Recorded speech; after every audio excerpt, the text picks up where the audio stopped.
Hello everyone, and welcome back to Kevin Audiobook TV. I'm so glad you're here to continue our journey through the incredible world of complete martial arts attributes. Together, we'll follow Wang Teng as he grows stronger, unlocks extraordinary abilities, faces powerful enemies, and uncovers the countless mysteries hidden throughout the universe. Every chapter brings new challenges, unexpected twists, and exciting battles that make this adventure unforgettable. Whether you've been here since the beginning or you're just joining us today, thank you for being part of this amazing journey. If you're enjoying the series, don't forget to subscribe, leave a like, and share your thoughts in the comments. Your support helps bring more chapters to life. Now, sit back, relax, and let's continue the adventure. Enjoy today's chapter. Chapter 1499, Duel Round Starts, Seating Arrangement 2, No one taking part in the League of Talents wanted to lose. The candidates smiled upon noticing the competitiveness in the others. Suddenly, they realized that someone was missing. They lowered their heads and saw that Wang Teng was still cultivating. He wasn't unsettled by the announcement. The candidates gave him bitter smiles.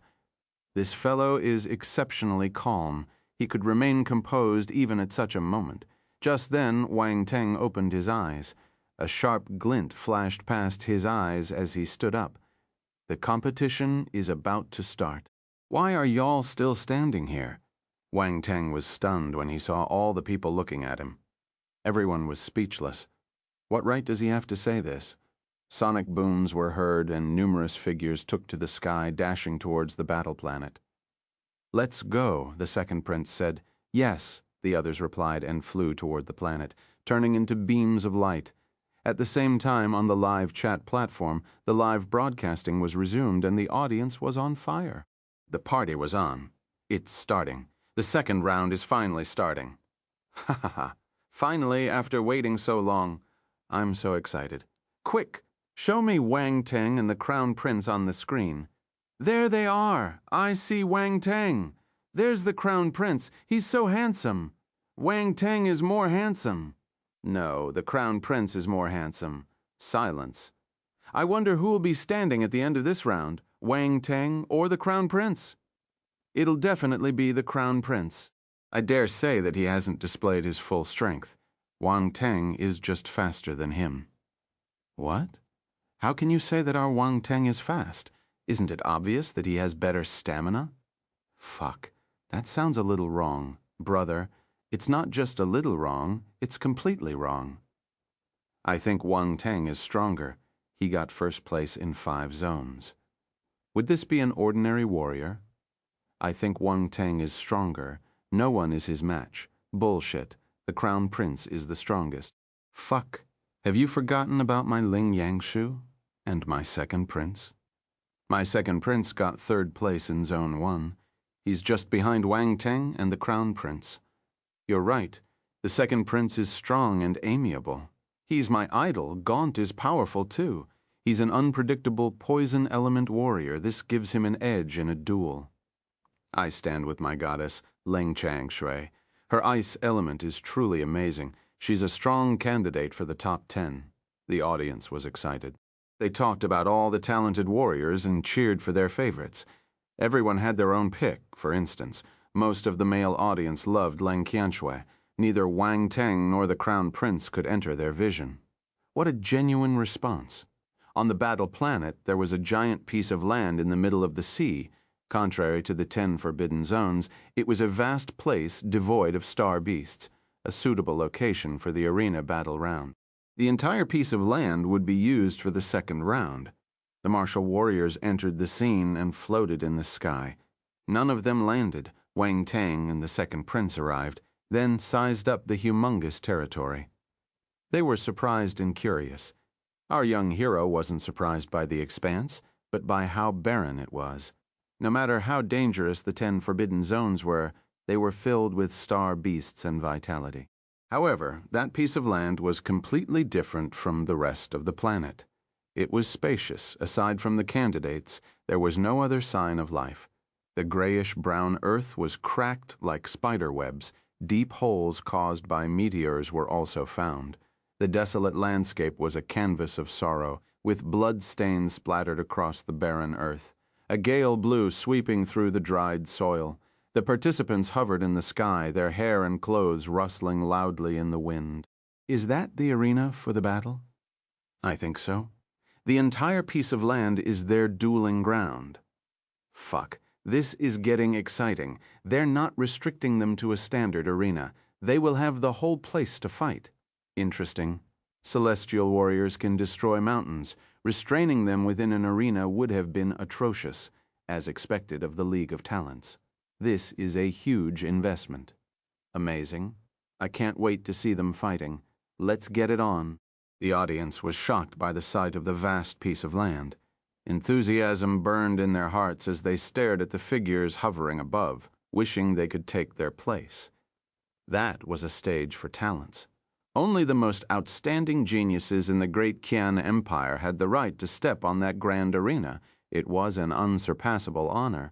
The warriors who didn't pass the elimination round felt jealous by what they were seeing. They would have been there had they passed the first round. What a pity. Chapter 1500. Duel round starts. Seating arrangement. 3. Regretful. Parker's warrior, No. 1, was one of the candidates who got eliminated. He stood in front of the live broadcast screen, glaring at one of the figures displayed. He gritted his teeth furiously. The person was Wang Teng. If it wasn't for that fellow, he wouldn't be in that state. He, a member of the Parker's family, wasn't even able to make it through the elimination round. He became a laughingstock, and who knew how much ridicule and mockery he would have to suffer through in the future? This was all because of Wang Teng. And yet there was no way to vent that rage. He would never dare look for vengeance. Their difference in strength was too great. The 100,000 warriors wait, it should be 99,996 of them, arrived above the piece of land. A barrier rose up from the ground and covered the land like a massive inverted bowl. The sight was majestic when seen from outer space. Wang Teng looked up and saw the light screen. Boom! Just then, somewhere along the edges, the ground started to tremble and rise without any warning. The rocks formed stone seats, the latter making a circle. They looked like the spectators' stands. 10 more platforms rose simultaneously and floated in the sky. There were 10 stone platforms with 10 seats on each platform. The seats had different heights. Gasp! All the audience was awestruck. How did they change the terrain and make seats out of nothing? Not even a normal universe warrior could do that. Wang Teng blinked in surprise. His heart of magnetic essence would need to be at the heaven stage so he could perform such a feat, and in that brief period of time it was unbelievable. All candidates, please find your seats. The top 10 candidates from the first round may take your seats on the higher platform. Please sit according to your ranking, said the deep voice of the announcer, which echoed in the air. All the candidates moved and headed towards the seats. The arena battle would be interesting. They had to choose the best seat. Everyone craved the 10 seats on the high platform, but knew it wasn't theirs. They had no right to sit on them. Close to 100 figures flew out and landed on the high platform floating in midair. They then took their seats. Wang Teng was one of them. He arrived at the platform with the number 1 carved onto it, which represented Zone 1. Then he casually sat on the highest seat available. He could see far and wide. This feels amazing. Wang Teng slouched his posture, finding a comfortable position for himself. Flanking him were the Crown Prince and the Second Prince. They were a step lower. The Second Prince smiled when he sensed Wang Teng's gaze. On the other hand, the Crown Prince stared straight ahead. No one knew what he was thinking. He probably wasn't in a good mood since he was in a lower position. Suddenly there was a commotion. What's the matter? The Second Prince and the others glanced around before turning and giving Wang Teng weird looks. The number 1 spots of 4 stone platforms are empty. Ha ha ha, I feel like laughing. I'm sorry, I can't help it. Ha ha ha, all those seats were prepared for Wang Teng, but there's only one of him. There should be 100 warriors filling the top 100, but there's only 96. Silence. The audience on the live chat platform burst out laughing when they saw that funny scene. The number 1 positions for zones 2, 3, 5, and 6 were empty. The ones in the no, 2 seats felt awkward. That was the cause of the huge commotion. Wang Teng felt awkward too, after giving it some thought. He waved a hand and 4 figures appeared next to him. Cuff. Take your seats over there and chat with the others, Wang Teng said. The 4 clones flew towards the respective stone platforms and took the main seats. They looked like statues. Everyone. How is this possible?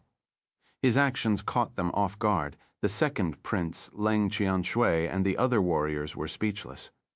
No one expected such a response. Is this something a human would do? They couldn't help but curse in their hearts. Chapter 1501. Rabbits are cute. Why are you hitting them? 1. Arranging their seats according to ranking was a form of respect for the talents. However, this serious matter unexpectedly took a strange turn. Everyone stared at the 5 no. 1 candidates who had the same face. The candidates felt on the verge of a mental breakdown. That was especially so for the warriors in the top 10. The moment was supposed to be something to be proud and happy, but none of them could smile, for some reason. Leng Qianshui, who was sitting in the second seat of Zone 5, felt the gaze of the person landing next to her. She felt uncomfortable. That fellow seemed to be stripping off her clothes with his gaze. She remembered how Wang Teng had teased her for not wearing shoes when they met in Zone 5. She was a person with a calm and clear mind, but she started to feel emotional. She pulled her fair and smooth feet back, wishing she could punch that cheeky fellow, even if it was just a clone. So what? If a clone saw it, it meant that the main form had seen it. Cloning skills were rare and powerful, but he somehow made them a bit perverted. The young hero didn't know about the thoughts spinning in the aloof lady. He was just sizing her up curiously. He remembered the divine frost physique he received from her the previous time. Ling Yangshu was sitting in the no 2 position in Zone 2. He kept a stern face, choosing not to look in Wang Teng's direction. He was still mad at the latter for tricking him in the elimination round. On Zone 3's stone platform, Gaunt was sitting in the second seat. He kept sizing up Wang Teng with his olive green eyes. His gaze was chilly. He wasn't just sizing up his rival. He looked as if he wanted to poison him. Gaunt licked his lips, seemingly excited. He loved to test his poisons on talented warriors. He had to go through extensive trial and error before he could come up with the most incredible poison in the universe. Wang Teng felt wary. He smiled and sized up the fellow. I wondered, does the guy have a special physique? After all, poison element warriors were rare. Would his physique be better than the demon lotus poison body? Come to think of it, I haven't seen Lin Chuxia in a while. His demon lotus poison body had been stagnant for some time. It could have been more powerful. Gaunt glanced at the young hero and suddenly felt a chill down his spine. He furrowed his brows deeply. What is this? I lost in a staring competition. What is Wang Teng thinking? Why did he make me feel uncomfortable? Normally, this feeling was only felt by the others as test subjects for his poison experiments, but now he felt that he had become the guinea pig absurd. Gaunt's gaze suddenly became fierce. He glared at his rival with his olive green eyes. Wang Teng wanted to laugh. Interesting. Where does he get the confidence from? He leaned against his seat, his chin propped by his resting arm. He smiled at the poison expert. It was infused with contempt from a position of superiority. Veins popped up on Gaunt's forehead, like small little snakes squirming beneath his skin.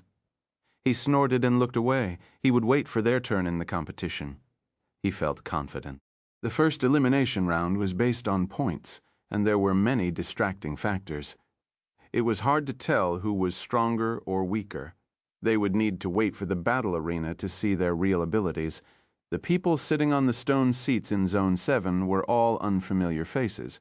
Wang Teng hadn't seen them before, but he didn't care. He would know how powerful they were once they fought. The young hero stretched his back. Who else could observe their opponents through their clones? After everyone took their seats, a ray of light came shooting down from outer space, which turned into a giant light sphere. The image was formed with all the faces and names of the candidates. The names kept changing as the candidates were matched with one another. It was a random pick, so no one knew who their opponents would be. The battle arena has officially started. Proceed with random matching. The faces of the candidates flashed on the light sphere and were quickly reshuffled. All the candidates held their breath. They started to feel nervous unknowingly. The martial warriors who had been granted buys were also watching the light sphere intently. Everyone was excited and interested. The matches were about to start. The faces on the light sphere stopped changing, and the randomizing ended. "May the chosen warriors enter the arena," said a powerful voice coming from within the light sphere. The result of the random matching would be sent to the wristwatches of every warrior.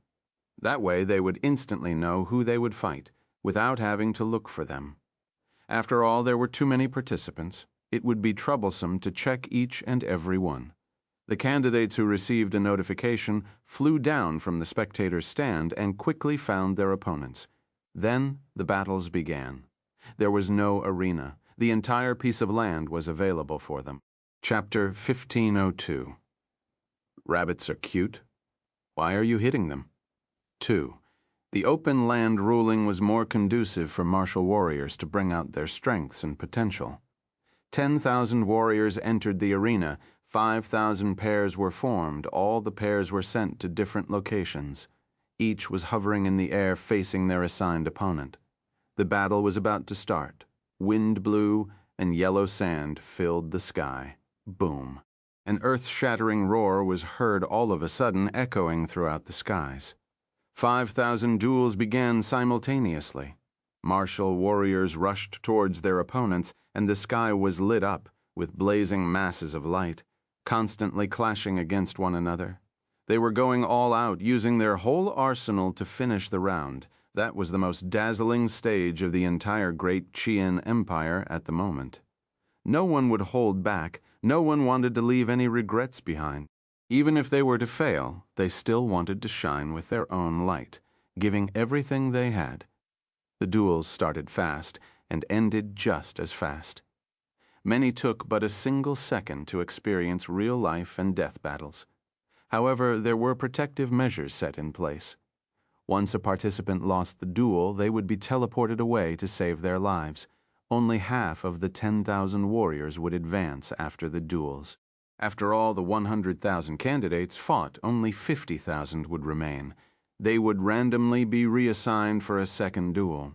Of course, there was still an opportunity for the 50,000 disqualified. They would enter the elimination group and go through the revival stage. They could re-enter the competition if they performed well. 100,000 warriors were too many. That was the only way the competition could proceed. Otherwise, it would take up too much time. Wang Teng took his seat and observed the battles.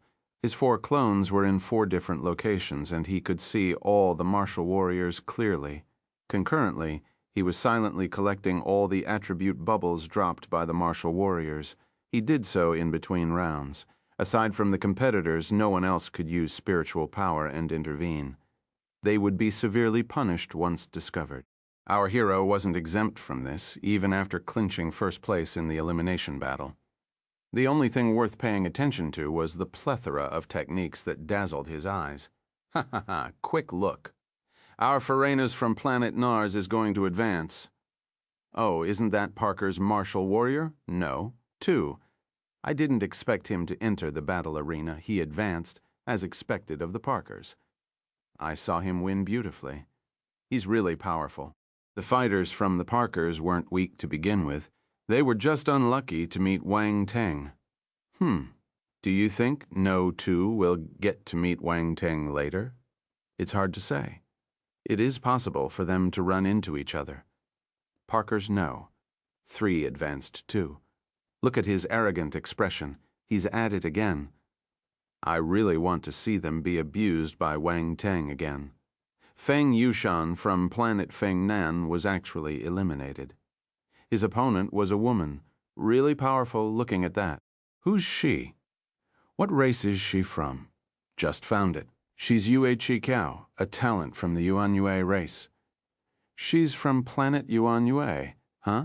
More fishy, which is also pronounced like Yue Chi Kiao in Chinese. What kind of name is that? What, Yue Chi Kiao? I didn't catch that. It looks like this Yue Chi Kiao is keeping a low profile. She only performed a little below average in the elimination battle. I didn't expect her to be stronger than Feng Yushan. Many people were attracted by the tall woman who defeated the notorious Feng Yushan, a move that earned her a spot in the public eye. Many participants recognized Yue Chao when they saw her. No one dared to guarantee they wouldn't run into her. The Yuan Yue race. Wang Teng overheard the chatter, and his eyes revealed a look of surprise, round ball introduced in Wang Teng's mind. Planet Yuan Yue is prominent in the great Qian Empire. The economy is extremely prosperous, and it's rich in both culture and heritage. The Yuan Yue race controls the planet. Their potential is great, and they produce talents who go head-to-head with the stars once in a while. They just keep low profiles. What is their specialty? Wang Teng asked curiously. He hadn't been in the great Qian Empire for too long and wasn't as knowledgeable as the little helper. They don't really have a special talent. It's just that their race has an eternal stage warrior, and they have a rare bloodline, which is why their cultivation isn't weak. Round Ball explained.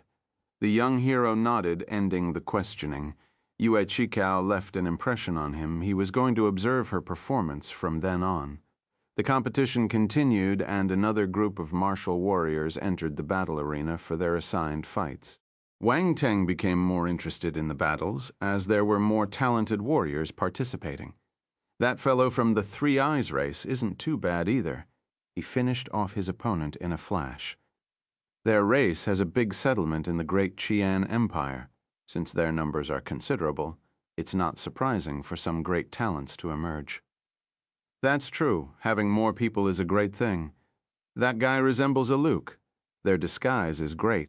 Why do I feel his concealing technique is similar to Wang Teng's? What's wrong with that? There are all kinds of races and scriptures in the universe. Some were inspired by the Luke's disguising talents. Wang Teng probably mastered something like that. Makes sense. Wang Teng isn't a Luke. Wang Teng. Oh my God, I discovered a rabbit, a warrior from the rabbit race. I didn't expect to see one of their kind here. She's jumping around so quickly. Her opponents can't even catch her. What a talent. A young girl from the rabbit race was constantly leaping around in one of the battles. She truly resembled a real pink rabbit as she jumped all over with that pink dress of hers. It was very comical. Running behind her was someone from the pig human race wielding an axe. No matter how he chased her, he couldn't catch up. He swung his axe from time to time, but not once did he land a hit. You don't run. The pig human warrior was gasping for air. He felt helpless and aggrieved to actually be led around by a rabbit. Am I supposed to let you hit me, then? I'm not stupid. The rabbit race girl rolled her eyes. This is a competition. Why are you running all the time? The other complained. As long as you can't catch me, it means I haven't lost, said the girl. But you can't win either. I can't catch you, but I can wear you out. The pig human fellow's eyes rolled in a cunning manner. Come on, let's see who's going to be worn out. The girl hooked a finger towards her opponent, unwilling to give in. The pig human warrior Wang Teng also noticed the peculiar match between the rabbit and pig, and his expression turned weird. That was the first time seeing such a comical development. Other eyes had been drawn to their fight. It was indeed entertaining. There was even more excitement on the live chat platform. This is so funny. This is hilarious. Is this a race between a pig and a rabbit? Rabbits are cute. Why hit them? That pig human fellow is too ugly. Hurry up and admit defeat. There's no place for you in this competition. Go and struggle in the revival stage. Pig human warrior, I'm offended, but I shall not say a word. Somehow I feel terrible for the pig human fellow. He's not weak, but he's being played around by a rabbit. The pig human warrior's fat body was drenched in sweat after chasing the girl for a long time. Pale-faced, he looked as if on the verge of collapse. You lost! The rabbit race girl appeared behind the other in a flash. A carrot-like weapon appeared in her hand, which rested on the pig human's neck. Ha ha ha, you're the one who lost. The latter started to laugh. His body moved nimbly to the side and he swung his axe, slashing to hit the girl's back at a weird angle. The scene shocked many. The audience couldn't help but break out in cold sweat for the rabbit girl. Chapter 1503. Tu Shaoba, Su Jianchen, Black Cape. 1. Everyone was worried for the young rabbit girl, but her smile never went away. Boom. The next instant, the battle axe held by the pig-human warrior landed on her back, her petite figure being split in two. Many people closed their eyes, unable to watch. How could this cute little rabbit die? But soon, everyone noticed that something was amiss. No blood was splattered after that move. Instead, the girl's figure gradually disappeared. Damn it. The pig-human's expression changed. Ha ha, you lost. The rabbit lady appeared behind her opponent again and knocked his head. Bang! The fellow collapsed onto the ground. Silence. Everyone was stunned. They stared at the rabbit girl absent-mindedly. No one was able to process what had happened due to the sudden change of events. What just happened? I don't know. I didn't see anything. So the rabbit won, of course. That pig-human guy has fainted. Poor thing. This is surprising. There was clamor on the live chat platform. Interesting. That rabbit is as fast as lightning, said Wang Teng, while staring at the victorious girl. Indeed, she had already evaded when the pig-human fellow moved. The second prince nodded his head sternly. Was that the rabbit's talent? The young hero asked with a strange expression. I didn't know their race had that talent. The prince looked back with a weird expression. The noble felt at a loss. What do you mean by mutated rabbit? She's from the rabbit race, not a real rabbit. What is Wang Teng thinking? Wang Teng realized that the second prince didn't know anything and could only shake his head. He felt that his guess made sense. What if I'm right? He glanced at the rabbit lady's name. Tu Shaoba. Really? What's with this name? Wang Teng was shocked by the name. Why don't you call yourself 2-8? Tu Shaoba means rabbit 18. The rabbit girl was successful in advancing to the next round. Her ears perked up proudly as she hopped away. The competition continued. Soon the second round ended and only 25,000 warriors remained. The following round would force them to release their true power.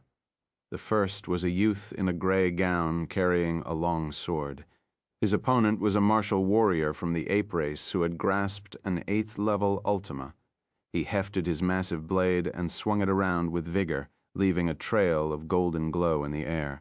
The youth in gray wielded his sword with a fluid grace, and a dazzling sword glow lit up the gray sky. All the golden blade glow was destroyed, and the youth in gray defeated his opponent in a split second, drawing lots of attention. Huh?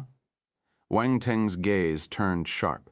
That was the gray-garbed youth he had noticed before the competition started, one who was always carrying his sword around. Our hero gauged him in the beginning and considered him powerful.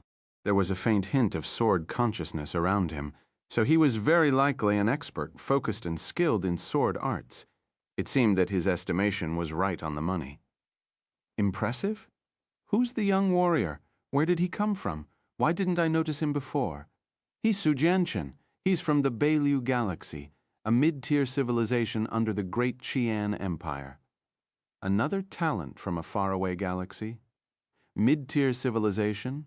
He doesn't have a powerful background to speak of. If you talk about remote, Wang Teng's even worse. He came from a low-tier civilization. Why do you have to compare who's worse off? The worse their origin, the more powerful their abilities. Your logic is amazing, however, Su Jianchen's move is impressive. He dealt with his opponent instantly. Another black horse showed up in the competition. Is he specialized in sword skills? That sword attack looked ordinary, yet it's surprisingly powerful. There are many sword talents in this competition. The third prince is one of them. I remember that Wang Teng is also good with the sword. I wonder how he fares in comparison. I'm still excited. I want to see them exchanging blows. That sounds wrong, amazed by his power. Many people started talking about Su Jianchen. Some even went and dug out his background. All the participants had registered details about their origins and background, so anyone with enough power could look them up. It was easy, furthermore. Su Jianchen didn't hide any of his information. He hailed from the Tianluo Empire and was the sole representative. The people from the subsidiary empire were watching him. The higher-ups became excited when they saw him unsheath his sword. However, none of them went personally to cheer for him. They were watching the live broadcast back in their empire, Tianluo Planet, Tianluo City.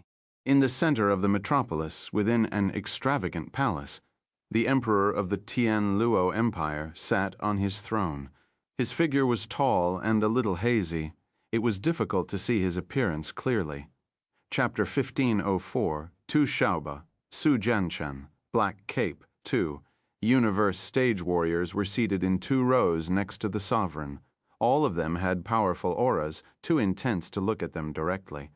The large screen before them was showcasing the live broadcast of the League of Talents.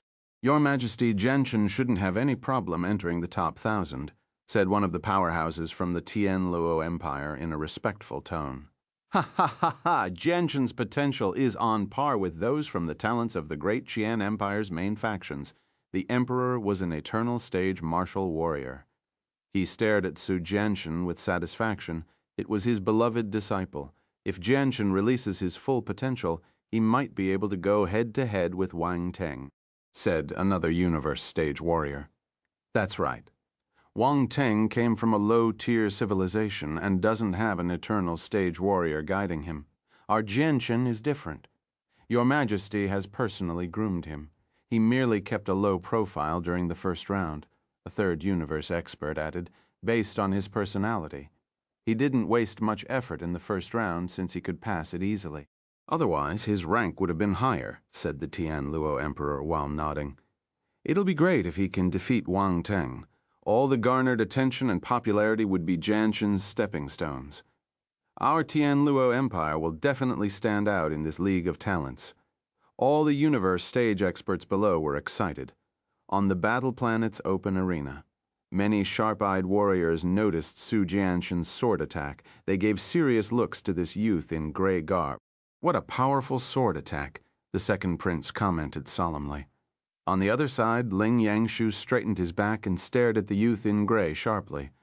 Another powerful opponent. He hoped the guy wouldn't disappoint him. Ling Chanshui remained calm and composed, but her gaze became a little sterner. As for Berkshire, he smiled and sized up the newcomer swordsman with interest and excitement. Gaunt squinted a bit. Another candidate for my poison experiments? He had used his poison to kill many sword fighters, but they would usually be difficult to deal with.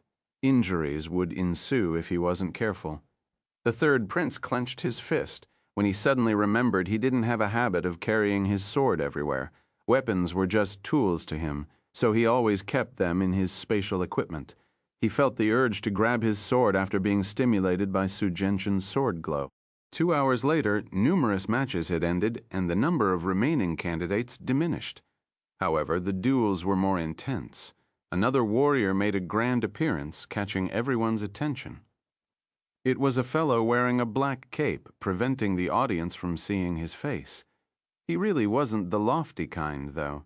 That's right, squished to death. The arena's protective mechanism wasn't omnipotent. It couldn't save the warrior in time.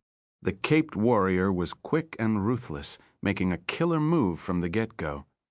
Not too far from Wang Teng, Strachey from the Parker's family jumped up. Showing an ugly expression, the unfortunate victim was a martial warrior from his family. It wasn't Parker's warrior, no 2 or no 3. Wang Teng didn't recognize the person. However, Ling Yangshu knew him. It was no 4. Who's he? Furious flaming universe. Lord was infuriated. A talented martial warrior with the chance to enter the top 1,000 was killed just like that. It was a huge loss. Furthermore, the other party didn't care about the Parkers, killing one of their men without the slightest hesitation. What a humiliation. They couldn't bear it. "He's Valmont from the scale lizard race," Valteru replied after some research. The scale lizard race? How dare he kill a martial warrior from my family? The family expert's words sliced through the air like icicles, sending shivers down people's spines. His eyes were burning in anger. That reptilian race wasn't powerful. Their position in the great Qian Empire was low, and they didn't have any formidable warriors, and yet one of their kind had dared to kill one of the Parkers. It was a dramatic turn of events. However, it was the League of Talents, so they couldn't do anything. Furious Flaming Universe Lord had no way to vent his anger. Wang Teng used his real eye and committed that fighter's appearance to memory. He would thank the fellow when the chance allowed. This is amazing. The guy helped him to kill another warrior from the Parkers. The second prince was stunned. He sized up Valmont before turning to look at Strachey. Anyone could tell that the latter was fuming. How would the caped guy fare after angering Strachey? However, the former seemed capable enough. No one noticed how he killed his opponent. Strachey calmed down. This is a competition. Casualties are common. Wang Teng consoled his rival. Strachey turned abruptly to glare at him. The second prince felt at a loss. Wang Teng is really unafraid of finding trouble. Isn't he adding oil to the flame? But you know, the warriors from your family are a little weak. They got killed the moment they entered the arena. Are they really talented? Wang Teng continued to goad, ignoring the intense stare. Chapter 455, Tu Shaoba, Su Genshin. Black Cape 3. The second prince, Strachey, suppressed his anger and spoke in a chilly tone. Wang Teng, do you have a death wish? Huh. Are you angry? Wang Teng pretended to be afraid. He reminded the other, don't fool around. The match between me and you hasn't started. If you make a move now. He didn't complete the sentence, but everyone knew the rules. They would be eliminated if they fought outside. The 7 stellar academies wouldn't allow them to behave inappropriately. Strachey's expression changed many times. However, he snorted in the end, sat down and closed his eyes. Wang Teng shook his head in pity. The second prince, what's there to feel pity about? The competition continued. Half a day passed by, and more warriors were eliminated. The remaining candidates were extremely powerful. Their ultimas and battle techniques had reached extremely high stages. Furthermore, all of them were seasoned fighters. This made every single duel exciting from that point onwards. All sorts of battle techniques were thrown out, and different ultimas swept through the skies. The audience was excited. Their enthusiasm and ambition were ignited as they dreamed that they were the ones standing there and fighting with all the talents. They would have no regrets in life if they could participate in the competition. This was a golden era. Many warriors charged their way through the revival round and continued their journey to fight for the top 1,000 spots. Some were still eliminated, but others braved difficulties and dangers and managed to continue. 3 days passed. The top 1,000 candidates were finally revealed. Many talented warriors entered the crowd's vision after displaying their true powers, gaining a bit more attention and support. For instance, Yue Qiqiao, Tu Shaoba, and Su Genshin were some of the new favorites after the arena battle. Most people were surprised that Tu Shaoba could enter the top 1,000. However, she managed to reach the top 1,000 with speed and unpredictability. It was perplexing. Wang Teng was also shocked.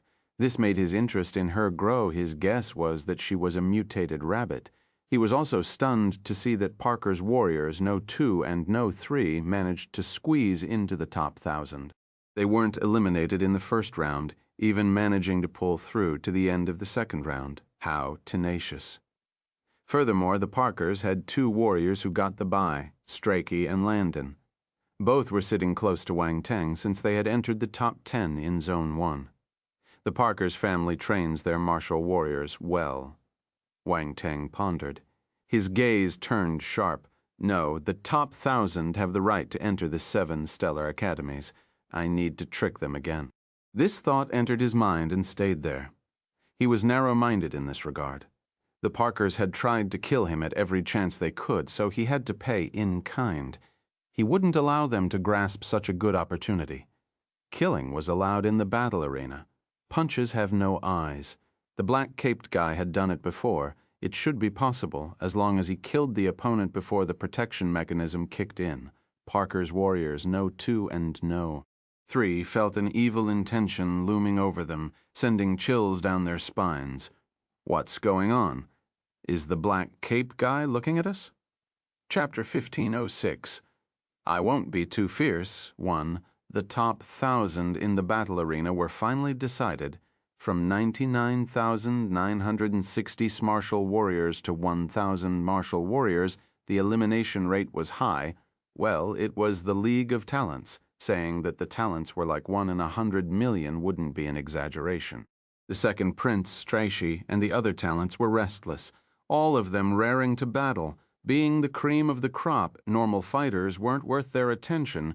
They were only interested in the top 1,000 candidates. The top 1,000 have been finalized. We will start the final showdown 10 days from now, said the deep and powerful voice, the sound floating down from the sky and echoing in the arena. Huh? 10 days later? The crowd felt disappointed after hearing the announcement. They had been on top of all the matches for 3 days straight, but no one felt bored. They felt more engaged instead. 3 days without food or drink was a piece of cake for warriors of planetary stage and above. The days passed by in the blink of an eye. Watching the competition was the most important activity. Furthermore, the final showdown between the top 1,000 candidates was about to start. The top 10 warriors of each zone would finally participate. This was the most attractive part of the competition. How could they endure a sudden pause? Don't go. Continue, however. No one could change the rules of the League of Talents. Many candidates were injured during the prior 3-day period, so they needed time to rest and recover. Wang Teng and the others didn't leave the vast land mass where the arena battle was held. They started cultivating in their seats. 10 days passed quickly. The competition continued. All the people in the audience were thrilled. They were looking at the top 10 warriors from the different zones. That was the highlight of the competition. The 1,000 warriors who fought their way through the random matches looked solemn. All of them were staring at the 10 stone platforms floating in mid-air. In some sense, the participants on the platforms were the strongest of all the competition. No one dared to underestimate them. Not even Yue Qikao, Tu Shaoba, Su Jianchen, or the ones who recently became popular, none of them dared to belittle them. On the live chat platform, numerous people were exhilarated, wondering if the new favorites would compete with the top 10 from the different zones. Inside the military's battle fortress, the Eternal Stage Generals gradually opened their eyes and looked at the screen. They didn't watch the previous duels, but that was the League's finale. Even they would view this with high importance. Will Wang Teng walk to the end? In the Imperial Family spacecraft, the middle-aged man from the Imperial Family muttered to himself calmly, "Come, let's see which one of you is stronger. Will it be the Crown Prince or Wang Teng on planet?" Yuming, Wu Xingyun, Old Han, and many others sat in front of the screen attentively. How far can Wang Teng go? The hearts of the civilians on Earth brimmed with hopeful fervor, wishing that Wang Teng would shine like a diamond in the League of Talents. Before the competition even began, most of them still had doubts about whether the young hero could enter the top 10. Now they felt that Wang Teng had the potential and right to fight for the top positions. Their change of heart was because his performance in the elimination round was exceptional. Hence, they believed he could fight with the geniuses of the great Qian Empire. Ji Xiaming, Han Zhu, and the young martial warriors felt conflicting emotions: envy, admiration, and bitterness. They really wanted to know how far their old rival could go on the Battle Hearth Mercenary Team's spacecraft. Lin Chuan was intently staring at the screen, her gaze fixated on that person. All the people who knew the young hero were watching the competition. They wanted to see if this youth, one who hailed from a remote and underdeveloped planet, would be able to claim the throne, the highest honor of the great Qian Empire. Earth was connected to the virtual universe network, so countless Earthlings were also watching the League's proceedings. Those talents were broadening their horizons while Wang Teng's growth left them in awe. Has this guy from our planet grown this much? He was even fighting top talents from high-tier civilizations. It was unbelievable. On the Parker's family spacecraft, furious, flaming universe Lord's face was as black as ink. "Have you informed Strachey and the others?" the strong noble asked. Valteru blinked. "Yes, this time we must get rid of Wang Teng and Valmont. Anyone who offends our family must die." His tone was as cold and unyielding as a glacier. "Strachey and Landon will do their best. They haven't used that thing," Valteru added. On the Cavendish family's spacecraft, Dubois, Borla, and the other members of the family were staring at the screen. Their focus was on Wang Teng and their own people. Aside from Timothy, there were a few other talents from their family who managed to squeeze into the top 1,000. They had a good chance of entering one of the 7 stellar academies. The Cavendish family was also one of the 8 dukedoms. They weren't any weaker than the Parkers. Chapter 1507, I Won't Be Too Fierce. 2. The 8 dukedoms were watching the 1,000 martial warriors in the battle arena. Aside from paying attention to their own talents, they were also keeping an eye on the outstanding talents like Wang Teng and the Crown Prince. Bang, bang, bang. While everyone was raptly watching the competition, the battle arena suddenly shook, and the sound of war drums boomed with violence, exhilarating, imposing. It sounded as though countless martial warriors were striking those drums. The sudden, deafening drum beats resounded all the way to the clouds. A majestic aura filled the sky for a long time. Everyone was taken aback by this and turned serious. Their hearts started beating hard along with the sound of the drum beats. Their blood started to churn in their bodies. It felt like they were about to start a huge war in the middle of a grand battlefield. What an unexpected scene. Wang Teng slightly widened his eyes. His heartbeat was also affected by the war drums. He couldn't get his pulse to slow down, even while trying desperately to. There was something magical about the drum beats. "This is just a competition. Do they have to do that?" he complained, caught between laughter and tears. The second prince and the others looked at him. This guy is really bold to actually dare ridicule the actions of the 7 great academies. He wasn't afraid of them stacking the deck against him. The Crown Prince couldn't help but glance at him, too. He also felt it was excessive, but that was, after all, the arrangement of the academies and a tradition in itself. It wasn't good to speak out at that moment. Koof. Wang Teng straightened up when he noticed that everyone was staring at him and chose to act like he had never said anything. Silence, the avatars and names of the remaining 1,000 warriors appeared on the light sphere. It then began to change rapidly. Everyone was shaken. They immediately paid attention to it. The results were out. Wang Teng versus Wade. Gasp. Everyone was stunned by the announcement on the light sphere. There was uproar. "Wang Teng, it's Wang Teng. Wang Teng's the first to battle.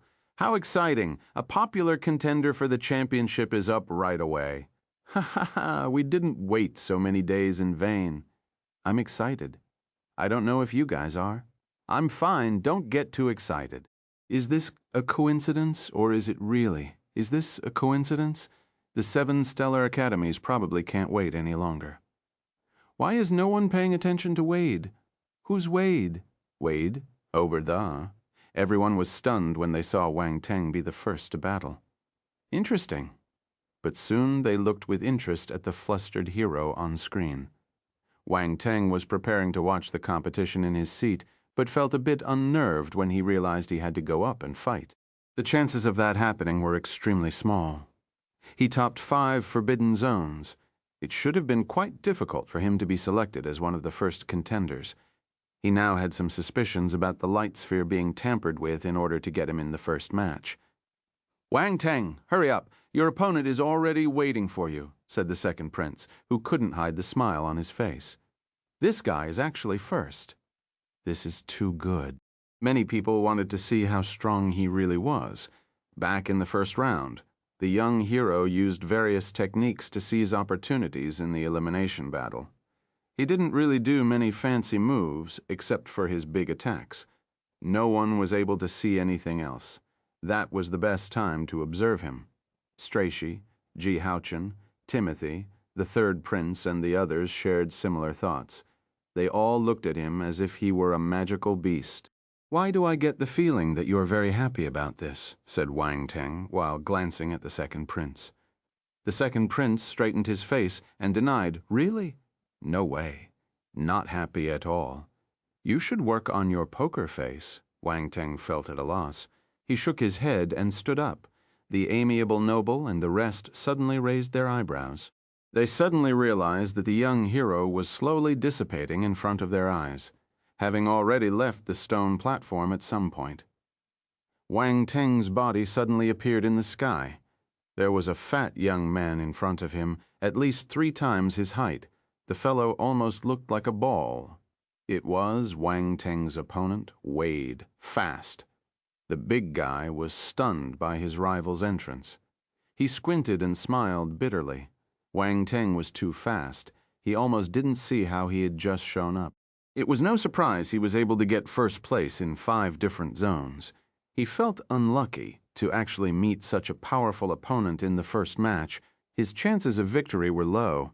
Wang Teng sized up his opponent and asked with a weird expression, "Do you have a brother called Duande?" Duande? Wade was taken aback for a while, feeling baffled. He then shook his head fast. "No? Do you have any relatives called Kuede?" Wang Teng asked again. In Chinese, Kuede means unscrupulous. This is a wordplay derived from his name, Wade Kui Kuede. Wade didn't know how to respond. "I have no brothers." "All right." Wang Teng was disappointed. Wade looked at the other, at a loss for words. "What's with the disappointed look? Must I have a brother called Kuede or Duande? There are many people watching us. Let's get on with it." Wang Teng stopped messing around. Wait a bit, big brother," the big fellow called out anxiously. "Big brother?" Wang Teng was confused and asked, "What for?" Wade scratched his head and said with embarrassment, "Well, can you be gentle with me?"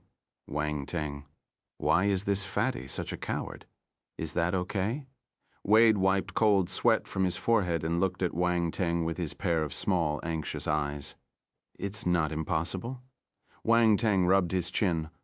"All right, I won't be too fierce." Everyone logged onto the chat platform heard their conversation and burst into laughter. "Ha ha ha, this is hilarious. Why is this guy such a fraidy cat? To even ask Wang Teng to go easy on him." Wade rubbish. "This isn't cowardice, it's me being careful."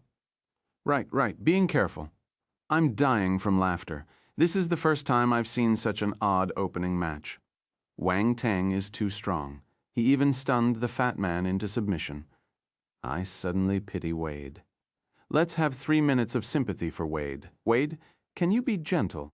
Wang Teng, all right, I'll reluctantly agree since you're a coward. Start. As if taken aback with their conversation, the light sphere produced a resounding voice urging the two. Wang Teng and Wade looked solemn. Boom. In the next moment, both figures disappeared from their former spots and clashed, causing streaks of light. Wang Teng held his sword and exchanged blows with the incoming axe. Both weapons met in the sky, producing a dazzling light. Our hero used water force to directly counter his opponent's fire force. He chose not to reveal more of his other attributes. Well, you're a wolf in sheep's clothing, fatty. Wang Teng smiled when he sensed the force coming out from his opponent. You misunderstood, big brother. I'm so fat, just a fat sheep. I can't possibly be a wolf. Wade grinned, interesting. Come again. Wang Teng snickered. He disappeared again and swung his sword from a different direction, slashing towards his opponent. Wade's fat body was surprisingly nimble. He moved quickly in a small area, narrowly avoiding the blow and taking the initiative to attack. The pair clashed a dozen times in the air, causing sounds of explosion. Chapter 1508, Die Trying One. This feels a little wrong. Everyone was dazed by the heated battle shown on screen. That fatty seems a little powerful, someone mentioned on the live chat platform. Fuck, look at the past battles of this fatty. He pulls the cowardly act all the time, but he's always able to somehow defeat his enemies. Fuck, you're right. I almost got tricked by his appearance. This fatty is pretending to be a pig to get the tiger, cunning fellow. Have you forgotten that the most deceitful of all is Wang Teng?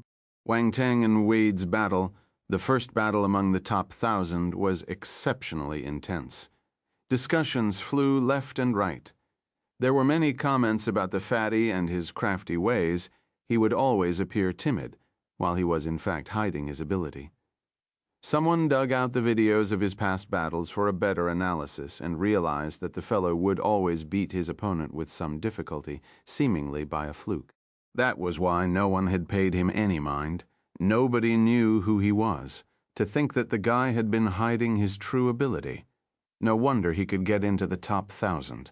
No wonder he could go up against Wang Teng. Although the matching was random, it made sense for the two of them to meet. Heaven has its own plans. Boom, explosions occurred in the air. The two figures distanced themselves for a moment. Wang Teng was calmly strolling in the air while Fatty Wade panted heavily, face ashen. Everyone stared at the big fellow curiously. The guy would have spat at them if he knew what they were thinking. Acting? I'm almost drained. It wasn't faked this time. He realized that his opponent was perverse, seemingly unaffected by the violent blows. Wouldn't he feel burned out after that barrage? Not bad. Wang Teng clutched his battle sword and stepped forward. Big brother, I thought you said you'd be gentle, Wade stuttered. The corners of his lips trembled as he stepped back unconsciously. I'm already being gentle. Wang Teng gave the other an innocent expression. Can't you feel it, Wade, boss? Do you have a misunderstanding of what gentle means? What other methods do you have? If that's all, it's time for this match to end, said the young hero. Water Ultima swirled around his battle sword, creating a symphony of splashes that filled the air. Wait, wait, cried out hurriedly. What is it? Wang Teng looked at him. Let me make one last move. Just one more. Wade raised one finger. You can try, Wang Teng replied calmly. Wade swallowed a mouth of saliva. The words seemed to be laced with danger, but he didn't know exactly what it was about. However, he didn't want to give up, so he decided to take the bet. His gaze turned sharp, the force in his body churned violently, starting to gather on his battle axe. A strange energy was instilled within. Huh, is this the power of a domain? Wang Teng was startled. He didn't expect the fatty to have grasped it, but based on his judgment, the domain was merely first-ranked. Furthermore, the fellow seemed to have a difficult time executing it. Wade knew his domain wasn't powerful, so he chose not to spread the effect. Instead, he condensed it on his weapon to make a single powerful attack. The axe shook and an immense fire force was released, gathering to form the outline of a giant beast in the sky. There seemed to be a tornado spinning within the giant beast's body. The vast amount of fire force was giving off a strong fluctuation. Roar, the beast's roar reverberated through the air, a thunderous cacophony that made the ground rattle. Domain? The second prince squinted as he stared at the beast's outline. The astonishment couldn't be masked. They didn't know where that fellow came from, yet he was able to grasp a domain. Everyone stared at the giant beast in bewilderment. They couldn't believe their eyes. I sensed the power of a domain in this attack. Are you kidding? This ordinary-looking fatty grasped the power of a domain? Really? Is a domain that easy to grasp? Why does everyone have it? My elder just told me that this giant beast does have a domain power instilled in it. It's not strong, but it's tightly compressed within its body. None of it spreading out. This isn't powerful. Come on, that's a celestial stage warrior. Heavens, can Wang Teng resist it? What do you think? Wang Teng can also summon a domain, and it's much stronger. While everyone stared wide-eyed at the virtual creature, Wade squinted. He had siphoned all the forces in his body, instilling them into the giant beast. With a shout, he moved his battle axe in a downward slash roar. The giant beast bellowed and charged towards the young hero like a real live animal. The tornado in its body spun at a high speed, a ferocious energy boiling within. Wang Teng shook his head.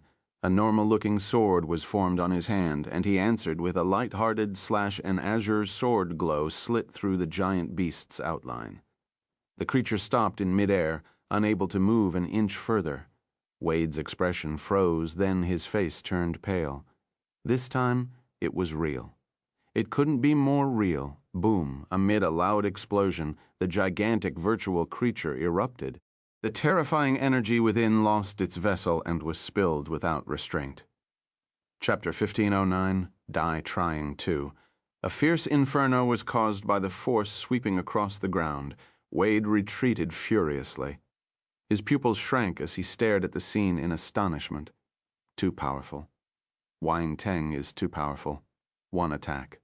All he needed was a single move to destroy his domain-powered attack. How did he do it? Wade couldn't understand. How could a celestial warrior be so powerful? He felt he was facing a heaven-stage warrior. It was unthinkable. The last flame of hope in his heart was extinguished.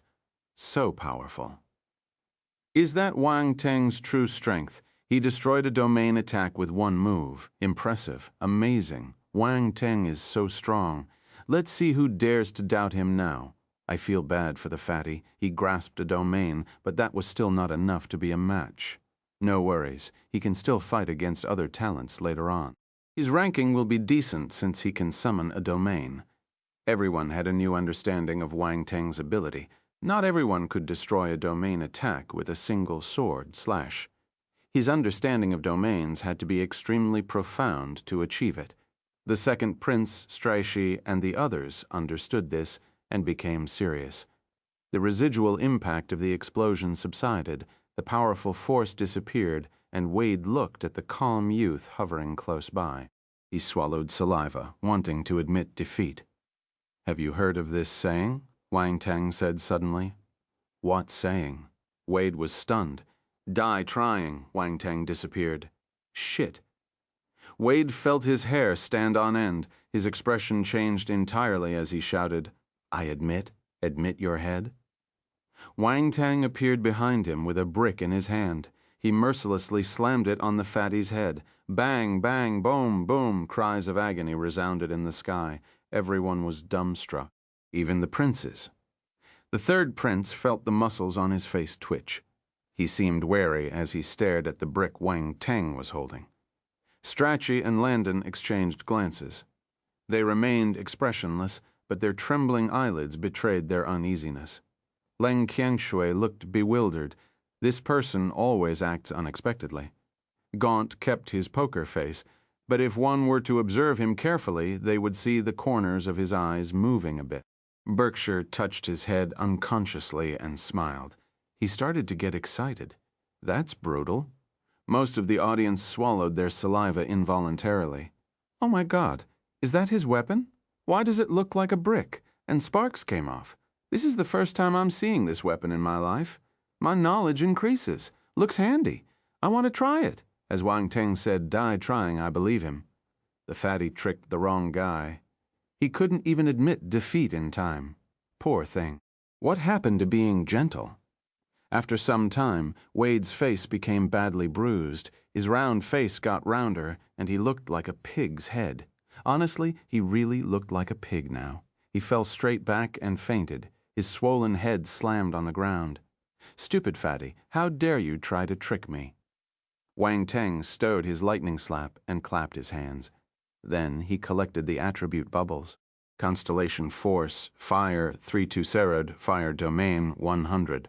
Heaven Realm Enlightenment 1300. 10 Force of Fire Domain? Well, it's better than nothing. Wang Teng shook his head in disappointment. Wade's domain was only at the first rank, which was lower than his. His domain rank wasn't affected by much. On the other hand, Wang Teng was surprised by the fatty's Heaven Realm Enlightenment. Well, it was understandable, since he was able to grasp celestial-level domains. Just then, the light sphere shone, stating that Wang Teng had won. The latter glanced at the sphere and returned to his seat on top of Zone 1's platform. He sat down indifferently, as if the recent match had nothing to do with him. The second prince and the other candidates stared at him strangely. Don't look at me like that. I'm usually very friendly, the cheeky hero said. He paused for a bit, then added, unless I can't stand it. The second prince, to hell with being friendly. I can't tell which part of you is friendly, unless you can't stand it. Can't you just be direct and say that you wanted to hit someone? Why look for excuses? The fatty was a bit irritating, but there was no need to beat him up that badly. Everyone was speechless. The light sphere started the second match, Jin Yuji versus Flare. Two figures appeared in mid-air. Sparks flew as their gazes met. Everyone shifted their attention away from Wang Teng and focused on the match. Wang Teng touched his chin and asked, "Their eyes are strange. Were they a couple forced to break up? Do they hate each other now?" Silence. "Jin Yuji is from the Jin family, while Flare is from the Rodriguez family," said the second prince while still looking at the scene. "I didn't expect those two families to meet. Fate works in strange ways." "Jin Tianquang, what do you think?" Strachey asked calmly. Jin Tianquang scoffed. My Jin family will definitely win." "You're confident?" Wang Teng glanced at him and smirked. Jin Tianquang looked at Wang Teng, noticing a hint of contempt in his smile.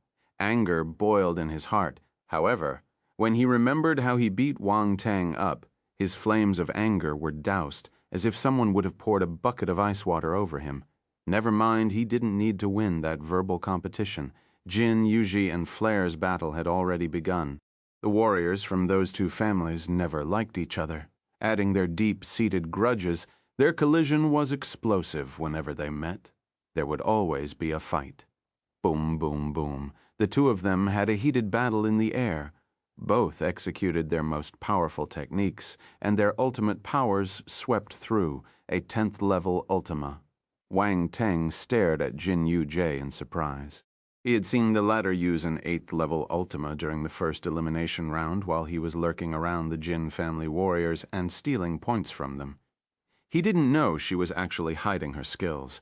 Flare is going to lose, the thought appeared in Wang Teng's mind. Flare was strong, although slightly weaker than his opponent. Boom. Jin Tianquang glanced at Wang Teng proudly and asked, "What do you think about the power of my Jin family warriors?" "They're all right," Wang Teng replied calmly. Jin Tianquang felt as though he was punching a cotton ball. He seemed to be asking for it. The exasperation almost made him vomit blood. Chapter 1510. Landon. Ash Flame 1. A day had passed and a total of 50 matches were carried out. That was considered fast. Some of the matches ended with a single blow. They were unbelievably fast and astonishing. That was also an indicator that there were still stark differences between the top 1,000 warriors. If the lowest performers met the really powerful, the matter would be settled with one move. These matches are one-on-one, so we can watch them all. We won't need to search through all the screens. Brilliant, wonderful. These matches take up much more time, but it's definitely much more entertaining than the elimination battles. These matches are really eye-openers. I'm looking forward to Wang Teng's next match. The first one was really exciting. I want to see people get smashed by his brick for some reason. My hands feel itchy after watching that. My hands are itching too. Same here. Where's that fatty? He's probably hiding in a corner and crying. He ended up becoming a real pig after pretending to be one. He's probably embarrassed, but his strength is not too bad. He should be able to prevail in the 500-men revival round. The crowd was having discussions with great interest. Some people felt that Wade was sly, yet strong enough to advance. That was how the universe worked. Everything depended on a person's strength. The flaws of powerful people would be ignored. People would only remember their strength and potential, just like how Wang Teng did whatever he pleased and was shameless to a fault. Many felt those were trivial matters when compared with his absolute strength. They were more concerned about how powerful he really was. Some people even felt that his fighting style was special and wanted to learn it. Other warriors would emulate a top talent's actions and behavior. Of course, the most important point was that our young hero was handsome. Everything a handsome person did could be recognized. The audience knew about the Crown Prince's appearance. However, Wang Teng's looks and temperament were definitely the most outstanding in all of the League of Talents. No one else could compare. It was outrageous. The princes and all the talents from the dukedoms came from generations and generations of the best bloodlines, hence their looks were indeed excellent. However, Wang Teng was only a martial warrior from an underdeveloped planet, which was tantamount to being a commoner in the scope of the whole universe. He had no bloodline to speak of. It was unbelievable that he had that kind of appearance. Wang Teng's beyond-human appearance was real. Many people were speculating that he was the result of a mutation. Otherwise, how was he so terrifying and powerful? Even his looks were exceptional. He didn't give anyone else a chance. The next day the competition continued. 1,000 warriors meant 500 matches. It would take 10 days to determine the 500 who would proceed to the next stage. Among the 500 eliminated, 50 would be revived and join the 500 victors. They would then be matched up randomly again. 275 martial warriors would be eliminated, and 5 of them would be revived. 280 warriors would then move on to the next stage. After 140 winners were decided, 2 more would be revived and 71 victors would then be decided among them. 1 more person would then be revived, and from there 36 winners will be decided from the 72 participants. There wouldn't be any more revivals after that. The top 18 would be decided after that. Those 18 warriors would go through a round robin to determine the top 10. The competition was in full swing, and many people were surprised with the matchup. Landon versus Edwina. Landon from the Parkers family. Wang Teng glanced to his left. Landon was in the top 10 of Zone 1. However, compared to Strachey, he was less known and had a low profile. His opponent, Edwina, was ranked 5th in Zone 3. The matching immediately attracted lots of attention. It was a clash between the top 10s. That was the first time this happened in the competition. Even though Zone 3 was definitely inferior to Zone 1, a martial warrior who could reach the top 10 in one of those zones was definitely not weak. No one could guarantee that their opponents had used their full strength back in the elimination battle. The expectations were still high. Landon stood up and smiled, certainly confident. He then leaped and rushed into the sky. Concurrently, a beautiful woman with long reddish-brown hair slowly got up to then rush straight into the sky with her graceful figure. Both of them hovered in the sky with swords drawn. A tense atmosphere filled the air. "Begin," said the voice coming from the light sphere. Boom! Landon and Edwina struck at the same time, turning into streaks of light as they dashed towards each other, causing an explosion in the sky. Edwina's weapon was a long, python-like whip made with metal sections. As she danced, the whip moved around in the sky just like a snake. It was extremely difficult to deal with. On top of that, she condensed a python's shadow with her water force, its huge body coiled up, almost encircling the entire sky, while intently looking at Landon, just like observing its prey. Chapter 15:11, Landon. Ash Flame 2. The audience gulped saliva when they saw that scene. Those talented warriors were all perverse. However, even though there was an incoming attack, Landon didn't move. He kept the gentle smile on his face, still exceptionally confident. Edwina's pretty face turned grim. "Go!" she shouted, and lashed out with her linked whip. The giant python hissed and opened its giant maw as it shot towards her opponent. Landon's weapon was a long spear. He made a stabbing motion, with shadows lingering in the air, while the weapon had gray flames burning around it. Boom! The spear glow rushed out, sharp and bright enough to cut through the sky. Only the spear remained in the entire space. The giant python was instantly pierced through. The virtual creature stopped hissing. Its body, made with skilled use of force, shattered, and the energy blast swept the area. The metal whip fell down as if weakened, having lost vitality. Edwina was appalled. She squinted.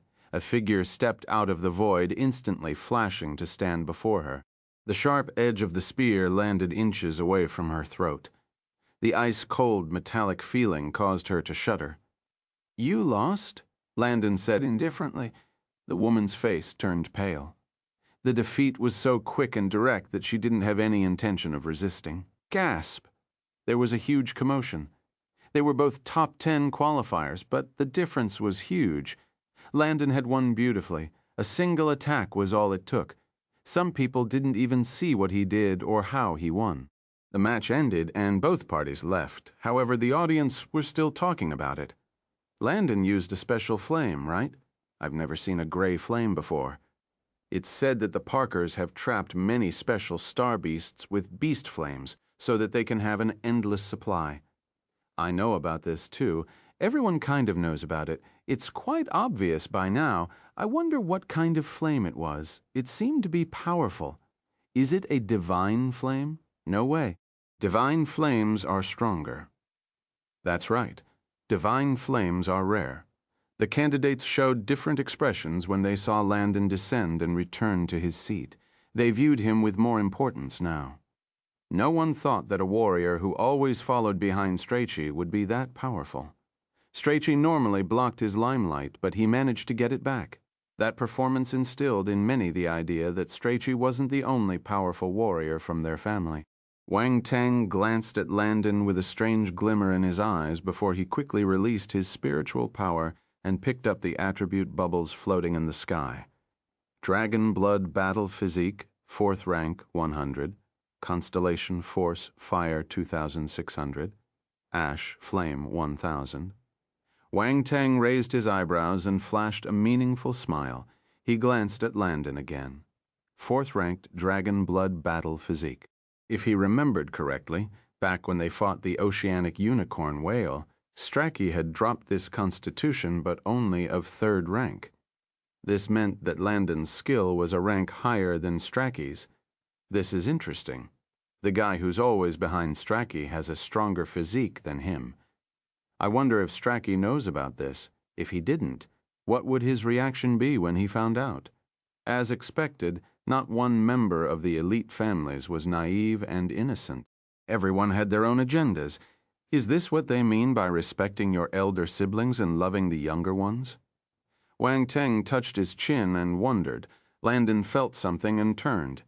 His heart skipped a beat when he met Wang Teng's gaze. This fellow's gaze is weird. Wang Teng smiled and looked away to focus on his attributes board. Dragon Blood Battle Physique, 140,000, 4th rank. The Constitution had risen another rank, but it didn't have many points yet, barely 100. After all, Landon didn't use much of his physique's powers. However, it still counted as a rise in rank. Aside from that, Wang Teng had also received another special flame, called Ash Flame. He had already laid eyes on the gray-colored fire during the match. Now he found out its name and origin, born from gray sun stones. It wasn't a beast flame, of course. It wasn't a divine flame either. It was entirely different and incomparable. However, it was of the earth element, different from normal flames. It had played an important role so Landon could easily defeat Edwina. Earth was the natural enemy of water. When the flame was used to counter her water attack, the water force was instantly destroyed. That was the reason why Edwina had been defeated so badly. Our hero was probably the only one who really knew how she lost. That is, besides the universe and eternal stage warriors, he nodded in approval. Earth element flames were rare, since flames would mainly be created with the fire element. The merging of the earth element required various conditions and fate. Normal flames weren't as lucky. Wang Teng was elated. He received the wood Polaris flame from Strachey, and now he grabbed the ash flame. One was a wood element based, while the other was of the earth element, each having their own special characteristics. If he wanted to make them stronger, he needed to get more attributes from Strachey and Landon. Wang Teng smiled and searched through the devouring Nihility beast's memory to gain a better understanding of the ash flame. As he rummaged through the information, there was a sudden shock. He almost jumped. WTF, he almost cursed, too. His strange actions caused the Crown Prince, the second prince, and Strachey to turn. "What's the matter?" the second prince asked. "Nothing," Wang Teng replied calmly, keeping a composed expression. "Weird," Strachey snorted. "Do you want to die?" Wang Teng's gaze turned chilly. "You can try," Strachey scoffed.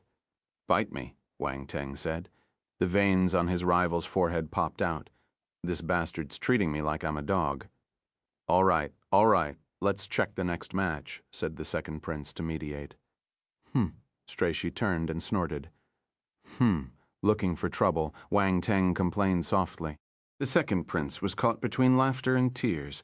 The feud between the young earthling and the Parkers was big. They were always arguing. He was worried.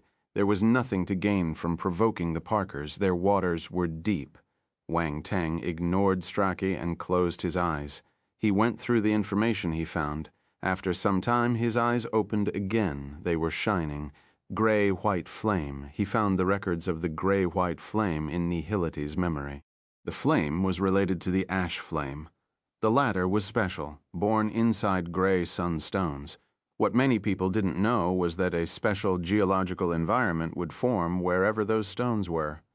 It was known as the gray-white region. Due to certain conditions, a gray-white mist would cover the region, which was able to fossilize any living creature, be it plants, animals, or other. Any being with vitality would be fossilized. The region had a certain chance of producing the gray-white flame. This was a divine flame. Of course, not all regions would breed such a flame. They normally were scary and dangerous places where only the mist existed. Chapter 15:12. The Crown Prince's Taunt, Wang. Wang Teng didn't expect to find something related to a divine flame during the competition. He was surprised. It was indeed a pleasant surprise. However, it only counted as a piece of news. If the probability of ash flame forming was 1%, the chances of a gray-white flame appearing was 0.0001%. It was rarely encountered. The likelihood was even lower than that of the Soul of Thousand Beasts flame and the emerald glazed flame.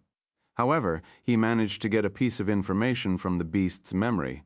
The general knowledge was that ash flames were born within the gray sunstones, but they didn't know that this was the accompanying flame for the superior gray-white flame. This meant that there was a high chance of finding the latter in the same area where the lesser flame was harvested, and the person who knew where the ash flame was found was Landon. Wang Teng stopped looking at the fellow, but his mind worked furiously. A divine flame, I wouldn't mind having another. He had 4, but one more wasn't a problem. Besides, he would be snatching that divine flame from the hands of the Parkers. Didn't they try to snatch my divine flame? In that case, he would snatch the divine flame from under their noses. How would they feel if they knew he would steal a divine flame they had a chance of taming? Would they die of anger? Now, he just needed to know if the higher-ups from the family knew about the superior flame. They were probably unaware of the relation between the ash flame and the gray-white flame, or Landon probably had kept the information to himself. Based on his understanding of the Parkers, there was a great chance they were oblivious of the divine flame's existence. If not, they would have tamed it at all costs. Also, once found, they would have had their members use it, as it would increase the overall ability of their family. Of course, in the end, he wouldn't be able to hide it. Still, there were no signs of the divine flame being seen. This meant that they had yet to tame it. Being the case, our hero had ample freedom to act. Still, he had to be patient and plan things slowly, based on Landon's ability. He was likely to enter one of the 7 stellar academies. Wang Teng had similar prospects, so he would have the time to get more information out of him in the future. 5 days passed. The second and third princes, Strachey, Jin Tianquang, and the other talents of the imperial family and the dukedoms had completed their matches. All their encounters were finished quickly. Their opponents couldn't resist most of their attacks overall. The ranking from the elimination round was highly credible. All the participants who had entered the top 10 were formidable characters. Ling Qianshui, Gaunt, Berkshire, Yuan Hong, and the other top 10 talents from the various zones entered the arena and also finished their matches quickly. It was astonishing. Even Su Jianchen, Tu Xiaoba, Yue Qixao, and Valmont were able to advance. Their journey didn't end tragically after a brief moment of limelight. Some guessed that they were as strong as the top 10 from Zone 1. Unfortunately, they didn't compete with them, so no one knew which side was stronger. This served to build up everyone's anticipation. On the 10th day, the candidates shown on the light sphere caused a huge uproar among the audience. The Crown Prince. Finally. I've waited for 10 days. How can they place the Crown Prince right at the very end? This is too much. It started with Wang Teng and ended with the Crown Prince. They must be doing this on purpose. Either way, I can finally see the Crown Prince in action. Ah, Crown Prince, I love you. The Crown Prince versus Bob. It was the favorite prince and a martial warrior from the top 3 of Zone 10. Bob didn't look good. Never expecting for his luck to be that bad, he actually met the Crown Prince in the fight for the top 500. What luck is this? Has the god of misfortune set eyes on me? Wang Teng turned and looked at the Crown Prince, who was lounging in the second seat. The latter stood up and strolled his way to the skies. Bob had also arrived. He was staring intently at the prince with a tense expression. The fellow seemed to be exceptionally nervous. Who could blame him? Anyone who faced the renowned prince would probably feel the same. Start again, the voice coming from the light sphere resounded to start the match. Bob's expression changed. He shouted angrily as if trying to encourage himself. He clenched his hands and earth force surged from his body. The energy was congregated around a fist to form a giant virtual fist. Boom, he released his fist mark. One could feel the terrifying ultima instilled in it from afar. However, the Crown Prince seemed unfazed by this. He stepped forth confidently, allowing the strong gale to blow against his black hair. When the fist mark was inches away from his head, he raised his finger and tapped lightly. The giant virtual fist stopped in midair, unable to move any further. Bob's expression changed. He stared at the scene in bewilderment. Boom! The next instant, explosions rang and echoed in the sky. The virtual fist collapsed, sending a shockwave that swept everything in its path before it dissipated. Bobby's face turned pale and he vomited a mouthful of blood. He flew backwards for a few kilometers before he managed to stabilize himself. He clutched his chest and stared at the prince in horror. Chapter 1513, The Crown Prince's Taunt 2.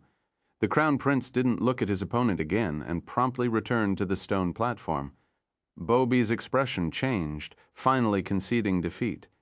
It's over? Everyone was a little confused. It ended so fast that they found it hard to believe. I barely started watching, but the match is already over. Please slow down. The Crown Prince is amazing. He's too strong to be true.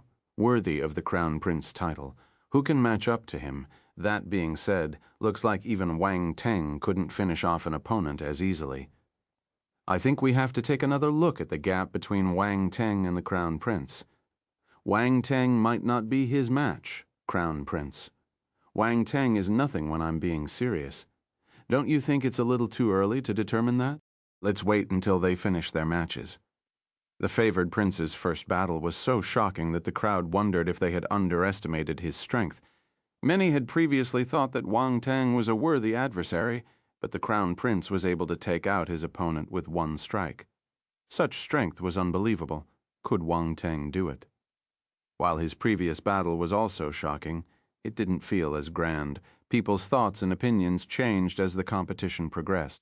Of course, there were still some who stuck to their views. That was the charm of the League of Talents. No one would know who was the strongest until the very last moment. The second prince, Strachey, and the others looked gloomy after witnessing the battle. The Crown Prince was too powerful.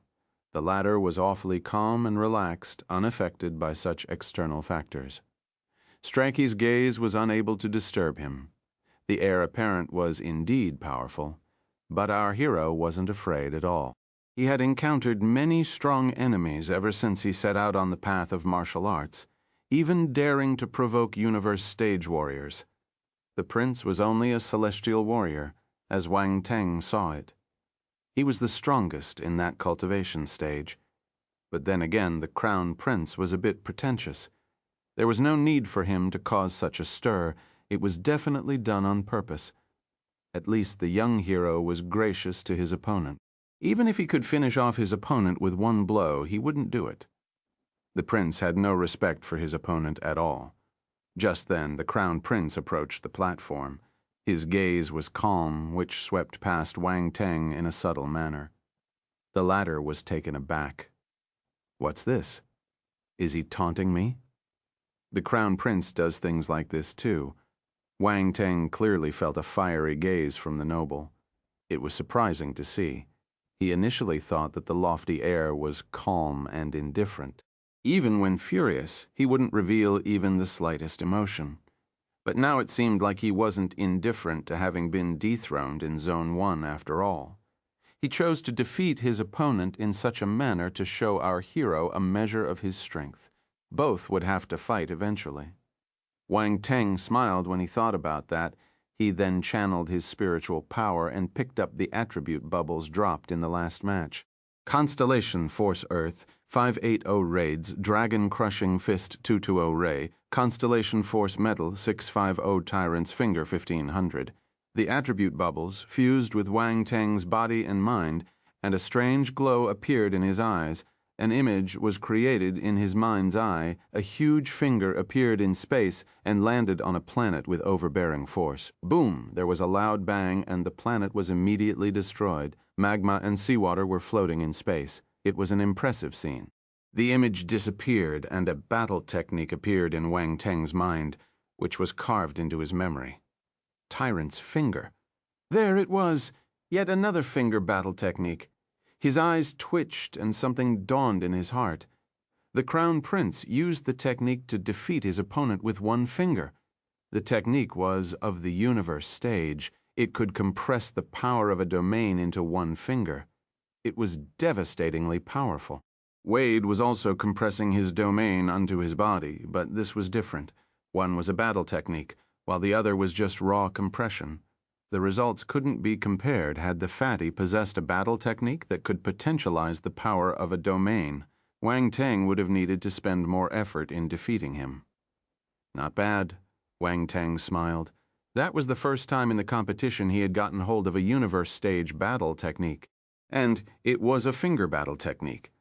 The young hero recalled that his first finger technique was obtained a long time before. He wasn't even at the planetary stage back then. It couldn't even be used later on. Finger techniques were too few, and the ones able to learn them were just as scarce. In comparison, fist and palm techniques were more popular, as they were much stronger. However, this was just the general opinion. The Crown Prince's Tyrant's Finger was very powerful, enough so to destroy a planet. Such an effect wasn't something an ordinary technique could achieve. Tyrant's Finger, 1,500 to 50,000 foundation. Unfortunately, 1,500 attribute points were just enough to reach the foundation level. More attributes were needed if he wanted to reach the prince's level. Chapter 15:14. The Crown Prince's Taunt, 3. From that moment onward, Wang Teng kept an eye on the Crown Prince. Aside from the Tyrant's Finger, he also gained another battle technique called Dragon Crushing Fist. It was a Cosmos stage skill. It was decent, although the move was nothing compared to the Tyrant's Finger. He would still keep it. In any case, it was still a Cosmos stage technique, which had some value. The young hero admitted to being surprised. All the warriors participating in the League of Talents were wealthy. Their skills were at the Cosmos or Universe stages. Wang Teng felt he could reopen his attribute collecting business. The skills dropped by the previous group were ordinary and not worth his attention. However, from that point onward, he could receive pleasant surprises from the attributes dropped. Just when he was about to look away from the attributes board, a question suddenly popped in his mind. The constellation Earth Force was probably dropped by Bob. This meant that the constellation Metal Force was dropped by the Crown Prince. If he wasn't mistaken, the prince had used Water Force during the first elimination round. Is he a multi-element martial warrior too? Wang Teng wondered. He wasn't the only one who noticed this. Many in the audience also realized how the prince had used a different element. The Crown Prince is a double-element martial warrior. He used Water Force in the first elimination round, but he used Metal Force just now. Both his forces are powerful. Aside from Wang Teng, the Crown Prince also has more than one element. This is getting interesting. I'm really looking forward to the final battle between the Crown Prince and Wang Teng. The image will be beautiful. It'll probably be scary. One element is hard to cultivate while they have many. The amount of force in their bodies exceeds that of normal martial warriors. Multi-elements? Only a genius would dare cultivate more than one element. No one else noticed the Crown Prince's gaze. His action was obscure. Wang Teng wouldn't have noticed it if he weren't paying attention. Our hero lost interest in the following battles, hence he didn't pay much attention to them. "We will proceed with the revival round for the ones who lost tomorrow," said the incorporeal voice from the light sphere. Some of the participants within the top 500 heaved sighs of relief. Finally, they were a step closer. Wang Teng glanced around and noticed Song Yicheng, Lu Jing, and a few others from the military. They had all successfully entered the top 500. However, most of them suffered serious injuries from their previous matches and their faces had a slight pallor. They needed to get back in shape during the revival round or their performance would be greatly affected in the next round. The next day, the revival round started. Wang Teng, the second prince, and the winners still had to wait and watch. Fortunately, the revival round wasn't 1 versus 1. It was a battle royale. What did this mean? The 500 who had lost would enter the arena at the same time. They weren't allowed to form teams. Only the 50 warriors who defeated the most opponents would continue. Wang Teng sat in his appointed seat, feeling bored. He had seen those participants in action before, so there was no reason to watch them again. One person suddenly caught his attention. It was the martial warrior he had defeated, Wade. The fellow was quite powerful. He shuttled back and forth between warriors like a slippery fat fish, defeating them one by one. His name was actually ranked as No. 1 on the light sphere. He had defeated 8 opponents thus far. 666, this fatty is amazing. Wang Teng kicked him out of the top 500, but he continues to fight with all his spirit. He is relentless even in the face of challenge. Not bad. I support him just because of his determination. I want to know how far he can go. Do you think he'll be able to enter the top 100? I bet 100,000 UC that he can. Is anyone willing to bet with me? Me? Me? Many people started to have high hopes for Wade. His shamelessness and smarts were enough to make him go far. Entering the top 100 was tough, but the audience felt that he could do it, although no one knew for certain. Chapter 15:15. Has he been possessed by the god of misfortune? 1. The revival round lasted for a day. 50 martial warriors were chosen. The fatty, Wade, was one of them. He was ranked first. He defeated 15 opponents, the most among all candidates. This proved everyone's guess. This fellow was promising. Wang Teng, that fatty, pulled through. The second prince chuckled softly when he saw the fatty, who still had a slightly swollen face. The fellow wasn't weak, but he always pretended to be timid. It was quite funny. I hope he can keep on surviving. That way, we can meet again. Wang Teng glanced at the rotund fighter. Others merely saw him like a weak-kneed fellow, but Wang Teng noticed the sharp glimmer in his eyes. The fatty seemed to notice the latter's gaze and shrunk his neck, making him look even more like a coward. Wang Teng smiled and shook his head. Are you a devil? Did he provoke you? Ji Haochen laughed. Wang Teng coughed awkwardly and replied in a righteous tone. Well, everyone experiences setbacks in life. Heaven must have sent me to train him. The guy might cry if he hears what you just said. Timothy smiled and shook his head. That only means that his mentality isn't strong enough, Wang Teng replied. Everyone was speechless. Not a strong mentality? Anyone will have a breakdown if they were slapped by your brick in front of so many people. Wang Teng changed the topic. The competition for the top 275 is happening tomorrow, and the chances of us meeting has increased. Let us worry about ourselves. Everyone turned grim when they heard this. They glanced at one another. We will meet if we're fated to meet, the second prince said. I hope a certain someone doesn't meet me. If not, I'll have him know how one's dreams are shattered, said the third prince, who had remained thus far. Everyone turned to look at him. They knew who he was referring to. Strachey smirked. Jin Tianquang looked at Wang Teng, the third prince. Why do I feel frustrated? Everyone. The next day at 8 in the morning, the first light of dawn seeped over the horizon, casting a warm glow over the planet. Without the warriors wreaking havoc in the 10 forbidden zones, the surviving creatures stirred from their slumber, emerging from their hiding places and enjoying their freedom.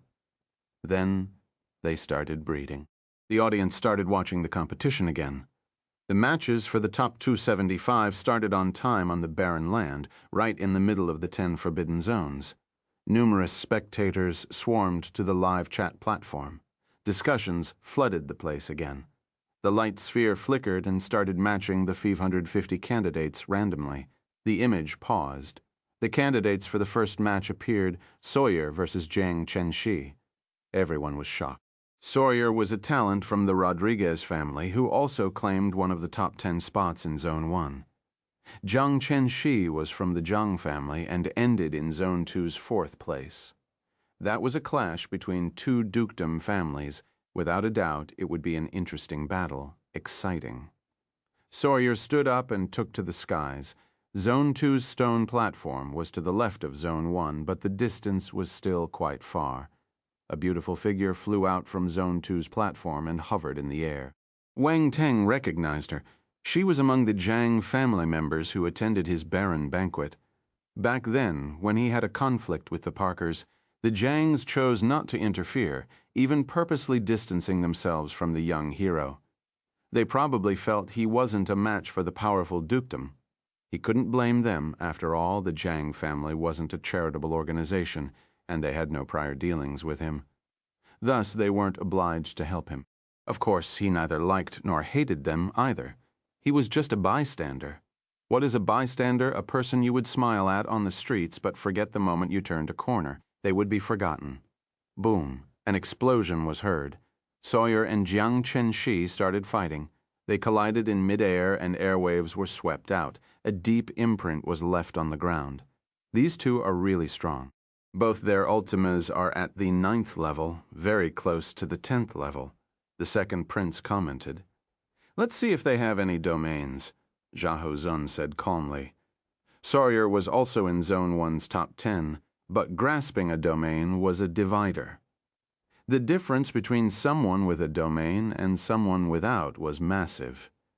Xiahou Zun's words seemed to have lifted a veil. Many people blinked. Timothy shook his head and said as he watched the battle, "There's a high chance of Sawyer having grasped a domain. However, I'm not sure about Jiang Chenxi.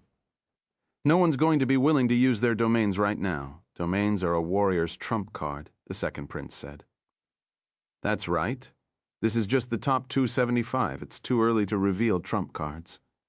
Ji Haochen smiled. The ongoing battle reached an end while they spoke. Sawyer didn't use a domain, so no one knew if he had grasped one or not. However, just as he pushed his last palm attack, an immense strength, Ultima, was hidden within.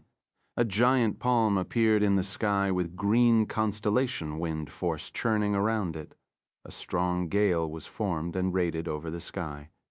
Chapter 15:16, Has He Been Possessed by the God of Misfortune? 2. Boom. Jiang Chenxi was hit by the palm and crashed onto the ground. Blood seeped down the corners of her mouth, her black long hair a mess. She looked miserable and had no choice but to admit defeat. Sawyer returned to Zone 1's platform indifferently. Raging Gale Palm, the second prince exclaimed. "Raging Gale Palm?" Wang Teng muttered and stared at the latter. "It's a battle technique of the Rodriguez family that's only passed down to their members." "Indeed. It's very powerful," said the former with a smile. "However, the technique is extremely hard to learn. Enlightenment is paramount. Normal people can never cultivate it to a high level." Wang Teng nodded in deep thought. On Zone 2's stone platform, Zhang Weisheng, who was in third place's seat, didn't look so good. Only 2 members of the Jiang family were left in the top 500. The rest had been eliminated. Since his sister was out of the picture, he was the only one left. On the Zhang family spacecraft, Zhang Weisheng and Jiang Chenxi's father, Zhang Hanfeng, was frowning furiously. There was a universe stage ancestor sitting in front of him. "This generation of youths is highly disappointing," said the elder. Zhang Hanfeng's heart skipped a beat. He knew his ancestor was angry, but he never dared to refute. He replied, "I will work hard to groom the next generation." Considering Chen Shi's ability, she might be able to pass the revival round, but this is her last chance, said the universe stage ancestor. Yes, Zhang Hanfeng felt the same way. 5 candidates could come out of the revival round, but only 2 would get the chance the next round. Based on Jiang Chenzi's ability, that was indeed her last chance. Her performance during the revival round would affect her ranking. If Wei Sheng performs as usual, he can enter the top 100, said the ancestor. Then he shook his head. Unfortunately, he's still far behind the talents from the other dukedoms. Wei Sheng is really close to grasping a domain. Jiang Weisheng sighed.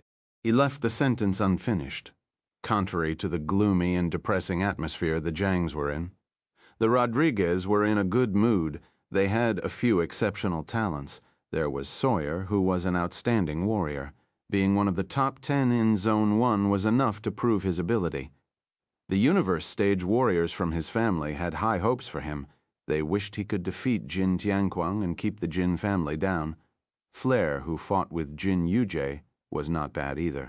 He was defeated by the latter, but he managed to fight his way back in the revival round, becoming one of the 50 who made it.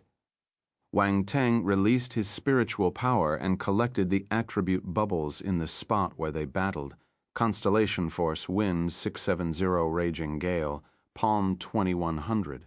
Constellation Force Wood 6000, Wood Ultima 1200. The attributes instantly merged into his body, forming an image in his mind. There was a giant palm with a storm and strong winds, twisting and turning around it. The move was driven by a formidable force. That was a universe stage technique of the wind element. The Rodriguez coat of arms was the Tornado Griffin. Thus, theirs was a wind talent trait.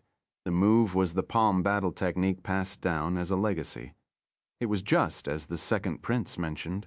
Wind battle techniques were rarer than those of the 5 basic elements.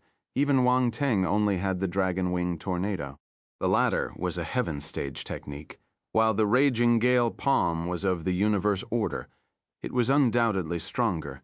This was a good gain. If the Rodriguez learned that Wang Teng had stolen their exclusive battle technique, would they flip the tables on him? Wang Teng's gaze turned sharp, and the corners of his lips formed a subtle smile. He looked through his attributes board. Raging Gale Palm, 1100 to 3000 well-versed.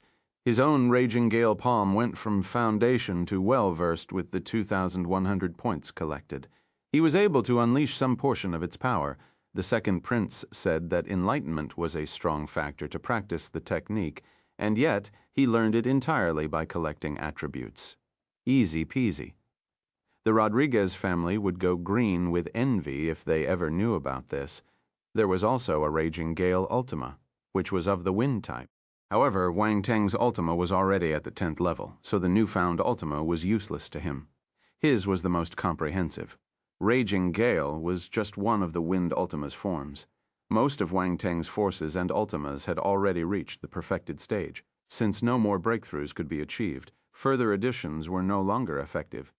The young hero left the attribute board alone and refocused on the matches. As for Jiang Chenxi, he didn't even look at her. Since she had lost to Sawyer, her strength was at best ranked at the bottom of the top 500. Even if she pushed her way to the top of the revival round, entering the top 140 wasn't possible. The gap was huge. Time passed gradually. The talented warriors stepped into the arena one by one. In the afternoon, when the time came for the 36th match, Leng Qianchua's name was announced. Her opponent was also a female warrior specialized in Earth Force. The person was tall, with wheat-colored skin. She had a healthy and wild look. If she wasn't standing beside the aloof Leng Qianxue, she might have drawn the attention of many of the male warriors. After all, many people loved big-sized. Chapter 15:17, Has he been possessed by the god of misfortune? 3. Unfortunately, not many women could steal Leng Qianxue's limelight. The latter was like an ice fairy hovering in midair, displaying her fair and smooth feet. She gathered ice power in her hand and sent it to freeze the incoming attack completely. The match ended quickly and easily. Gaunt appeared during the 40th match. His opponent was Wade, the poor fatty. He looked depressed and gloomy, as if a crisis had befallen him. Everyone gave him weird looks. Pardon me for laughing. Did he offend the 7 stellar academies? Why are his opponents always so scary? 7 stellar academies, don't spout nonsense. We have always upheld the principle of fairness and openness. We would never do such a shameless thing. This fatty's misfortune has nothing to do with us. He must be possessed by the god of misfortune. First he met Wang Teng, and now he met Gaunt. Stop it. The fatty is about to cry. Give him some face. Fatty, many thanks. The audience on the live chat platform couldn't control themselves and burst out laughing when they saw this scene unfold. Even Wang Teng started to sympathize with him. What kind of sin has he committed? The candidates started fighting. Since they were taking part in the renowned League of Talents, no one would admit defeat that easily. Everyone wanted to perform their best and leave a deep impression on the 7 stellar academies. The representatives of the institutions were watching them all the time. Honestly, Wade was quite powerful. If careful enough, Gaunt would have a hard time defeating easily. Wade knew his strengths, so he didn't engage in head-on combat. Instead, he chose a flanking maneuver, darting back and forth quickly, using his agility and speed to launch numerous long-range attacks. Concurrently, this would make it hard for his opponent to find his position. Such a fighting method was quite cowardly. What the audience saw was that the chubby fellow was frantically running in circles while hurling occasional attacks at his opponent, hoping to catch him off guard. Gaunt frowned and snorted. An extremely poisonous force was emanated by his body, formless and invisible. Wade didn't notice a thing. He continued circling Gaunt furiously, and even getting a little excited as he went about it, feeling that he had a way to deal with the fellow. As long as he didn't get too close, he wouldn't be poisoned. His opponent couldn't do anything to him. Wang Teng raised his eyebrows. Why is he getting excited? Doesn't he know he's about to lose? Soon, the excitement on Wade's face froze. He was poisoned. The toxin seeped into his body and turned his face green. Strange. Why am I feeling dizzy? Wade mumbled. Then he fell from the sky and smashed against the ground, making a deep hole. Dust flew all over. Gaunt turned and went back to Zone 3's platform without giving his opponent a second look. Everyone sympathized with the fatty, who was probably unaware how he lost. They could tell he was poisoned, but they didn't know how it happened. This made everyone instantly wary of the poison element warrior. A few more of the top 10 warriors stepped into the arena, easily beating their opponents. The crowd's speculations about their strengths rose. Wang Teng's name wasn't displayed, so he kept on waiting. It wasn't until late in the afternoon of the following when the young hero's name appeared on the light sphere. Wang Teng versus Parker's Warrior, No. 2. Chapter 1518. One Punch. 1. Wang Teng versus Parker's Warrior, No. 2. Wait, come on. The guy has a name? No. 2 was called Glades, so it should be. Wang Teng versus Glades. Everyone was stunned when they saw the names on the sphere. It's Wang Teng's turn. Hey, is that a warrior from the Parkers? Oh, it's No. 2, so his name is Glades. I prefer to call him No. 2. The poor thing. That's right, poor thing. The audience was familiar with Glades. He got tricked by Wang Teng once, and many had seen it happen. Then, as the young hero became more famous, more people went back to watch his short clips. No, 2. Glades was in some of them. Furious flaming universe. Lord's face changed. What kind of coincidence is this? Glades had taken a lot of effort to enter the top 500, but he met their nemesis. He didn't want to admit it, but Glades wasn't Wang Teng's match. He would be tormented. But admitting defeat instantly had to be avoided if he wanted to make a good impression on the great academies. The F. Wang Teng's lips tilted at a strange angle as he stood up. Strachey furrowed his brows and stared at him. Don't worry, since I have such a special relationship with the Parkers, I'll treat him better than the fatty." Wang Teng smiled, baring his fangs. Stracky felt the corners of his lips twitching, since he has a special relationship with the Parkers. "Well, our relationship isn't good. He wants to kill this guy." "Wait, kill." Strachey's expression changed. He had an ominous feeling. He wanted to remind Glades, but couldn't. No one could speak to the candidates during their match and affect their decisions. It was against the rules. He wouldn't dare risk his future. Wang Teng smiled and walked to reach a point in the sky. He hovered before Glades. The latter's face was black, while his gaze seemed conflicted. He wanted to take revenge for his past sufferings. However, he also feared his opponent. He knew he wasn't Wang Teng's match. The contradiction was there. He knew he couldn't defeat the latter, but he couldn't admit defeat that easily either. The great academies would never accept a warrior who didn't have the guts to fight. Wang Teng looked at him and said, "You seem afraid of me." Glades would never admit his fear. He snorted. "What a joke. Do you think you can beat me?" "Well, if that's the case, let's get on with it," Wang Teng smiled. That was the response he wanted. The guy was scared, but pretended not to be. Furthermore, he summoned courage to fight it out. "This is interesting. You said you'd never forgive me, right? Let me give you the chance to take your revenge." Silence. The muscles on Glade's face trembled when he remembered his previous threat. He wanted to go back in time and slap himself. He noticed the contempt in his opponent's calm gaze, knowing the guy had seen through his pretense. It made him feel embarrassed and furious, but he didn't lose his cool.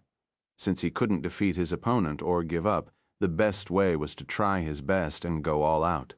Then he would admit defeat. This wasn't being timid, it was a rational choice.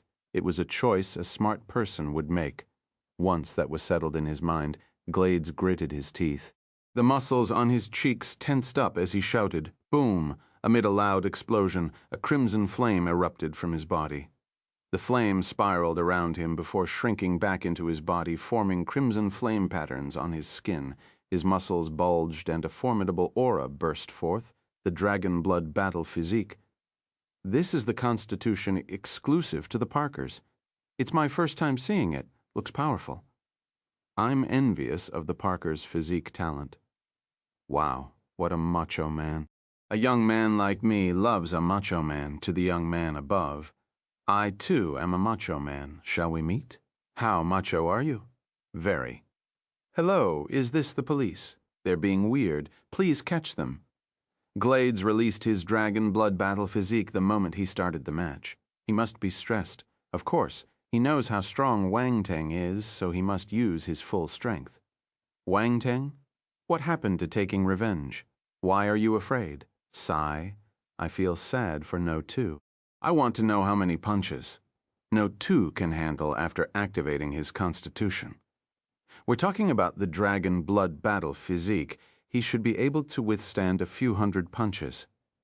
The audience's eyes lit up when they saw how Glades manifested his physique. Everyone stared at the special body curiously. It was a rare chance to witness Glades in action. Even in the scope of the whole universe, martial warriors with powerful physiques were rare. Some wondered how many attacks the fellow could handle. Chapter 1519. One Pucnh. 2. How resistant the Constitution was. It was a good question. His dragon blood battle physique was lower than the 3rd rank.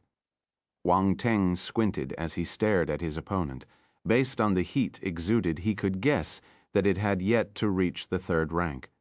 Furthermore, he was extremely familiar with that flame.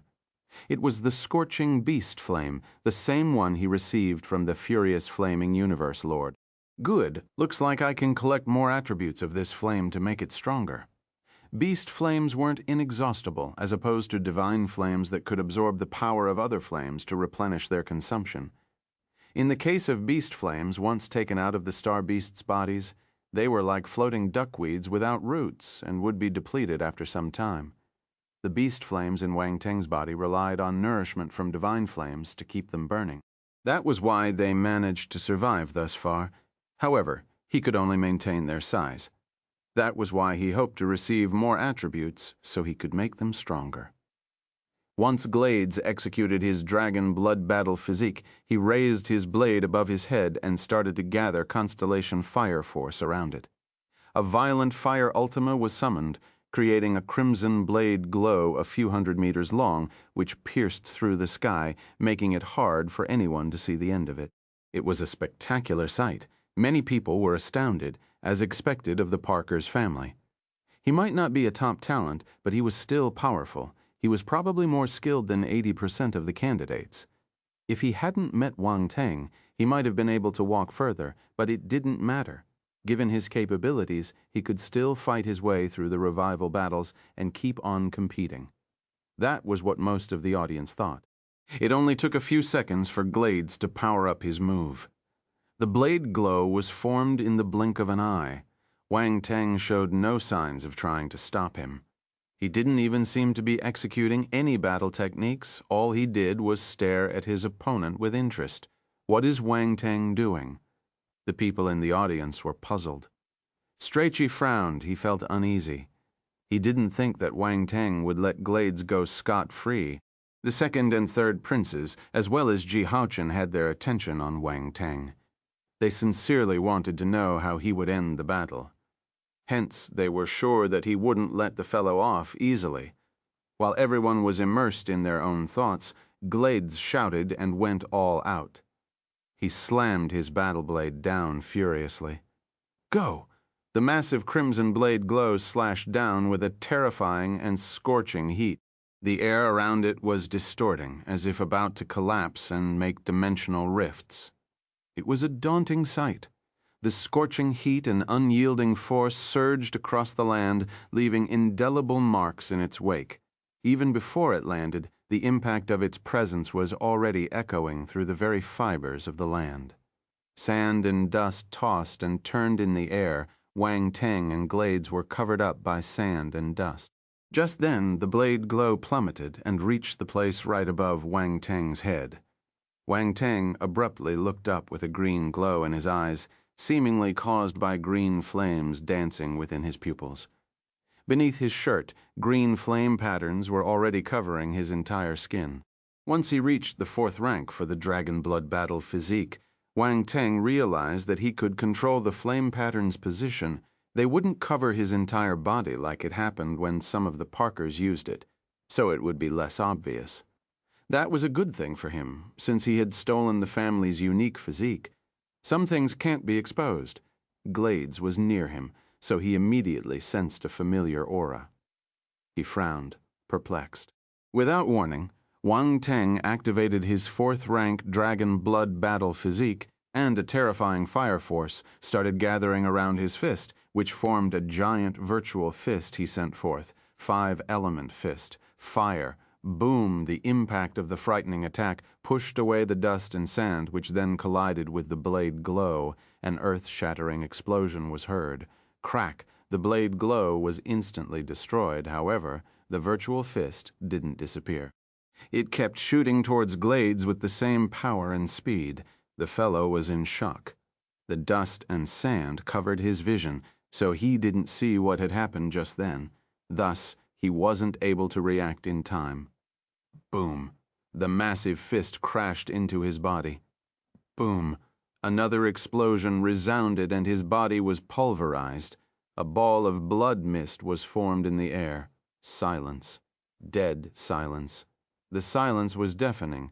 Not a single rustling broke the oppressive stillness. The cloud of sand and dust were blown away by the punch, so everyone was able to clearly see what happened. Glades Parker's was crushed with one punch. Even after activating his Dragon Blood Battle physique, he was literally crushed. His entire body was smashed into blood mist. Tiny blood droplets rained down. No sediments were to be found. It was ghastly. Many candidates had died during the competition, but that was the first shocking death to be witnessed. To top it off, it was a warrior from the Parker's family. Everyone knew how powerful the Dragon Blood Battle physique was, and yet it was destroyed with a single punch. It was unbelievable, no matter how they looked at it. How powerful is Wang Teng's punch? This question appeared in everyone's minds. They were dumbstruck. The Crown Prince turned grim. He stared at Wang Teng intently, trying to see through the latter. However, his body was shrouded in a strange mist, so he couldn't see anything. The second and third princes, as well as Ji Haochen, straightened their backs and gaped at Wang Teng as if he were a ghost. Strachey's face was contorted. His gaze flickered as he clenched his fists tightly. Lang Qianshui, Gaunt, Berkshire, and Yuan Hong looked bewildered. They stared at the victor from afar. This guy is ruthless and powerful. Lang Qianshui was appalled. She felt she had never understood the fellow entirely. What kind of man is he? He was irritating and shameless back in their first encounter. Now he turned cold-blooded and cruel. Gaunt licked his lips. Feeling his cold blood bubble with excitement, he suddenly wondered if the young hero and him were the same kind of people. As for Berkshire and Yuan Hong, their competitiveness was ignited. This youth is powerful, bastard. Furious flaming universe Lord raged. His eyes were blazing while his muscles were tensed and coiled. He banged a fist, and a device next to him was damaged, sparks crackling. Valtero and Sinclamon were also consumed by a fiery rage. They glared at the nasty youth, wishing they could tear him to pieces. Bastard, I will kill you. The furious flaming universe lord's shouts echoed in the spacecraft. On the military's battle fortress, the three Eternal Stage generals exchanged glances and noticed how they were equally astonished. This youngster is quite violent and ruthless. General Habakkuk smiled nonchalantly. Looks like the Parkers really offended him. General Fu Xinglan shook his head and continued calmly. I've heard of their feud. The Parkers really asked for it. This is how the elite families always act, General Habakkuk snorted. Don't worry, he's already killed him, and it's just one of their members, General Fu Xinglan replied indifferently. I admire Wang Teng's ways. He killed his opponent decisively. There was no hesitation. This is the kind of man that will go to the end. We killed many people to reach our status. This is just the beginning. General Habakkuk smiled. Chapter 1520. He stepped on you once.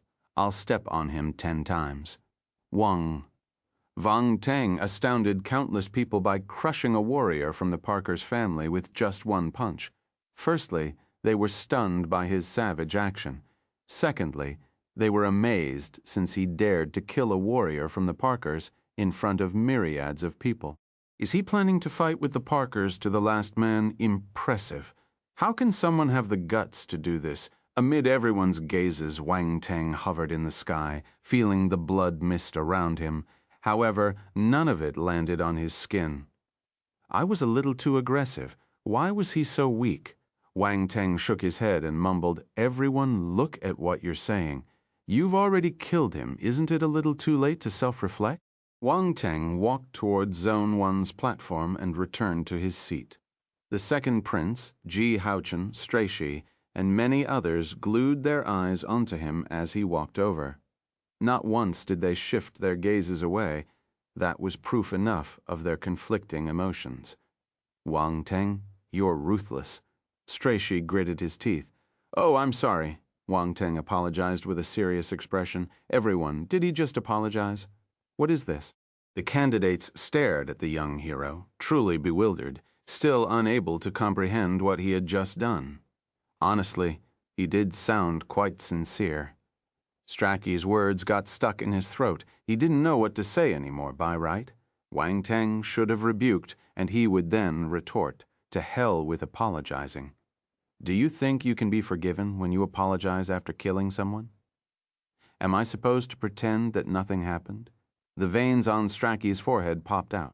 He was on the verge of going mad. Our hero simply ignored him and turned to watch the competition.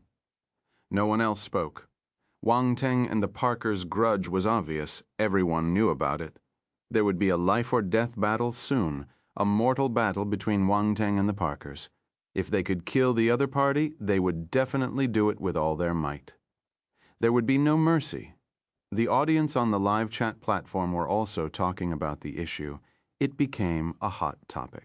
Some people started to analyze Wang Teng's fist skill. It was incredible that he could crush the tough dragon blood battle physique. Can anyone tell what stage Wang Teng's battle technique is at? I think it's at the universe stage, to say the least. It's so powerful. This is scary. He smashed someone with just one punch. What kind of universe stage technique can do this? It must be top class. Doesn't Wang Teng come from an underdeveloped planet? Why does he have a universe stage battle technique? The military placed high hopes on him. It's normal they'd pass him a high-tier technique. That makes sense. He's a genius. He deserves special treatment. A battle technique is just a battle technique. Do you think you can smash a warrior from the Parkers if you have it? Honestly, I can't. Good, you're honest. Tell me your wife's contact number. I have no other intentions. I just want to tell her that you can't do it. Fuck off. In short, Wang Teng is powerful and talented. We can't do the same. Where are the people who said that Wang Teng isn't as powerful as the Crown Prince? Come out. The Crown Prince defeated his opponent with one finger while Wang Teng crushed his enemy with one punch. Oh my God, who is stronger? Some guessed that the young hero's fist skill was at the universe stage and thought that the military had given it to him. No one knew it was self-created. It was understandable. Even General Fu Xinglan, an eternal stage warrior, would have never guessed.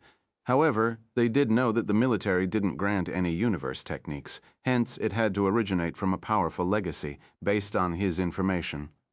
He once received a legacy from the Flaming River Universe Lord, and it was fire-based. It made sense. General Fu Xinglan felt that his guess was right. Wang Teng didn't know what the others were thinking. His five-element fist was strong, but the dragon blood battle physique helped in releasing its full potential. The fight for the top 275 would require 275 matches. That would take close to 6 days.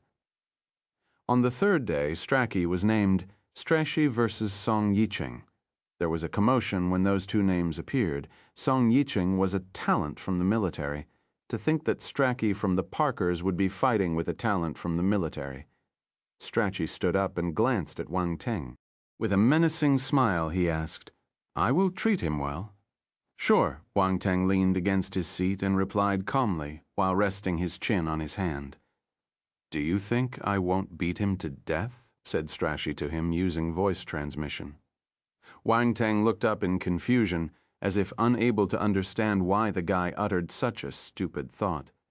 "You can try, if you're not afraid of angering the military." Strachey's expression froze. Chapter 1521. "He stepped on you once. I'll step on him 10 times, too." Strachey was so focused on his anger, he forgot about the military, which was a formidable faction not to be provoked. What's more, they always defended their people. The Parkers weren't afraid of anyone, but they preferred not to cross the military. That was why he couldn't kill Song Yicheng. Fuck. The champion from the Parkers' dukedom felt frustrated enough to vomit blood. "Go ahead." Wang Teng waved a hand and dismissed him impatiently. The other snorted and took to the skies. Boom. There was an explosion immediately after. Strachey was filled with rage, so he could only vent by bashing his opponent. Fire force engulfed his body as he hurled his punches. He didn't use any weapons, but the strength was formidable. Song Yicheng could handle his attacks in the beginning, but things got difficult as time went by. Punches kept landing on his body. Bang. He lost in the... Strachey stepped on him, pushing him against the ground. The latter vomited blood as he was seriously injured.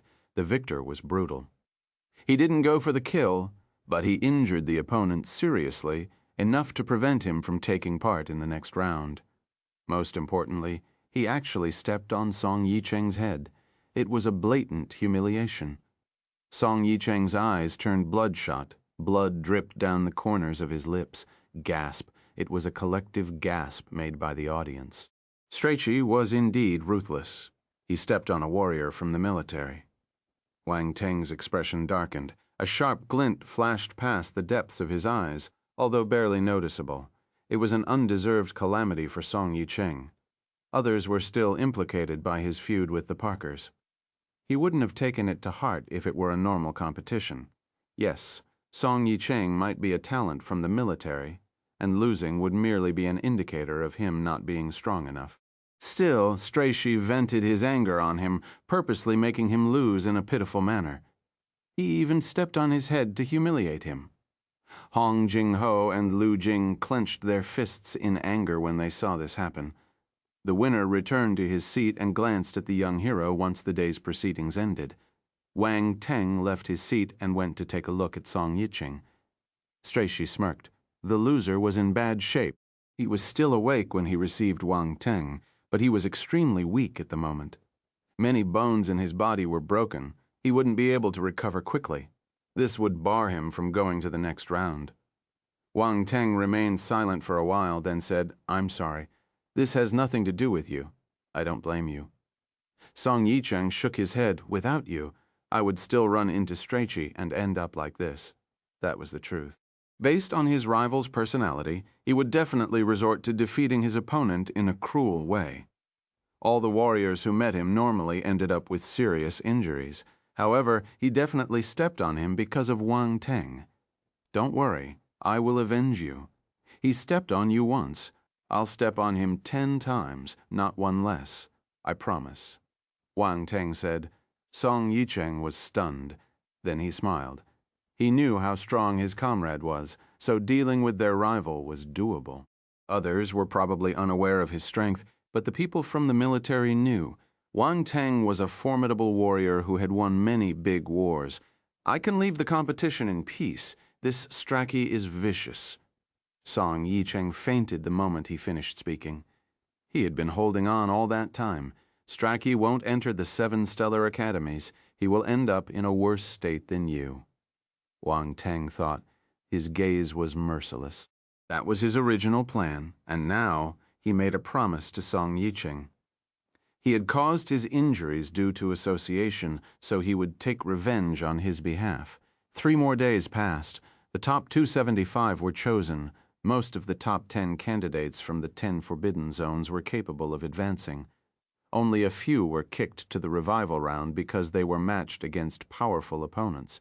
In the fight between Hong Jing-ho and Lu Jing, one advanced, while the other ended up losing with injuries. The one who advanced was Lu Jing. Wang Teng was surprised.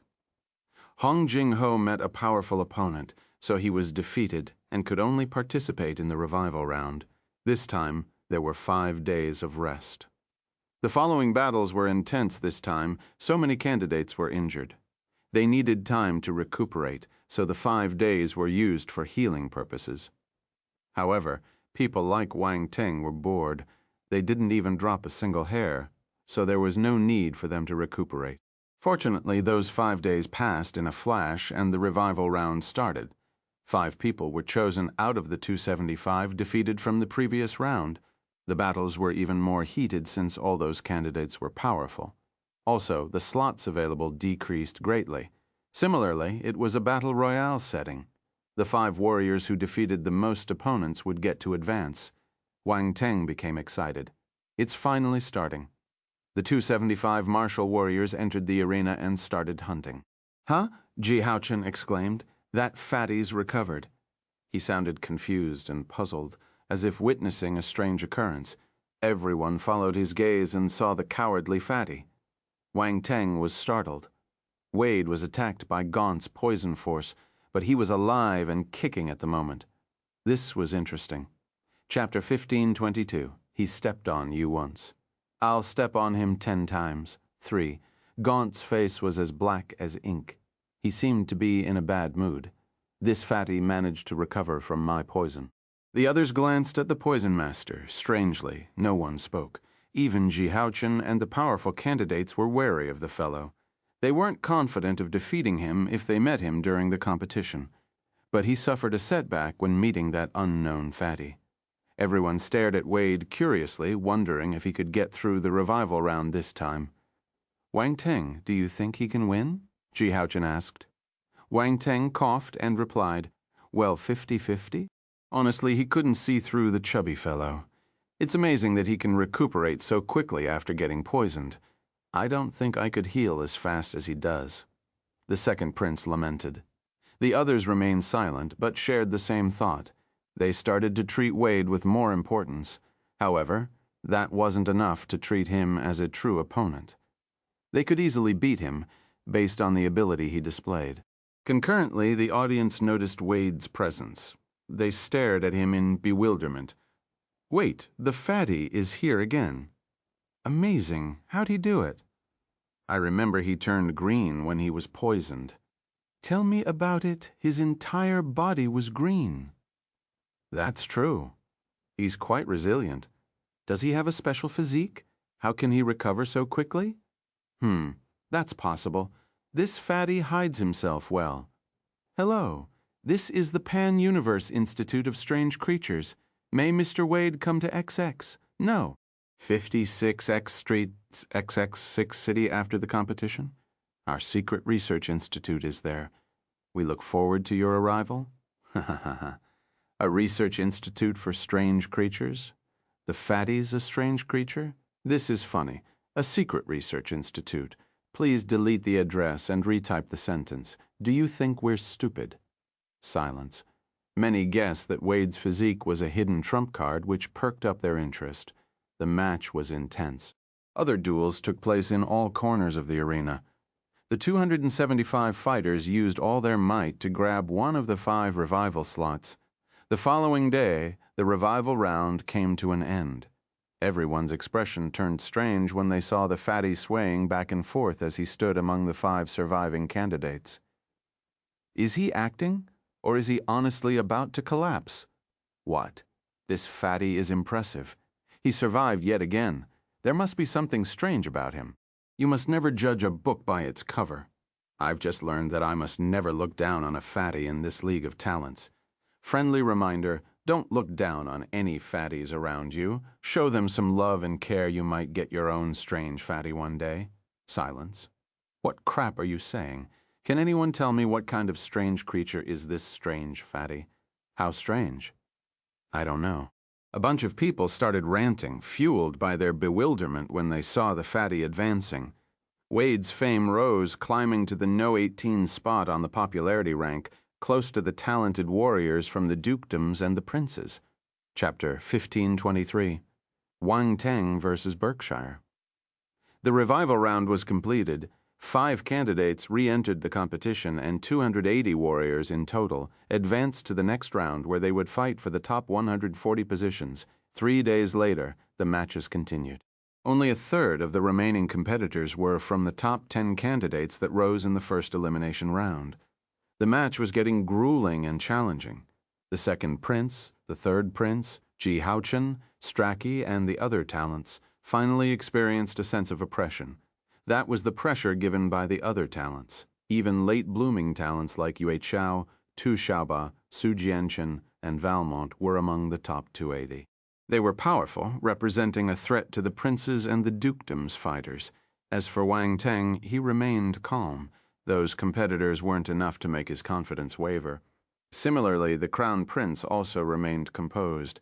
Not once did he open his eyes to watch the fights. It was as if the matches weren't enough to attract his attention. Well, he did have the capital to act that way. Considering his ability, he didn't need to study their duels. They weren't powerful enough. He had met greater and stronger talents elsewhere. Those were the people worth his attention. Of course, there were some candidates worth noticing, but none of them had stepped into the arena. The matches continued, but Wang Teng's name had yet to appear. The latter wished he could go against someone from the Parkers family. Only 3 of them were left. No, 3, Strachey and Landon. Either of them would do as long as it was one of the Parkers. However, the more he wanted something, the more it didn't happen. All 3 warriors entered the arena with other opponents. No. 3 heaved a sigh of relief. The scene of Glades being crushed to death kept haunting him. It was vivid, like a nightmare that wouldn't fade from his memory. He couldn't imagine what would happen to him if he did meet Wang Teng. The guy couldn't admit defeat since his family wouldn't allow him to give up without a fight. It would be humiliating. However, if he fought, he would very likely be helpless against their nemesis's punch. Fortunately, he didn't meet Wang Teng in that round. It was a true stroke of luck in that unlucky situation looming over them.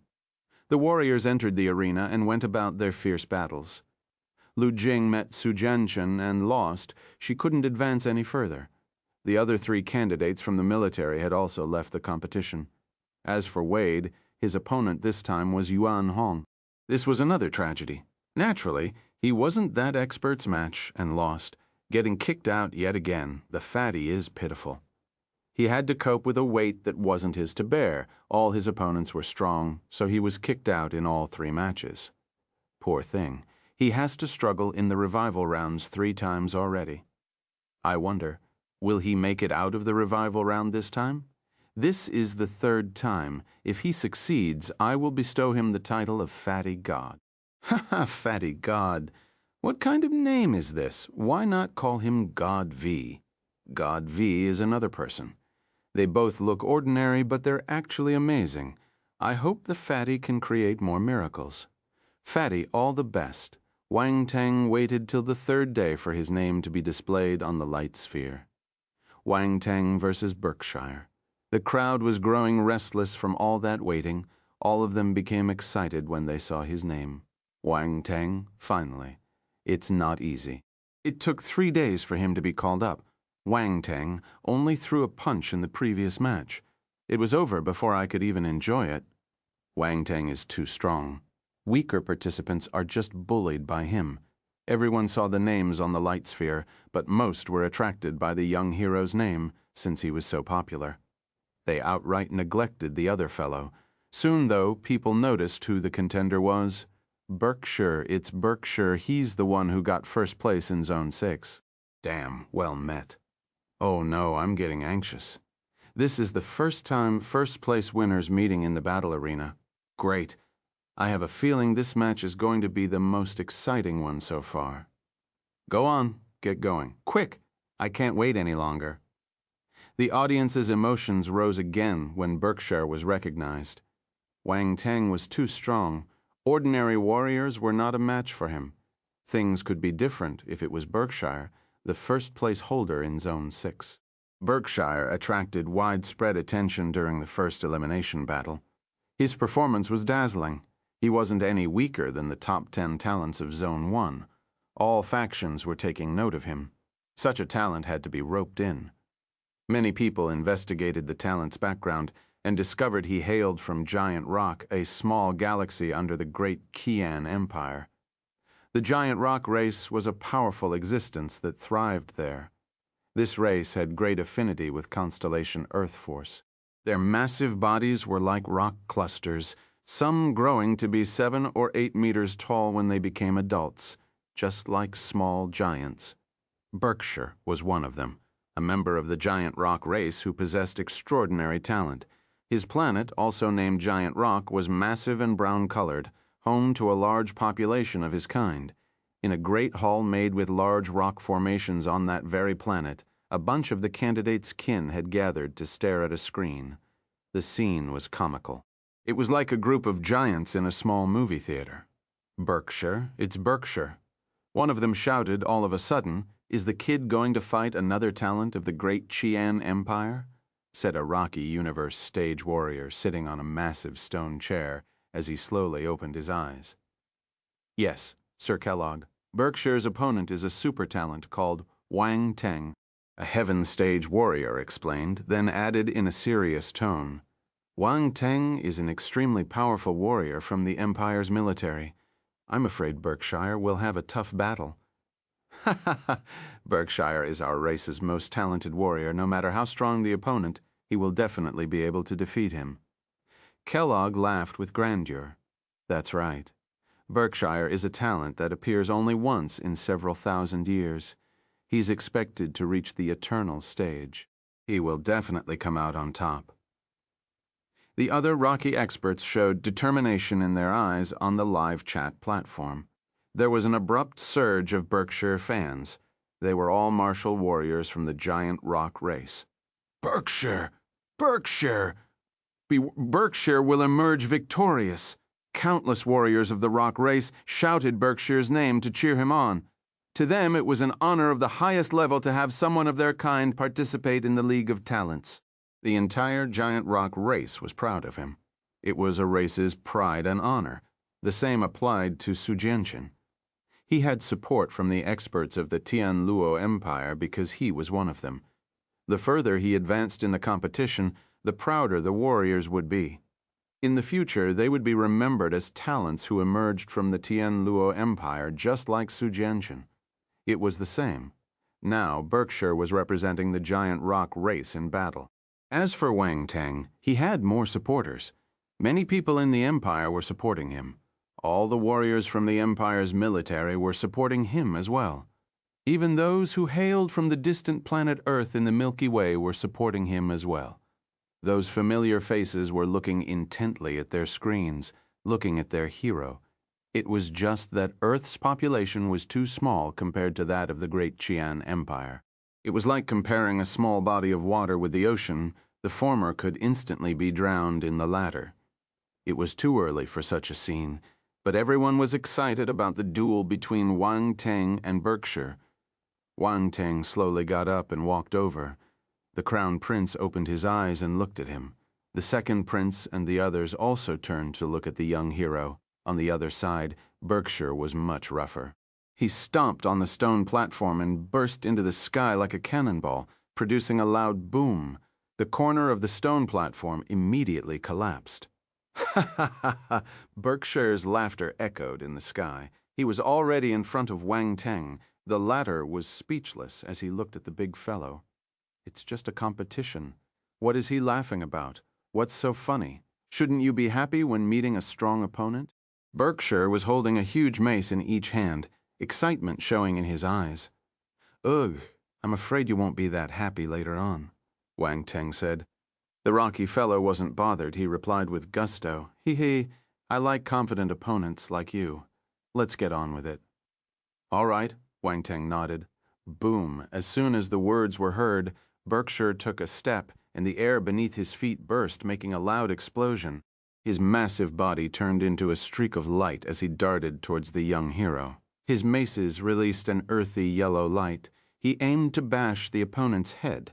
Wang Teng raised his head calmly, eyes unwavering. His body seemed a little scrawny compared to Berkshire's. His fists then erupted with terrifying force to resist the attack. Boom! The explosion resounded throughout the arena. Both figures flew backwards for a dozen meters before they could stop. Everyone's eyes widened. The military talent was able to withstand the maces with his bare fists. Furthermore, both sides seemed to be evenly matched. No one could suppress the other. Still, everyone could tell that Wang Teng had an advantage. He wasn't using any weapons. Powerful, formidable. That was the feeling that the young hero was giving to everyone. It was a stronger and more intense feeling compared to the time he defeated Glades with a punch. It was incomparable. However, Wang Teng's slim figure and Berkshire's huge body offered a stark contrast. The two stared at each other in the sky. The rocky guy's fighting will became more intense. He could feel his opponent's strength. He was the first one to counter his attack with bare fists. Boom. Both sides sprung into action again, turning into clashing streaks of light. Berkshire's maces moved wildly, forming huge yellow mace clone shadows to suppress the human. Wang Teng then released fist glows in the sky. The five-element fists shattered the mace shadows. That's a powerful fist technique, several people exclaimed. Their eyes widened in shock as they stared at the formidable move executed by the young hero. Wait, that was an Earth Force technique. Wang Teng has Earth Force as well? Earth Force? How many forces can he use? Has someone kept count? This is madness. Water, wood, fire, earth, wind, and lightning. There's 6 already. Oh my God, this is incredible. How can someone have so many different kinds of force? Is this the legendary monster among monsters? Wang Teng is an unimaginable monster. All right, Chapter 115-24. I'm bigger than you. Numerous people were astounded when they saw that Wang Teng released Constellation Earth Force to fight with Berkshire. Various emotions flashed past the eyes of the second prince, Ji Haochen, Strachey, and many others. Leng Changshui, Gaunt, Yuan Hong, and Su Jianchen were astounded. Constellation Earth Force. This fellow had already used 5 types of force, and he pulls yet another completely different one. What kind of monster is he? At first, they thought that 5 was the limit. But then Wang Teng showcased his sixth force. How does he cultivate? Some distance away, Wade shrunk his neck and mumbled pervert to himself. Strachey remembered the order given by his ancestor. He was told that Wang Teng was a rare talent. He would need to be extra careful. 6 different force elements and an exceptional genius. The young hero's natural talent left people green with envy. Even the mighty Strachey, backed by the Parkers and possessing the powerful dragon blood battle physique, was unable to keep the jealousy gnawing his heart in check. He was raised by a grand dukedom bloodline, and yet a mere civilian from a backwards planet was more talented than him. Boom, boom, boom. Wang Teng and Berkshire collided forcefully, releasing ghastly explosions in the sky. The impacts produced by their moves swept across the land. Both parties were using their earth force to battle. The compound effect weighed down the surrounding air, causing the battleground to feel extremely heavy.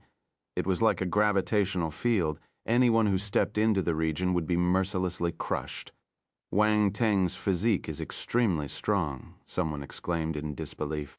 Wang Teng had been fighting with Berkshire while just using brute force, yet he wasn't at any disadvantage. Everyone knew how firm the rocky fellow's body was. It didn't make sense for Wang Teng's physical body to be equally strong. He's not the muscle type. Why is he so powerful? All the while, Wang Teng had given the impression he was the kind of warrior who emphasized skill and enlightenment. In the end, it was the opposite. His physical body was a tank. He aimed to slam his opponent with the maces, but then they parted and shot backwards again. Boom! Each opponent was driven back a few hundred meters. Berkshire panted heavily and said, "You're a worthy opponent. I won't be able to defeat you if I don't use my full strength." Wang Teng stretched his body and replied calmly, "Please do your best. It won't be fun for me if you don't." Berkshire was speechless, feeling that the fellow was being overly pretentious. Still, he didn't mind. This didn't count as showing off when said by a strong warrior. This was being classy. He considered Wang Teng to be a formidable expert. Boom! A powerful aura erupted from the rocky fighter's body. Yellow strings of light spiraled around him, forming occult patterns on the rocks that made up his body like etchings from the origin of the world, carved on a battle blade. Boom. Berkshire grew taller as the patterns spread throughout his limbs. Booming sounds came from within his body, akin to a terrifying wild beast venting its anger. He was already 8 meters tall in the beginning. The growth spurt allowed him to reach approximately 50 meters in height, becoming a real giant in every sense of the word. He then looked down at his opponent.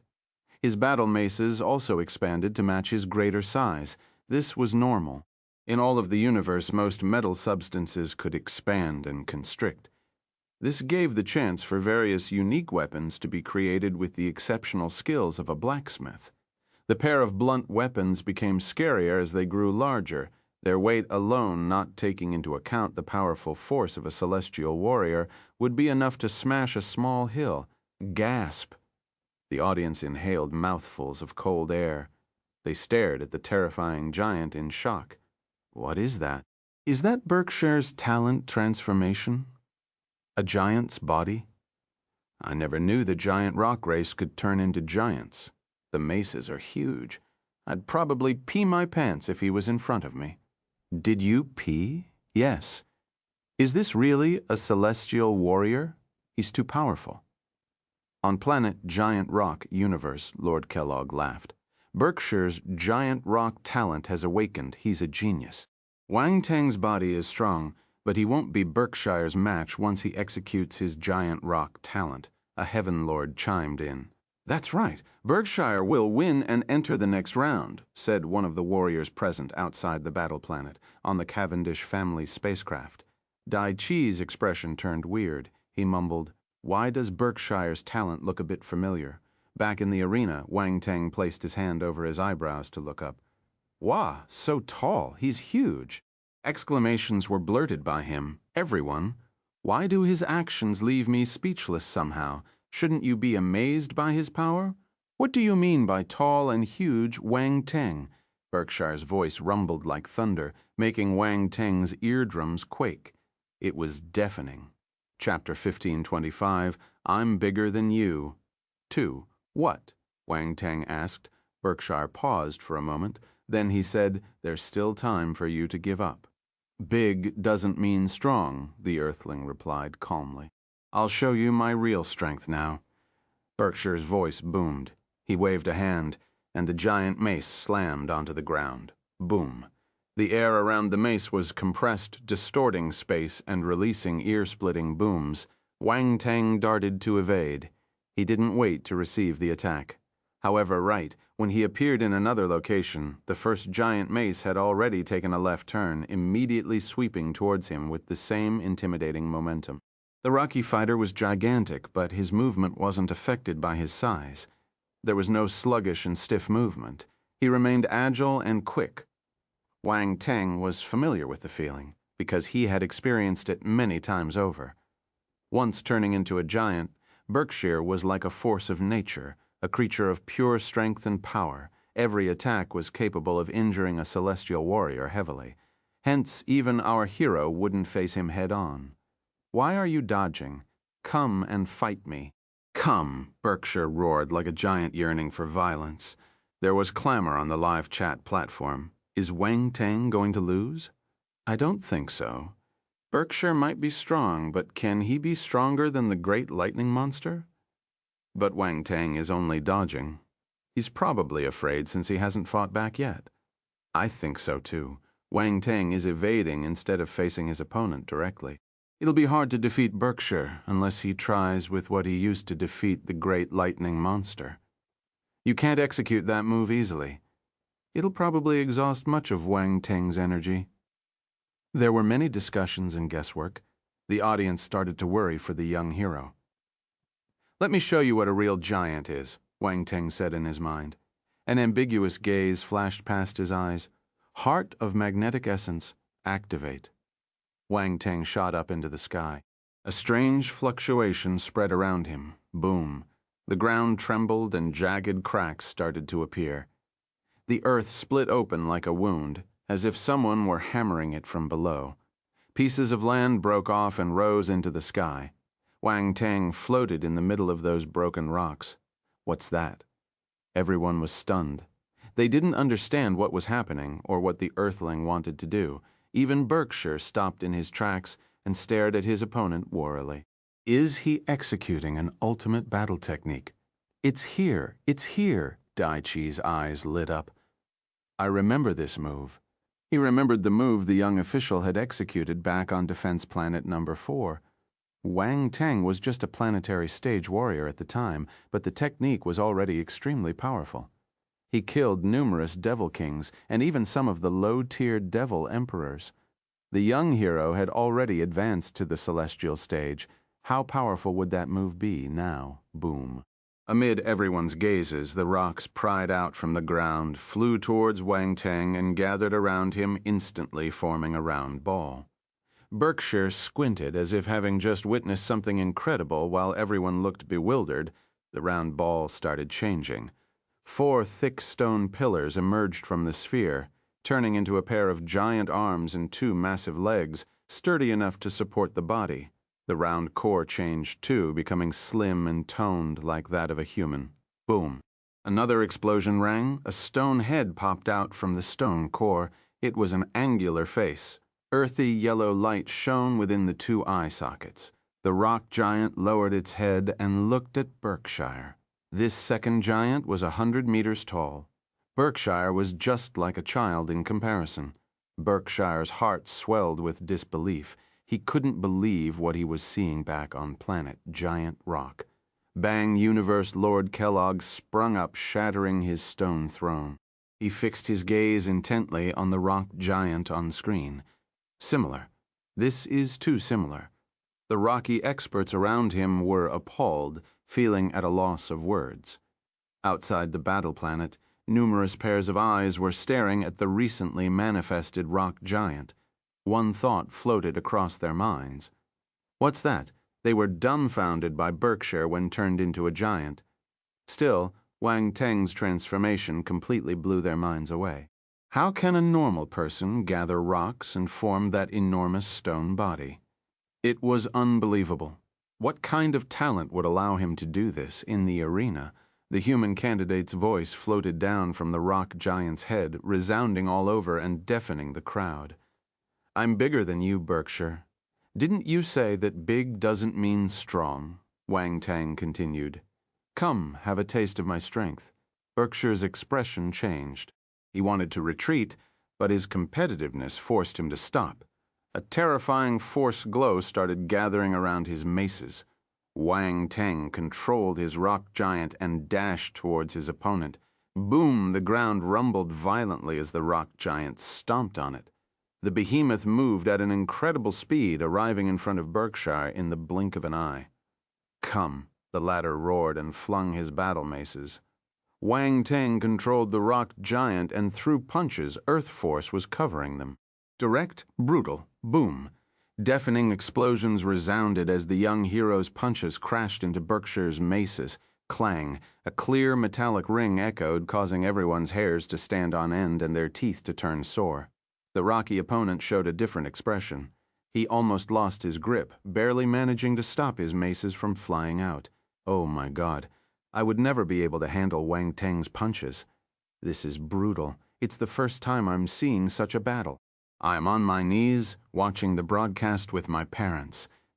The human hero pressed on, reaching out with a giant hand and grabbing his opponent's arm and raised him into the air. Then he threw him forcefully to the ground. Berkshire felt his world spin before he could react. Then he was met by the ground. Boom. The ground quaked and heaved, while the air around them was full of stones grinding and cracking. Dust filled the air, a choking cloud as high as 3 meters. Berkshire finally reacted and started to struggle frantically. He kicked at the rock giant with his legs. Normally, the taller someone was, the higher the center of gravity. The rocky fellow knew this, so he wanted to kick the rock giant and make him fall. That way he could break free. However, Wang Teng had foreseen it. He jumped and bent his knees a bit to evade Berkshire's kick. Then he attacked the latter's abdomen. Splurt. The guy's eyes popped out while he vomited a mouthful of blood. The pain felt was excruciating. Our hero used the momentum to get up and grab his opponent's legs. He swung his arms and continued to smash the other against the ground without stopping. Boom, boom, boom. Loud booms rang continuously. Berkshire had lost all ability to resist. He was dazed from all the smashing. The scene was tragic. A 100-meter-tall giant was grabbed by the legs by a larger giant and slammed on the ground furiously. This sent chills down the onlookers' spines. Sometime later, Berkshire couldn't withstand the pain and went back to his normal size. He laid on the ground, questioning his life. Silence. All the people in the audience, including the warriors at the scene, were dead silent. Chapter 1526. The Pure Sword 1. It's over. Everyone stared at the screen. Some were still taken aback, unable to believe it. Berkshire was still dazed after being smashed by Wang Teng. He had no chance to resist. Their battle seemed extraordinarily simple. Yes, that's right, simple. Even though they were fighting, it wasn't spectacular. However, there was a different kind of shock. The result of the match appeared on the light sphere. Wang Teng won. Everyone snapped back from their stupor and started chattering. Berkshire is a bit pitiful. Looks like he's been smacked out of his senses. Wang Teng's fighting style is always surprising. Just when you thought that he was going to counter with the move he used against the great lightning monster, he pulls out another one. Is everyone as surprised as I am? Does anyone know if the rock giant used by Wang Teng is a talent or a battle technique? I want to learn that. It's a battle technique, I think. How can a human have such a peculiar talent? Did any of you notice that his rock giant was very similar to Berkshire's giant form? Now that you mention it, they do look similar. Their size and appearance might be different, but they were both made of rocks. You summarize well? I have to. I do these kinds of things for a living. What kind of things? Oh, I'm an elementary school student. What? Sci teachers always ask me to write apology letters. They always nag me to sum up my mistakes. Come on, this isn't the time to be talking about this. Be it techniques or talents, they seem to have some similarities. Could it be?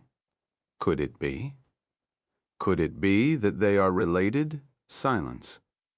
Some people felt that Wang Teng's rock giant and Berkshire's giant form were similar and were pondering about them having a common origin. Of course, most of it was in a joking manner. More people speculated about them having similar techniques. After all, there were many similar skills in the universe. However, the probability of similar moves clashing was extremely small. The second prince, Ji Haochen, and the rest were giving Wang Teng strange looks as he returned to the stone platform. Why is everyone looking at me? Wang Teng felt a little uncomfortable and raised his eyebrow. The second prince coughed awkwardly and asked, after hesitating for a while, "Cough, was that a battle technique?" Ji Haochen Sawyer and the others looked over as well. Strachey, the third prince, Jin Tianquang, who weren't on close terms with the young earthling, didn't look over, but tried to eavesdrop. That rock giant astonished them. They couldn't imagine Berkshire being swung around and bashed wildly. It was embarrassing and painful. They were thinking of ways to deal with that rock giant if they encountered Wang Teng. "Sort of," the young hero replied. "There's a battle technique like that. I've never seen it before," Timothy said. "The universe is vast." Wang Teng laughed. He couldn't just say that he got it from an ancient race. The second prince didn't hesitate and said with a trace of amazement, "Anyway, how many forces do you have?" "Guess," said the hero, smiling. "You don't have to tell us if you're unwilling." The second prince shook his head. Strachey and the others felt disappointed. They didn't get their answers. Wang Teng was tight-lipped about it on the other side. Berkshire stood up shakily. He was still feeling dizzy as he glanced at Wang Teng with a troubled look. He actually lost after using his giant rock talent, and he did so pathetically. He was grabbed by the legs and smashed against the ground. If he cared about image, he would isolate himself out of embarrassment. Still, the entire giant rock race had pinned their hopes on him. Such defeat would disappoint many. The rocky expert gazed at the starry sky in the direction where his home planet was. The warriors from his race were disappointed, not expecting that Berkshire would lose. However, they could understand Wang Teng was too powerful. A human warrior could actually form such a gigantic rock giant and smash their champion on the ground, on planet Giant Rock. Kellogg shook his head in silence. However, there was a meaningful look in his eyes as he contemplated something. Wang Teng sat down and noticed his opponent looking at him. He had already given him the respect an opponent should have, only using the right amount of strength to defeat him. That was enough. The rocky fellow dropped quite a few attribute bubbles, which our hero collected with his spiritual power, Constellation Force, Earth, 8500, Earth Ultima, 2000, Giant Rock Talent, 1600. The attribute bubbles merged into his body and were completely absorbed. Giant Rock Talent. Wang Teng's eyes flashed, but he wasn't very surprised. The attribute was inferior to his heart of magnetic essence, even when compared to the heart of Zhongyan he had gotten initially. However, he realized that the new acquisition was a weaker version of the heart of Zhongyan. Chapter 1527. The Pure Sword, 2. The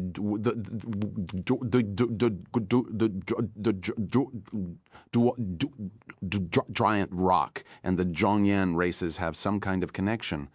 Many thoughts went through Wang Teng's mind, but he didn't dwell upon it for long. After all, there was no need for it, and it didn't concern him. He then left this thought on the back burner. He felt a little disappointed since there was nothing special. His only choice was to watch the rest of the matches. The competition continued with the rest of the participants after Wang Teng and Berkshire's battle was over. Soon, the fight for the top 140 ended, which was followed by a revival round. Only 2 people would have the chance to continue. Once again, it would be settled with a battle royale setting. In the end, Wade lived up to everyone's expectations and proceeded to the next round.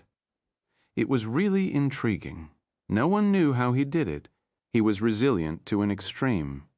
He managed to emerge from the revival rounds after being ousted time and again. He was like an indestructible cockroach. The other one was Berkshire. There was no need to even think about it. The rocky fellow was really strong. He wouldn't have been eliminated if he hadn't met Wang Teng. Next was the fight for the top 71. Since the competition was reaching its final stages, the allotted recovery time was shortened from 5 to 3 days. Even if they were injured, they would have to participate. 3 days later, the participants were ready and the competition was just about to continue. The matches would be divided into 2 days, and they wouldn't take up much time. From that point onward, it was likely that the ones who had gotten into the zone's top 10 spots would be eliminated.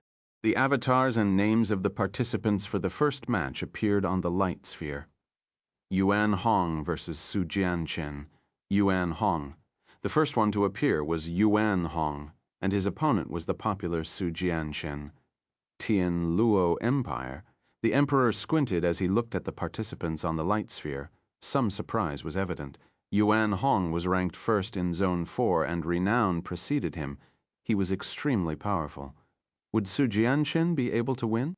That would definitely be a fierce and intense battle. Everyone became excited, and discussions broke out. On Zone 1's stone platform, the second prince, Ji Haochen, Strakier, and the others looked over at the arena. Those two were participants they were paying attention to. Su Jianchen was the Tian Luo Emperor's personal disciple, who was actually an eternal stage warrior. The young man's potential had to be extraordinary to catch the eye of such a powerful master. The tutelage of an eternal stage warrior certainly helped him become extremely powerful. Not necessarily weaker than the princes of the imperial family or the talents from the 8 dukedoms. On the other hand, Yuan Hong was also a disciple of an eternal stage warrior, but from the ape race. His master's race had a rather large population in the great Qian Empire. There would always be some of their kind who would be fortunate enough to reach the eternal cultivation tier. Yuan Hong's teacher ruled over a planetary sector within the empire. Just then, Yuan Hong and Su Jianchen flew up to the sky in unison and locked stares from afar. The former was a stout ape youth covered in brown hair. He was clad in menacing battle armor and equipped with a large battle axe behind his back. The latter was in gray garb, holding an ordinary sword. There was nothing special about it based on appearance. Wang Teng looked at the arena with interest, hoping they wouldn't let him down. The match began. Boom. There was a loud noise, and Yuan Hong stormed forward with his axe, slashing down towards his opponent. Clang. A crisp sound could be heard as Su Jianchen unsheathed his sword and made a cutting motion. Boom, the sword glow and the axe clashed, causing an explosion. A great fight ensued. They clashed continuously in the sky while the terrifying force impacts swept towards their surroundings. Yuan Hong was a metal element warrior, and his battle axe emitted a golden glow. Each of his strikes carried a powerful ultima. Su Jianchen was also a metal element warrior. His sword shone brilliantly, releasing countless sword glows that surrounded him. They also had ultima power imbued in them. Every slash was powerful. This is a battle between metal element warriors, many people cried. Such a battle was too rare. Their clashes were bound to bring out their metal ultimas to their greatest potential. It was a match between experts who had a deeper enlightenment of metal ultimates. And it wasn't just that. Many fighters who used the same element were focused on their fight, hoping to gain inspiration from them. The third prince was also a metal element swordsman. He stared at Su Jianchen since he took him very seriously. He hoped to see the latter's true strength in that match. Boom. The attacks from both sides were dispelled at the same time, and the two fighters retreated. The human sword pointed diagonally at the ground, and a powerful sword ultima burst out, startling the viewers. The primate fighter's expression was grave, but he suddenly grinned. His battle axe started to radiate a powerful aura. The feeling was menacing. The second prince watched the battle and commented, "Yuan Hong has a strong, malicious aura." Ji Haochen shook his head. "I wonder how many people and star beasts he's killed to develop it? These powerhouses' disciples train and cultivate differently from us. It's hard to say which is stronger, but they're definitely more troublesome than us." Wang Teng yawned and raised his eyebrow. "It's still okay. This aura is not that terrifying." Timothy glanced at Wang Teng and said, "This isn't terrifying enough. None of us have such a malicious aura. No one can reach this level without killing many." Yuan Hong is very powerful. Your tongue might get twisted one of these days. Strachey sneered. Wang Teng glanced at him. Just when everyone thought he was going to retort, he stuck out his tongue and checked it. Good thing, my tongue's still good. Strachey was dumbfounded. Everyone frowned at the young hero. How is his brain wired? Why would he do such an embarrassing thing? The second prince and the others couldn't bear to look at him. Strachey couldn't bother to say anything else to his enemy, so he turned to look at the match. The battle was at its climax. A horrifying aura was created by Yuan Hong's battle axe. Although formed by metal force, it was enveloped with a black, malicious aura. It wasn't just a simple metal ultima. Su Jianshan's sword was emitting a golden sword glow. It was sharp and pure. There was nothing else, only that sword. Suddenly both attacked at the same time. Yuan Hong's axe moved across the sky. Its golden glow slashed forward along with the malicious aura. The aura alone was able to affect a person's will, causing others to fall into a realm of boundless horror and lose their minds, rendering them incapable of fighting again. However, Su Jianshan was nothing like that. His heart was fixated on swords. He had practiced his sword for more than 20 years, and his mind was unwavering. He wouldn't be shaken by the ominous energy. Boom. The sword slashed out, and only a terrifying glow remained in the skies. The sword brilliance cut through the malicious aura, clashing with the powerful axe glow. Crack. A crisp sound was heard. Cracks were formed on the axe glow before it crumbled away. The sword light cut straight through and landed on Yuan Hong's body. If it wasn't for the latter using battle armor, he would have been rendered disabled. Even so, the sword glow slashed through his battle armor, leaving a deep wound on his chest. Large amounts of blood flowed out of his body. Yuan Hong looked down at his wound and said, "I admit defeat." There was a trace of bitterness on his face. Su Jianshan kept his sword and turned to leave. Oh my God, Yuan Hong lost. He actually lost.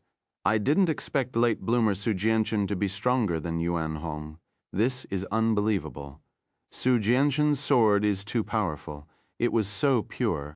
I suddenly want to practice my sword skills again. What should I do? I practiced for 300 years, and yet I'm not the least bit as pure as Su Jianshan. I'm trash. Is Su Jianshan one with his sword? Chapter 15:28. Am I this unlucky? 1. Unity of man and sword was an ideal state, although hard to believe, such a state was frightening. Furthermore, the number of people who could reach it was extremely few. It was different from sword consciousness or sword ultimas and domains. It was a cultivation of a person's body and mind. Many swordsmen just used and controlled their swords, treating them as mere tools for killing people. However, there were some who were born different. They treated their swords as extensions of their bodies, just like limbs. They never parted with them. The audience saw this ideal state exemplified by Su Jianshan. Some of the formidable warriors were startled. They sized him up curiously. "This youth has great talent," said one of the eternal stage warriors. Numerous fighters were astounded by the compliment, and from an eternal stage warrior no less, one who also had sword talent. This proved a point. Eternal stage warriors rarely spoke, especially if they didn't have any relationship with the person in question. However, the young man's sword talent was so impressive that the powerful expert couldn't help himself. The emperor of the Tian Luo Empire laughed. He looked at his disciple with satisfaction. "Your Majesty? Congratulations," said the universe stage warriors accompanying him, one after the other. On the military battle fortress, General Fu Xinglan commented, "He's indeed astonishing." I didn't expect Su Jianshan's sword talent to be this strong. General Habakkuk agreed on the imperial family spacecraft. The middle-aged man from the ruling family was surprised. Such a great talent sprouting in a mid-tier civilization. Indeed, a true hero can never be judged by his background. He then remembered Wang Teng, but that young swordsman was also amazing. Will he be Wang Teng's match? The universe stage elder next to him shook his head and said, "This young man is talented, but he can't be compared to the crown prince." The senior didn't reply, but his gaze was filled with contempt. These old fellows are blinded by their bias and arrogance, never looking at other talents.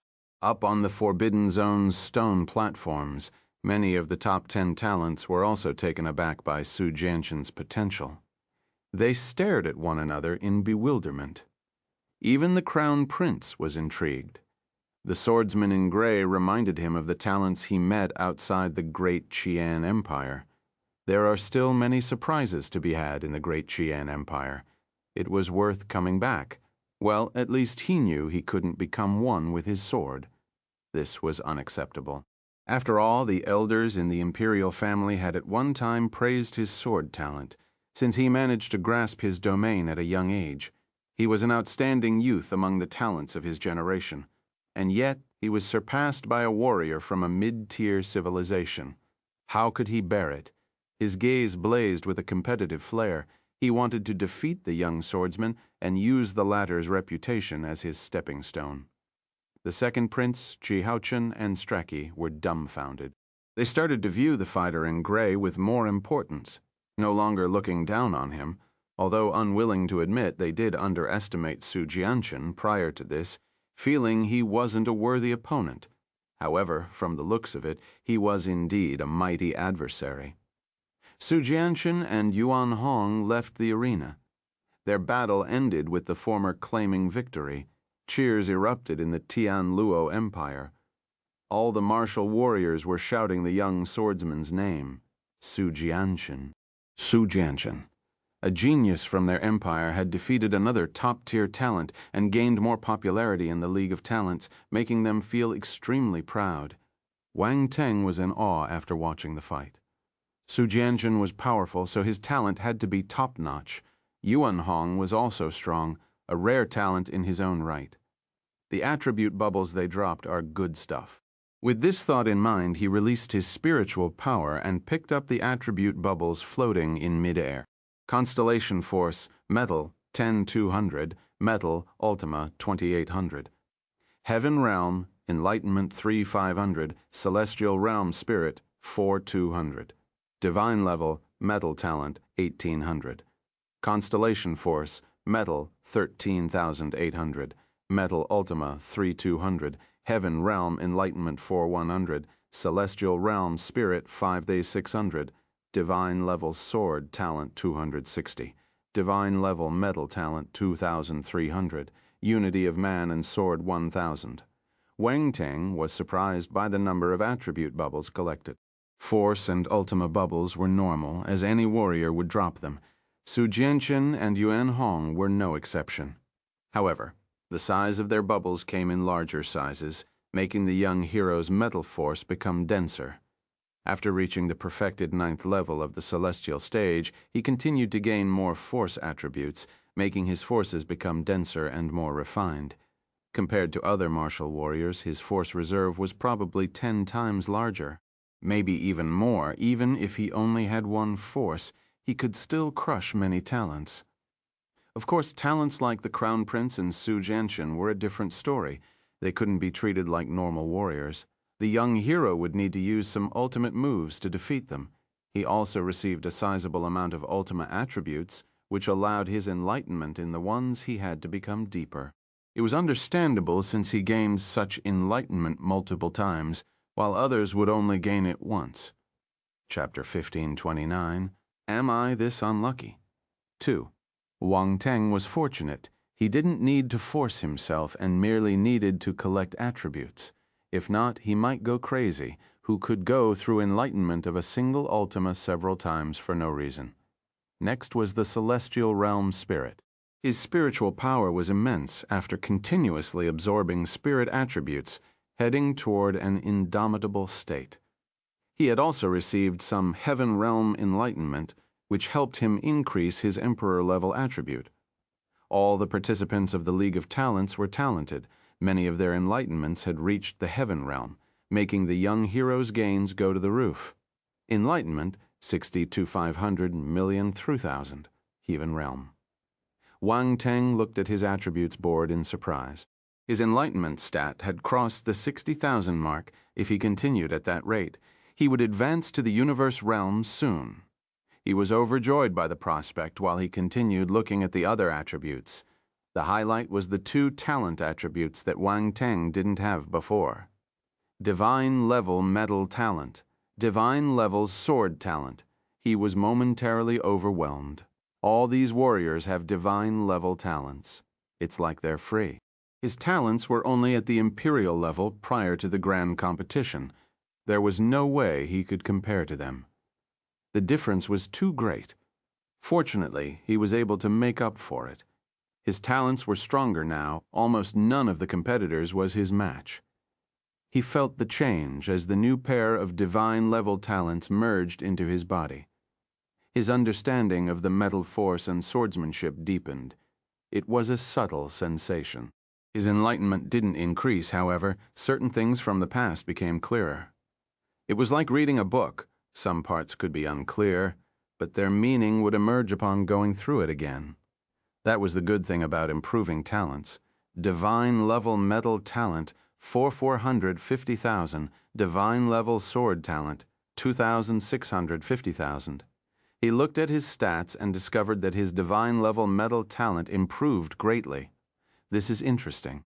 However, the former sword talent had also reached the divine level, and therefore had a deeper understanding.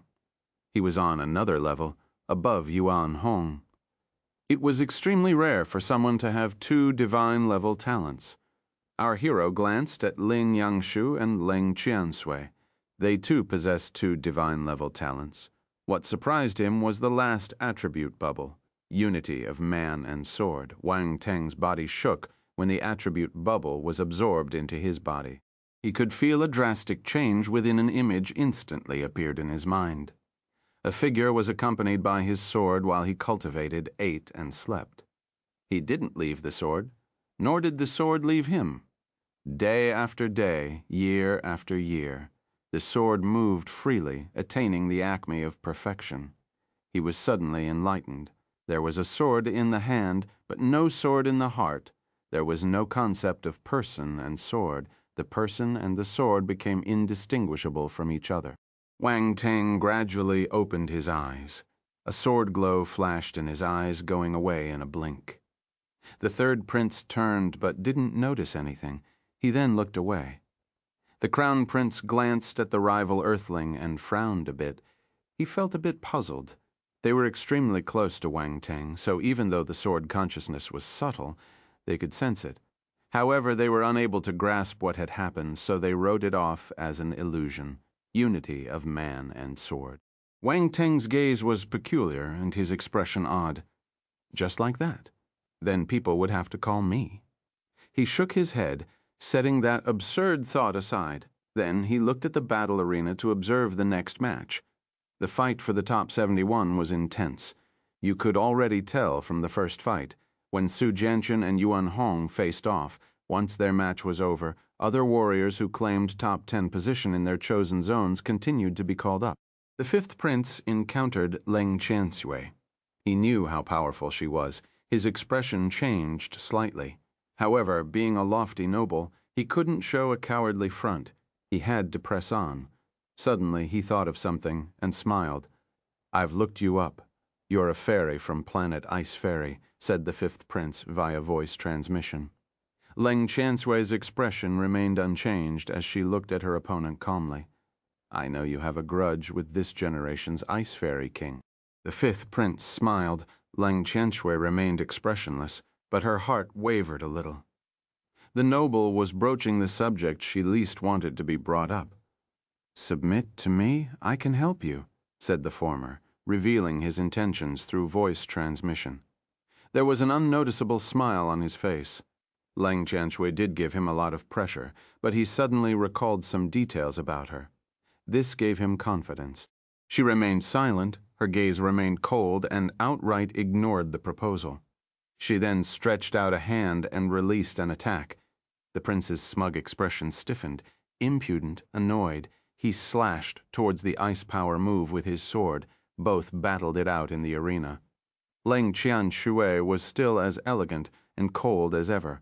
Her ice froze everything, and the 5th prince was unable to defend against it even after using his battle techniques and ultima. He was in a mess, completely losing his princely grace. Ice then entered his body, he shivered and turned pale-faced.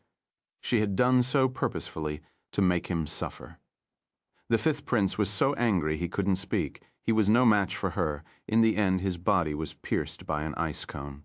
Blood spurted out of his body as the injury was serious. Leng Qianshui won, as expected of my goddess. Leng Qianshui is so strong, not even the fifth prince is a match for her. But why was she so brutal against him? Isn't she afraid of offending the imperial family? That's right.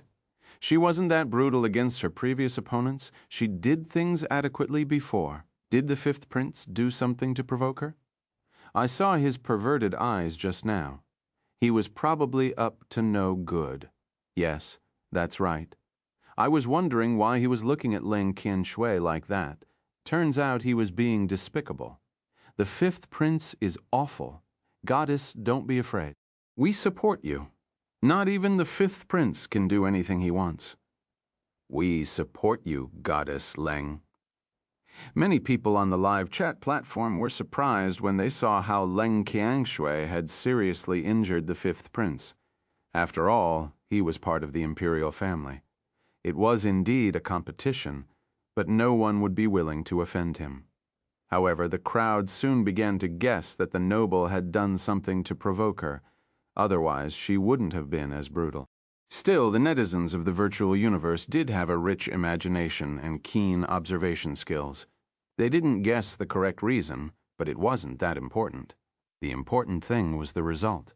If the fifth prince learned that he was branded a pervert, he would probably vomit blood. Of course, even if he didn't find out right then, he would soon enough. There was no running away. He wouldn't be able to explain himself. Berkshire didn't meet any strong opponents in that round, advancing smoothly. As for Wade, he was once again eliminated magnificently. Everyone believed that he wouldn't come out again from the revival round. Only one warrior could be selected to continue, and Yuan Hong himself would contend for it. He had no chance. Wade would never be able to defeat Yuan Hong. Wang Teng was waiting for his turn, but to no avail. Parker's no. 3 saw the remaining number of participants dwindle, noticing that Wang Teng had yet to enter the arena. The fellow had yet to be assigned an opponent too, which suddenly made him anxious. Very, very anxious. Am I this unlucky? Chapter 1530, The Brick's Charm. 1. Wang Teng versus Malthus.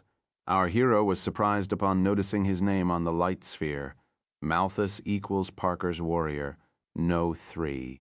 Wang Teng did hope he would meet a warrior from the Parker's family, but he didn't expect his wish to be fulfilled. Honestly, he felt that the chances of him facing Strachey or Landon were bigger. Well, this proved that his luck was good. The young earthling got up and took to the skies without looking at Strachey. Strachey's expression turned ugly. The ominous feeling was back. He wished Malthus would admit defeat immediately, or else, but no matter the result, it would be an unacceptable humiliation to the Parker's family. Damn this Wang Teng. Strachey had never felt so frustrated. He hoped that he could meet Wang Teng soon. He had to take revenge and kill their nemesis personally, even if it meant exerting all his strength or using that thing. As for Malthus, he was dazed. Cold sweat appeared on his forehead. His entire body tensed up. He was having a mental breakdown. Why did my thoughts come true? He just thought about Wang Teng, and he really ended up meeting him. I'm dead. He wanted to give up the match immediately, since his life was more important. However, he was at the same time unwilling to forego the greatest opportunity in his life. In the end, he gritted his teeth and dashed to the sky. One move. I'll just make one move. He would display his ability using his most powerful attack and admit defeat right after. Wang Teng would be unable to kill him if he gave up fast enough. Malthus quickly reached the arena and stared at Wang Teng. He didn't dare get too close. Being a member of the Parker's family, he never expected to be fearful of someone. "Why are your eyes bloodshot?" said his opponent. Malthus saw Wang Teng's mocking smile, which made him feel a chill shoot up his spine all the way to his head. A A few seconds later, he got angry at his own cowardice. "That's none of your business," he spurted. Wang Teng didn't know what to say. He made so much sense. He didn't know how to refute. The atmosphere turned eerily silent. "Oh my God, the Parker's family is so unlucky. Give them some slack. Don't have them meet Wang Teng again and again. They met during the elimination round, and now they met in the arena. I suspect that the 7 stellar academies are favoring Wang Teng." "Pfft, you have a wild imagination. Why would the academies show favor to a student who hasn't been admitted yet? That's impossible. Even if Wang Teng is indeed admitted, they wouldn't make such a low move. That means that the Parker's family is just unlucky." "Will he punch Malthus to death?" "I don't think so. There was Glades before him. He'll probably admit defeat if he can't win. Please bless Malthus. I hope he doesn't die a terrible death." The audience on the live chat platform observed a moment of silence for Malthus's sake. They didn't understand how his luck was so bad he got to meet Wang Teng again. Has he been forsaken by the goddess of fortune? Is she allowing him to be reborn again? "Start," said the voice coming out of the light sphere. Boom. Malthus turned serious. Blue flames erupted around him, twirling round his body and forming flame patterns on his skin. Wang Teng was familiar with that flame. It was the ocean whale flame. This one was unlike Glades' scorching beast flame. The fellow held a battle blade with terrifying blue flames burning around. Fire surged as he slashed forth. "Die." Malthus's expression turned hideous. No one knew how he suppressed the fear in his heart, or if his hatred for Wang Teng helped him overcome his fear. Boom. The blade glow cut through the sky and soared towards Wang Teng. At the same time, Malthus was getting ready to admit defeat. On the other side, Wang Teng was staring directly at the blade glow, already guessing what Malthus planned to do. The corner of his lips formed an evil smile. Boom! Without warning, he took a step forward and threw a punch. Constellation water force gathered to form a frightening virtual fist around his hand. There was an azure power instilled within, making the fist glow denser. The virtual fist collided with the blade glow looming above his head. A loud explosion was heard. The blue flame and the fist crashed into each other. Both paused in midair, unable to move further. Wang Teng took the opportunity and dashed towards his opponent, leaving a trail of lingering shadows, fast. Malthus's pupils shrank. His heart pounded furiously. He was ready to admit defeat. But before he could speak, a purple bolt suddenly shot towards him at a much faster speed than Wang Teng himself. Malthus wanted to evade, but there was no time. It merely took a blink.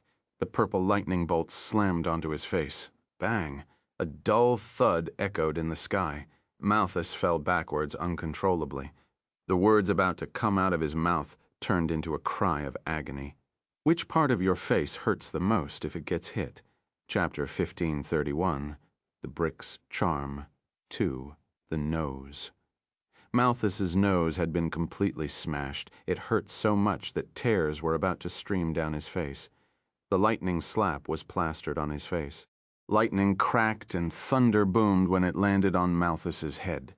A column of black smoke rose up. His brain began to falter. Boom. Wang Teng walked over. Behind him was the explosion created by the fist and sword glows. Wind blew, making his clothes and black hair dance in a wild fashion. Real men never look back at explosions. He appeared in front of Malthus and pushed down, pressing the lightning slap with force. The fellow was sent down before he could even react. Boom. Both him and the brick descended fast and crashed into the ground, forming a massive crater. Dust was flying everywhere. There were cracks like spider webs all around. Everyone finally regained their senses. Everything happened too fast. From Malthus's attack to Wang Teng's block and subsequent counter, ending with the lightning slap. The series of actions took place in one go. There were no gaps, and everyone was dazzled. Fuck, that was too fast. What happened? I didn't see it. Malthus is so pitiful. There's no fastest, only faster. That brick, it looks like the one he used against that fatty. It's purple and produces lightning. That must be it. I even saw black smoke coming from Malthus's head.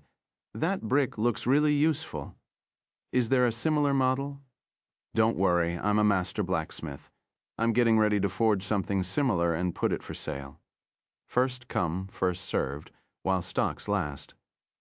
I'm Wang Teng, agent. Have you paid any royalties? I didn't say anything. Time for me to leave. Wang Teng is so fast. Is there anything he's not good at?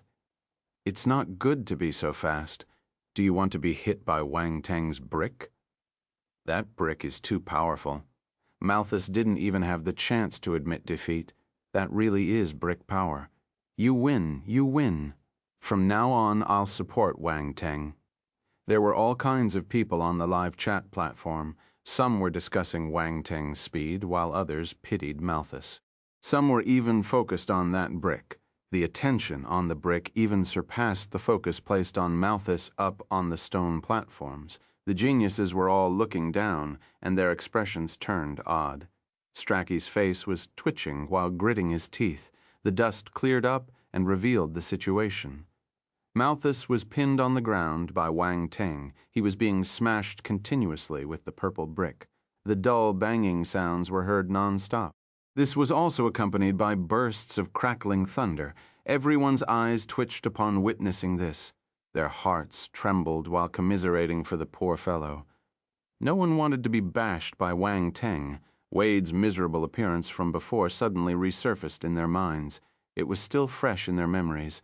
It looks like Malthus was about to follow the fatty's footsteps. A few moments later, the sound faded. Wang Teng stood up and carried the guy just like carrying a dead animal. The scene was clearly displayed in the live broadcast, jolting everyone. The result appeared on the light sphere. Wang Teng won. Strachey turned grim. He glared at Wang Teng. The others also looked at the person being carried, overcome with shock. Dead. They could see that Malthus had lost all vital signs. The entire arena was silent. Wang Teng's ruthlessness was once again presented for all to see. They had chills when they looked at his calm face. This young man is not as harmless as he seems. That was just a facade. Underneath was a horrifying beast. Wade, who had previously fought against the young hero, couldn't help but shiver. His fear for Wang Teng increased. On the other side, the 8-meter-tall Berkshire also felt uncomfortable. This made him feel that the Earthling had been gentle before, when he swung him around by the legs. The crowd outside of the venue couldn't tell if Malthus was dead or alive, but they saw him being carried like an animal corpse. Malthus was even dragged out, and there were no signs of him waking up. All sorts of discussion broke out. Malthus can't be dead, right? He's very likely so. Wang Teng wouldn't spare one of the Parkers. Wasn't he too ruthless? That's rubbish. Wang Teng is just a martial warrior from an underdeveloped planet, while the Parkers family is one of the 8 dukedom families. How do you think their feud came to be? If Wang Teng hadn't been forced, would he provoke them? That's right. I'm with Wang Teng on this one. It doesn't take a genius to know this was something the Parkers asked for. Everyone knows how these families behave. Whatever the case, another member of the Parkers family died. The Parkers will never let this go. Chapter 1532. The Brick's Charm. 3. I think Wang Teng is carrying him on purpose. I feel that he wants everyone to see him. Silence. Wang Teng returned to his seat and used the interim to pick up the attribute bubbles dropped by Malthus. Unfortunately, there wasn't much to gain. Most of it was Constellation Fire Force, Celestial Realm Spirit, and Heaven Realm Enlightenment. What's more, Malthus's Dragon Blood Battle physique was only at the 2nd rank. Mind you, Wang Teng's was already at the 4th rank. Still, there were some Ocean Whale Flame attribute bubbles that allowed his own flame to grow bigger in his consciousness. Useless. Wang Teng shook his head in disdain. Poor Malthus. If he knew that was Wang Teng's opinion after he died, he probably would have crawled out of hell. The second prince, Ji Haochen, and the others felt conflicted. They didn't expect Wang Teng to continue his massacre. He wasn't letting go of any member of the Parkers family. In truth, none of them would be as ruthless and fearless if they were in his position. After all, the Parkers were formidable. Compromises would be preferable. Those were the laws of survival between the big families. No one would strangle another person to death. However, they also understood another thing. If you haven't gone through what others had, you can't persuade them to be kind. They didn't know how the Parkers had treated Wang Teng, so they wouldn't understand how he felt. The second prince and the others didn't know that the offending dukedom had sent assassins to kill the young hero multiple times. Their grudges were at a life-or-death point. Not long after the military's champion ended his match, the crown prince stepped into the arena. His opponent was the first placeholder of Zone 8, Huang Xinghua. Many people were stunned. The reaction was followed by shock. Yet again, a no. One warrior from the elimination round was about to fight against the heir apparent. An intense battle was about to start. However, Huang Xinghua wasn't popular. Actually, the first placeholders from Zones 8, 9, and 10 didn't perform exceptionally. The competition within those three zones wasn't aggressive. Their achievement didn't mean much. The other top performers from the other forbidden zones didn't view them as competitors. Actually, if Wang Teng's clone hadn't gone to Zone 7, that place wouldn't have garnered as much attention. The young hero's clone alone raised the popularity of that zone, such that it was enough to compare with the main ones. Huang Xinghua had an extraordinary background. He came from a direct line of descent of an ancient family of the Great Qian Empire. The Huang family had groomed an eternal stage warrior in the past, but once their expert died, only universe stage warriors had been supporting the family over the past tens of thousands of years. Huang Xinghua was the most outstanding talent they had had in the recent millennium. He was carefully groomed from an early age by the universe powerhouses in his family. Both his ability and talent were commendable. That was why he managed to enter the League of Talents. He didn't disappoint his kin, managing to enter the top 100 thus far. That was enough to attract the attention of the 7 stellar academies. Based on past experiences, aside from the top 10, the academies would observe the abilities and potential of the top 1,000 participants to decide whether to admit them. The sole unfortunate twist was that Huang Xinghua was paired with the crown prince. His journey would probably end there. The Huang family members sighed when they saw this. The favored noble appeared high in the sky with a calm gaze. His opponent walked over and hovered in the air, facing him with a grim expression. He was a youth with an outstanding appearance and aura, clad in yellow battle armor and holding a blade. He might be facing the overall favorite, but he showed no signs of fear. The match began. Boom! An explosion resounded. Huang Xinghua was the first to attack. The blade sliced through the air with a sharp whistle, leaving behind shimmering trails of energy that cracked with power. The crown prince didn't use his tyrant's finger. Instead, he pulled out a sword and made a subtle move. Sword aura pulsed with a fierce intensity, shooting out like a beacon of death. The impending blade glow collapsed under the sword's aura. The crown prince strode over and placed his sword against his opponent's throat. Huang Xinghua lost some distance away. Su Jianchen opened his eyes and stared at the crown prince with an intense gaze. Chapter 1533. Huang Heavenblade, The 12 Tyrant Swords 1. Wang Teng looked up and blurted, "That sword is powerful. Everyone." The second prince and the others felt that the sword move was indeed powerful. However, it sounded a little strange when Wang Teng said it. It was like someone commenting how nice it would be to sleep with someone when others were just discussing how comfortable the bed was. Wang Teng was that kind of weirdo, but either way, it was undeniable that the crown prince was powerful. No one expected him to be specialized in sword skills and to have reached such a high mastery. The sword move was as impressive as Su Jianchen's attack. Some people in the audience also noticed the excitement glowing in the latter's eyes after seeing that move.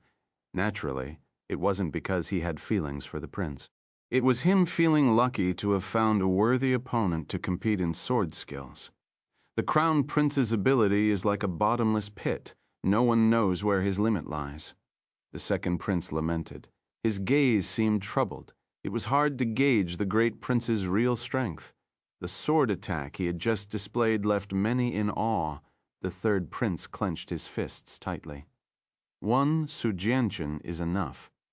How could the crown prince be so adept with the sword, too? This was a huge stimulation for the noble. That was the crown prince. Even the third prince would avoid competing with him. The heir's status was superior to that of the rest of the princes in the imperial family. His status was a result of his ability and talent. The fellow was someone the other high nobles always looked up to when they were young. Just after the second prince finished speaking, Timothy and Ji Haochen glanced at Wang Teng. Those two are extremely similar. The crown prince and the young hero were the hardest to predict since the start of the League of Talents. They seemed to have endless trump cards. People's perception of the two kept refreshing with every battle. The light sphere announced the result. The crown prince was the victor.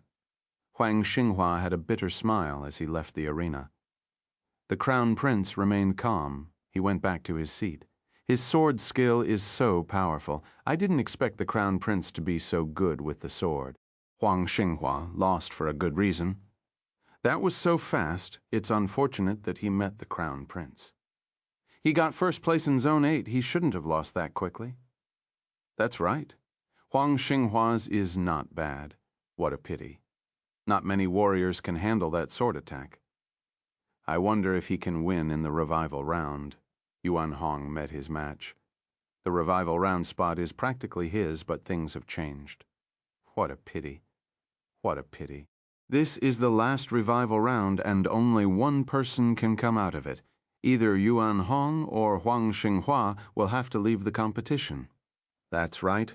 What a pity. Everyone was astounded by the crown prince's ability, but sympathized with Huang Xinghua.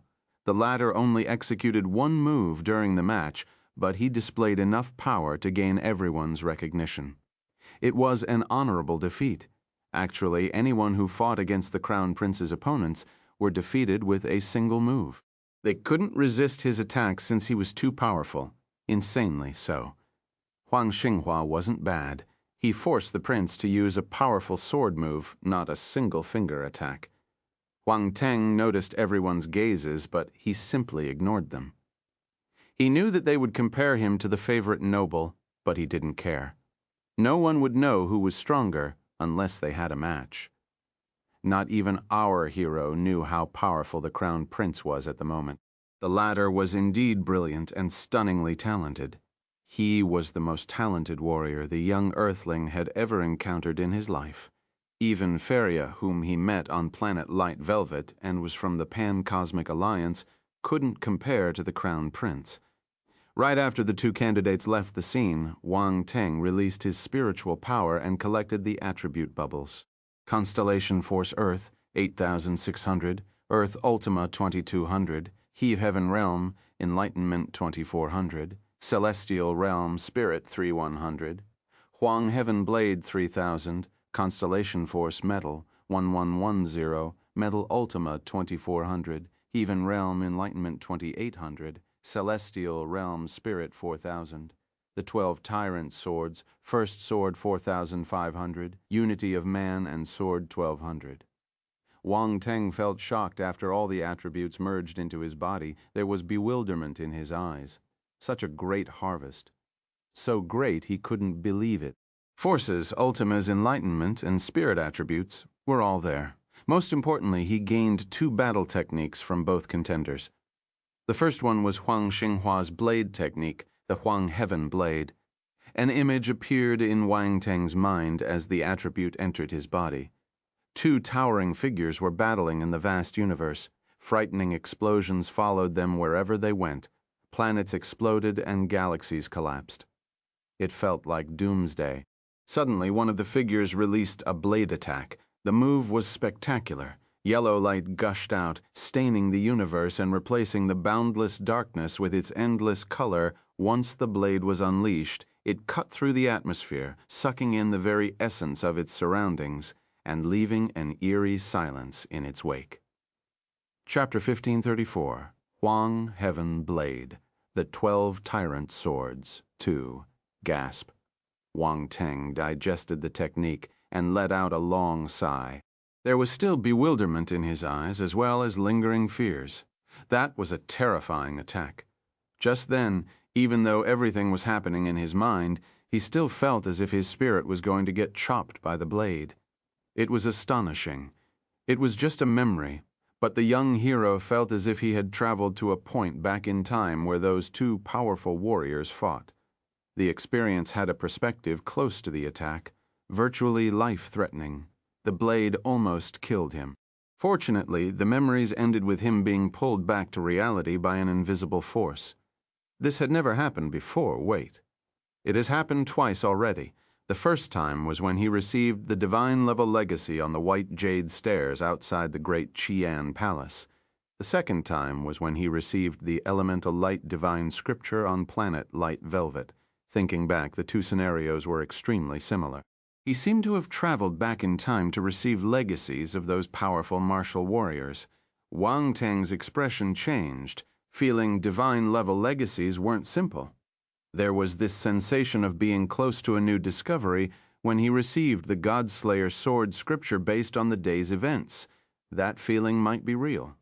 Fortunately, the legacies received through the system were special, making them reasonable, as if making him the one comprehending their underlying meaning. This was equivalent to telling the makers of said inheritances that he was the successor they were looking for. Cough, nothing wrong with that. Wang Teng felt a little guilty. Actually, he felt he was doing good deeds.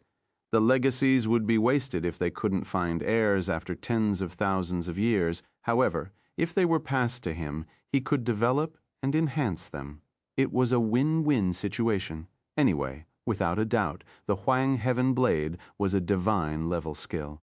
Furthermore, it was a single-move skill. The intensity of the attack depended on the user's mastery and understanding. In simpler terms, the blade technique was highly dependent on talent and enlightenment. That was precisely why many people looked down on it. The latter was probably clueless about this too. The Huang's eternal stage warrior, who found the skill by coincidence and managed to master it up to the small achievement stage using his high enlightenment potential. This allowed him to release eternal stage power through this attack.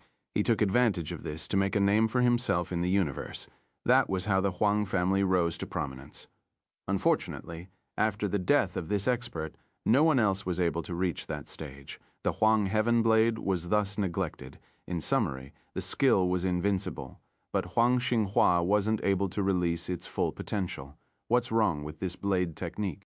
Isn't the skill looking down on people with low enlightenment? Wang Teng wondered. Then he sniggered. Others might find it difficult to learn the skill, but he had his own way of increasing its output. Based on his current enlightenment level, he could push the blade's skill to a powerful stage, even without picking up attribute bubbles. Of course, collecting attributes was still the best. It was fast and convenient. Huang Heaven Blade, 3,000, 10,000, Foundation. The young hero glanced at his attributes board. His jaws almost dropped. What the hell is this? The Foundation stage required 10,000 points? This was the most exaggerated amount among all the techniques he had. Well, the Godslayer sword scripture didn't count, since it was a scripture and a battle technique. The Huang Heaven Blade was just a battle technique, and it already required 10,000 points to break through the Foundation stage. How many points would the other stages need? Not many people practiced the Huang Heaven Blade. Only the Huangs practiced it. Furthermore, based on Huang Xinghua's mastery of the skill, the rest of the Huangs were probably weaker than him. Thus, the amount of collectible bubbles was limited. Wang Teng wanted to take back his words. Collecting attribute bubbles is not the best method. He shook his head and left the matter to rest. Then he shifted his attention to another attribute bubble. The 12 Tyrant Swords. Once the attributes were assimilated, a towering, blurry figure who looked like a deity appeared in Wang Teng's mind. The figure was majestic, tantamount to the center of the world. His gaze was one filled with self-importance and arrogance. No one seemed worthy of his attention. The towering figure was holding a massive sword. He did so casually, slicing the air around him and leaving a shimmering trail of steel as it moved. Wang Teng returned back to reality. He was awestruck and dumbfounded. What is going on today? He received 2 divine-level battle techniques in one go. Is my luck exceptionally good today? Obviously, the 12 Tyrant Swords was a divine-level battle technique, just like the Huang Heaven Blade. The difference was that the former had 12 moves, while the latter was just 1. The move he just received this time was the first sword stance. What a scam. The Crown Prince only used 1 move, so Wang Teng only received 1 move. No more than that. This was like a friend wanting to give you a full set of items, but he needed to go about it by installments. Hence, you received 1 pair of gloves first, and the rest of the items would follow one after the other. It was infuriating. Never mind, at least I got 1 move. Wang Teng shook his head. He recalled the power of the Crown Prince's sword move, and then felt he was being too greedy. He needed to be happy with what he had. The 12 Tyrant Swords, first sword, 4,500, 10,000. Foundation Wang Teng stared at the attributes board and could only sigh in his heart. Indeed, the Foundation stage alone demanded 10,000 points. What a scary requirement, and that was just for the first move. He couldn't imagine how many points the other moves would need. Do they all require 10,000 points? Honestly, if that was so, he would rather study the technique on his own. Wang Teng felt that he could pull it off. It was just a sword move. His sword talent was at the divine level, while his enlightenment was at the heaven realm. He believed it was possible. Just as he was about to look away, he noticed another thing: Tyrant's finger. The 12 Tyrant Swords. Is this a set? Did he get the legacy of a formidable warrior? What's more, they had probably been a God stage expert. Or it could be the legacy of the imperial family. Whatever the case, the second prince, the third prince, and their brethren would have it too. Wang Teng decided to watch the other princes' matches and see if they would execute any battle techniques with the tyrant word in their names. If they did, it would indeed be a legacy of the imperial family. If not, it was the Crown Prince's personal inheritance. It wasn't strange. If the young hero could get the legacy of a God stage martial warrior, the heir apparent could do it too. Look at his talent. Luck was ever mysterious and hard to grasp, but it would always leave a trail for geniuses to find. Wang Teng blinked and looked at the last attribute bubble. It was the unity of man and sword. Another one. He was genuinely surprised, not expecting the great prince to grasp this state too. No wonder his sword attack was that powerful. The young hero no longer felt lonely. He had 1 more sword. Once the attribute was absorbed, he gained a deeper understanding. He contemplated using a sword in the next match. The following matches ended quickly. 71 candidates were left, and there was another revival round to go. 2 days later, the revival round was held. Chapter 1535, I'm an Idiot, 1. 2 days had passed. On the live chat platform, citizens from all around the Great Qian Empire surged in and waited in front of their screens with great anticipation. Grab your seats and get your snacks ready. The last revival round is about to start. What? The last revival round? I'll log into the virtual universe right after I'm done with my big business. Impressive. Stop shitting immediately. How can someone stop shitting? Please be humane. Stop quarreling. The revival round is just starting. The last revival round began. It would definitely be an intense battle. There were 2 powerful candidates taking part in that round, Yuan Hong and Huang Xinghua. Many wondered who would be the ultimate winner. 71 warriors had gathered above the arena waiting for the battle royale to begin. Yuan Hong and Huang Xinghua stood among the participants. Both looked serious, as this would decide if they could continue on their journey. Talents like them wouldn't want to accept defeat. They definitely wanted to gain a higher ranking. Furthermore, that was their last chance. Their gazes collided in mid-air, grim and sharp. Competitiveness burned in their hearts. Both knew they were the 2 greatest opponents. No one else was worth fearing. Start, said a voice from the light sphere. Boom. Explosions occurred above the arena. The 71 warriors had been waiting for that moment. All of them immediately moved to attack their nearest opponent. However, the latter charged towards the others like tigers charging towards a herd of sheep. No one could stop them. They were kicked out, one after the other. Wade slipped around like an eel, but he was forced into a tight corner by Yuan Hong and Huang Xinghua's attacks. He felt bitter. That was probably the end of him. On Zone 1's platform, the second prince shook his head. "No one else has a chance with Yuan Hong and Huang Xinghua around," Timothy said. "You're right. They're too powerful. Neither of them should be in the revival round," Ji Haochen said. The second prince glanced at the crown prince, but felt that he wouldn't get a reply, so he turned and asked Wang Teng, "Wang Teng, who do you think is going to make it?" The young hero was at the moment having a jolly time collecting attribute bubbles. Huang Xinghua dropped many of the Huang Heaven Blade, so his understanding kept on rising.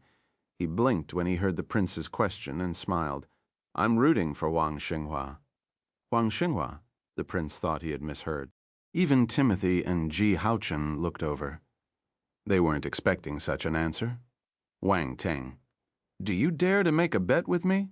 Strachey suddenly asked. His eyes were shimmering. "Bet what?" Wang Teng stared at him, showing surprise.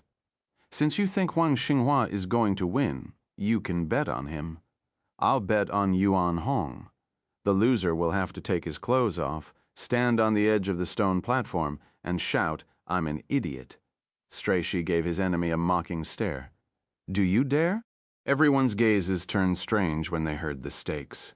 The bet seemed a little cruel. The loser would have to strip and shout, claiming to be an idiot. It would be a major disgrace for the unfortunate one. It would have been normal to hear such conditions from the cheeky earthling. However, much to their surprise, Strachey was the one who brought it up. It was completely unexpected based on his personality. How much did he hate the young hero? This bet, Wang Teng seemed to be in a dilemma. He didn't finish his sentence. "Why? You don't dare." Strachey fanned the flames. Wang Teng glanced at Strachey and smiled. He finished his sentence. "It's amazing, Strachey. Something doesn't feel right." The second prince and the others stared at the earthling, bewildered. Indeed, that was right up his alley. Wang Teng loved these kinds of bets. Doesn't Strachey know what kind of person Wang Teng is? But since Wang Teng agreed, does he honestly think that Huang Xinghua will win? Yuan Hong seemed stronger at the moment. He had also defeated more opponents. He was 2 people ahead on the count versus Huang Xinghua. "Don't you want to bet?" "Let's bet then." Wang Teng glanced at everyone and continued, "Be our witness in case someone regrets." Strachey hesitated. This fellow looks extremely confident. He seemed certain that Huang Xinghua would win. That made him look a little stupid. Is he asking to be humiliated? Does Huang Xinghua have a trump card he hasn't revealed? Wait, even if he does, how would Wang Teng know? He must be bluffing. He can't reject this, so he's using this tactic to force me into taking back my words. Strachey felt he had seen through the young hero's intentions and snorted, "Don't judge a nobleman's mind with the understanding of a lowly person. I swear with the Parkers family's reputation that I will stand by my words." Chapter 1536. I'm an idiot. 2. The Parkers still have a reputation? Wang Teng exclaimed Strachey. "Everyone, this fellow is quite cruel. Don't disgrace our name," Strachey fumed. "All right, I'll play along." The young hero pretended to feel helpless.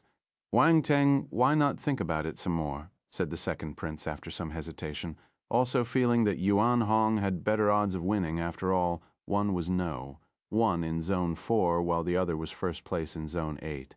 The difference was evident. "It's all right. I'm choosing Huang Xinghua," had some unknown trump card. None of them noticed how the crown prince opened his eyes and glanced at Wang Teng in surprise, right when he said that Huang Xinghua would win. Time flew. The second part of the revival round was in progress. Many warriors lost their battle abilities and were kicked out. Yuan Hong had defeated 8 martial warriors thus far, while Huang Xinghua only defeated 6. As for Wade, his performance was surprising. He defeated 3 martial warriors and was stubbornly holding on. His resilience was impressive. Strachey glanced at Wang Teng proudly. He seemed certain of his victory. Wang Teng remained calm and composed. He didn't seem to take the matter to heart, which made his rival feel frustrated. 3 more hours passed. Huang Xinghua shortened the gap and was only 1 person behind Yuan Hong. Only the fatty Wade, Yuan Hong, and Huang Xinghua remained in the arena. They hovered up above, forming a triangle, staring at one another. The 2 favorites sized up the fatty with strange expressions. Ha ha ha, this fatty is so funny. Only 3 are left, and the fatty is one of them. This is unexpected. This fatty is quite capable. He's standing alongside Yuan Hong and Huang Xinghua. He can boast about this for life. Ha ha ha, that's true, even if the fatty doesn't win. I'm willing to call him Brother Wei. Preft, Brother Wei, this is a good nickname. Let's call him Brother Wei from now on. Brother Wei, did I agree to be named like this? Silence. On the live chat platform, everyone laughed when they noticed Wade's expression. He looked out of place while standing beside Yuan Hong and Huang Xinghua. It was a funny sight. The 2 others exchanged glances and dashed towards the fatty. That was the last martial warrior. Huang Xinghua had to defeat the fatty to catch up with Yuan Hong. The latter also wanted to defeat the funny guy to assert his win. Oh my God, the fatty was in a predicament. He shouted and ran when he saw the 2 warriors charging towards him. The audience burst out laughing again. This fatty is just here to lighten the mood for us, right? Stop running, Yuan Hong shouted and attacked, using his 2 battle axes. Huang Xinghua didn't waste his time either. Blade glows were shot, blocking all of the fatty's escape routes. I'd be an idiot if I didn't run. The fatty kept on running furiously, not giving any chances. He ran much faster than the 2 pursuers. They were incapable of catching up. Some time later, the fatty panted heavily and stopped. He waved his hands. All right, I admit defeat. I can't run anymore. Stop chasing me. What did I do? Yuan Hong and Huang Xinghua stopped and stared at each other at a loss for words. This fatty admitted defeat. What do we do now? 2, 3, 3, 3, 3. This is so funny, the fatty admitted defeat. Who gets his score? Maybe half each. Ha ha ha, that's our fatty, livening up the mood. He's in the limelight. Brother Wei. Brother Wei, Brother Wei is amazing. The audience on the live chat platform laughed until their stomachs hurt. Since the fellow admitted defeat, Yuan Hong and Huang Xinghua turned to look at each other. It was finally their turn. The latter was only 1 person behind in the score, but only 1 candidate could emerge from the revival round. Hence, defeating the former would equalize the score. Furthermore, being the one who defeated Yuan Hong, he would naturally gain the right to be revived. At first, Yuan Hong just needed to defeat 1 more person and would have won. And yet, fate had it that they would end up having to battle it out. They stared at each other in midair, panting lightly. Much of their energy was exhausted during the previous battles. It was hard to tell how much energy remained. The next instant, their gazes turned firm as they swiftly used their most powerful techniques. A dazzling glow blossomed around Yuan Hong's battle axe. A 9th-level strength ultima was gathered around it. Creating scary fluctuations, airwaves resulted from the force swept out, seemingly able to cut through the air. Yuan Hong's attack seemed stronger than before. There's a domain power embedded to it, the second prince exclaimed. Chapter 1537. I'm an idiot. 3. Yes, Wang Teng nodded. Yuan Hong's talent is not bad since he's able to use a domain in battle. Does this mean Huang Xinghua will lose? Ji Haochen looked at the young hero. No one knows until the last moment, replied the latter calmly. Stubborn as a mule, Strachey snorted. Our hero ignored him and looked at Huang Xinghu. The others followed his gaze. They saw Huang Xinghua's eyes turning pitch black. He grasped his battle blade tightly and raised it above his head. Then he gave a thunderous roar. Boom. A terrifying blade glow soared like a shooting star, leaving a trail of brilliance in its wake. The glow expanded as it went higher, filling the sky with dazzling radiance.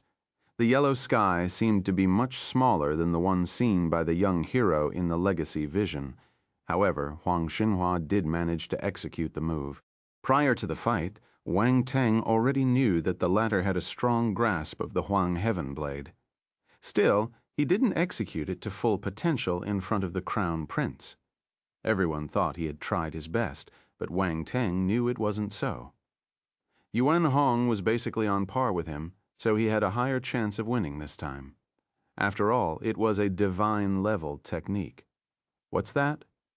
Everyone was dumbfounded when they saw this move. No one expected Huang Xinhua to release such a frightening move. Strachey's expression changed, Yuan Hong's pupils shrank. He knew he couldn't wait anymore, so he swung his axe down. A sharp glow shot towards his opponent. Boom. Huang Xinghua's gaze turned sharp. His blade came slamming down. The yellow sky reflected the move. As sharp as the weapon, their attacks collided in mid-air, filling up half the horizon. The majestic scene made people's jaws drop. Boom. Crack. The axe glow showed fissures and started to collapse. The blade attack managed to destroy the axe move and continued on its way towards Yuan Hong. A hint of disbelief appeared on the latter's face. His opponent's skill gave him the same feeling caused by Su Jianxin's sword glow. Boom. After an earth-shattering boom, Yuan Hong was thrown backward. There was a grievous wound on his chest, forming a cross with the other sword wound Su Jianxin had given him. Fresh blood splattered out. Yuan Hong lost. There was a moment of eerie silence. Huang Xinhua won? Wait, Yuan Hong lost? Huang Xinghua's blade attack was extremely powerful. What battle technique was that? I have never seen such a strong blade attack. It's at least an eternal stage move. It couldn't have released that power if it wasn't. Gasp, an eternal stage technique? Huang Xinghua is amazing to actually execute it. If that's truly an eternal stage technique, Yuan Hong lost for a good reason. Many comments popped up on the live chat platform. Huang Xinghua's victory was a surprise to many. The majority felt that Yuan Hong was the strongest of the two. And yet, Huang Xinghua won. It was unbelievable. In the military battle fortress, General Fu Xinglan sized up the young man on screen with interest. General Fu Xinglan hesitated and asked, "Is that the battle technique of the eternal stage warrior from the Huang family?" "Yes, I think so." "I think it's called the Huang Soil Blade, quite the low-class name." General Habakkuk nodded. Indeed, Tang Wuwei nodded in agreement. You could imagine how bad the name was, since the taciturn general felt compelled to voice his opinion. If Wang Teng ever learned that the Huang's former powerhouse had named the Huang Heaven Blade as the Huang Soil Blade, he would probably give the elder a thumbs up. Who on earth would come up with such a name? However, using a low-class name to protect a divine-level technique was a good idea. So, Wang Teng turned to look at Strachey. The latter's expression changed multiple times, as if having just stepped on dog poop. Wasn't that shooting himself in the foot? Downright humiliating. The second prince and the others stared at the fellow, trying their best to control their laughter. He was one of the Parkers, so they had to give him some face. They wouldn't laugh unless they couldn't control themselves. "Go ahead. Everyone's watching," Wang Teng urged. Strachey's face turned as black as ink. In the end, he stood up and moved closer to the platform's edge. Then he took a deep breath, took off his clothes to reveal his muscular body, and shouted, "I'm an idiot." His voice echoed far and wide. The audience was confused. They looked at him weirdly. As for the furious flaming universe, Lord, he was bewildered by this. Chapter 1538, Mirror Flower Water Moon, 1. The battle between Yuan Hong and Huang Xinghua was very compelling, and the final result was even more shocking. However, the spotlight had been pried away from them shortly after. Strachey suddenly ran out and shouted, "I'm an idiot!" This came as a shock to everyone. The crowd was flabbergasted. What did he just say? I didn't hear it clearly. It sounded like, "I'm an idiot." "Oh, you are an idiot, Scram." That looks like Strachey from the Parkers family. Is he being an idiot? Did he hit his head on a wall? He even took his clothes off. What is he doing? He's quite muscular. Just my type. I want to battle it out with him for 300 rounds. Does that battle mean other things? Wait, I still don't understand what's happening. I don't know either. He probably hit his head. I can't think of any other reasons to explain why he would call himself an idiot. That's right. He hit his head. Sigh. The Parkers are really pitiful. 3 of them died, and another one is now mad. I wonder what kind of sins they've committed. Everyone was talking about it on the live chat platform. People were sighing and shaking their heads, pitying the fellow. What is he doing? He couldn't understand how someone who was perfectly fine would suddenly act like a fool. The Parkers' honor was driven to the ground. Valteru and Sinclaman exchanged glances. Neither knew what had happened to Strachey. He was normal before the competition. Why is he being like this now? The other dukedom families were gloating, unable to control their laughter, at the edge of Zone 1's platform. Strachey's face was dark. He quickly put on his clothes again and returned to his seat with a gloomy face. The second prince, Timothy, and the others were giving him weird looks. They actually had a bit of admiration for him. They wouldn't have dared to fulfill that bet even if they lost, if it were them. He's a vicious man, Strachey. I respect you as a man. Wang Teng gave Strachey a thumbs up. Silence. The latter's chest expanded twice rapidly, blood surging up his body and straight up to his head. That wasn't a compliment. He was aiming to disgrace the other. The second prince and the rest looked at Wang Teng, feeling at a loss. The young hero's mouth was indeed vile. He was vicious and was able to provoke others without having to curse. However, was it a good thing to provoke Strachey like this? The fellow was about to explode in anger. He ignored the taunt and took a few deep breaths, then closed his eyes. What he couldn't see wouldn't hurt him. He now regretted having forced a bet with that scoundrel. In the end, he dug a hole for himself and garnered shame, but who would have thought that Huang Xinghua's blade was so powerful? How did Wang Teng know that? Strachey felt puzzled, but could only sit down and sulk. I have to get back at him. His hatred for Wang Teng swiftly grew. The last revival stage had finally ended. Yuan, Hong, and Huang Xinghua left the arena. The latter advanced to the next stage, the fight for the top 36. Many people were disappointed. They didn't expect Yuan Hong to be eliminated. Wang Teng, how did you know that Wang Xinghua had such strength? The second prince asked curiously. Timothy, Ji Haochen, and the others looked over, just as curious. Even the crown prince felt intrigued. He had fought with the fellow and had a clear grasp on his strength. It wouldn't be strange for him to notice some clues. However, Wang Teng only watched the battle from afar, never having fought with the guy before. How was he able to tell? Are Wang Teng's eyes sharper than mine? It's just a lucky guess. Wang Teng smiled. The second prince and the others rolled their eyes. Do you think we'd believe you? While everyone thought less of Huang Xinghua, only the Earthling was certain that he would pull through. That wasn't just a lucky guess. There were 2 rest days after the revival stage. Wang Teng and the others waited again. With nothing else to do, the young hero immersed himself in analyzing his attributes board. His gaze swept across the stats and stopped at the battle techniques column. Huang Heaven Blade, 750 10,000 Foundation. Huang Xinghua had dropped many attribute bubbles during the fight. All were collected, increasing Wang Teng's enlightenment of the skill. However, the move was still at the foundation level, leaving him extremely helpless. It's too difficult. What's so great about divine-level techniques? Why do they require so many attribute bubbles? Wang Teng cursed in his heart. He then glanced in the direction where Huang Xinghua was and muttered in his heart. Just 2,500 more points. Huang Xinghua will show up in the next round. I'll be able to farm some extra attributes from him by then. The person alluded was in the midst of cultivating, trying his best to recuperate before the next round. He suddenly felt his heart throb, so he looked around blankly. Who's thinking about me? 2 days later, the fight for the top 36 began. There were only 72 participants left, the true cream of the crop, all of them powerful. None of them had gotten that far by luck. The contenders for the first match appeared on the light sphere. Chapter 1539, Mirror Flower, Water Moon 2, Jin Tianquang versus Yue Qiqiao. Both names roused widespread attention. Being one of the top 10 in Zone 1 and a talent from the Jin family, the former was naturally powerful. As for Yue Qiqiao, her fame rose at the later part of the competition.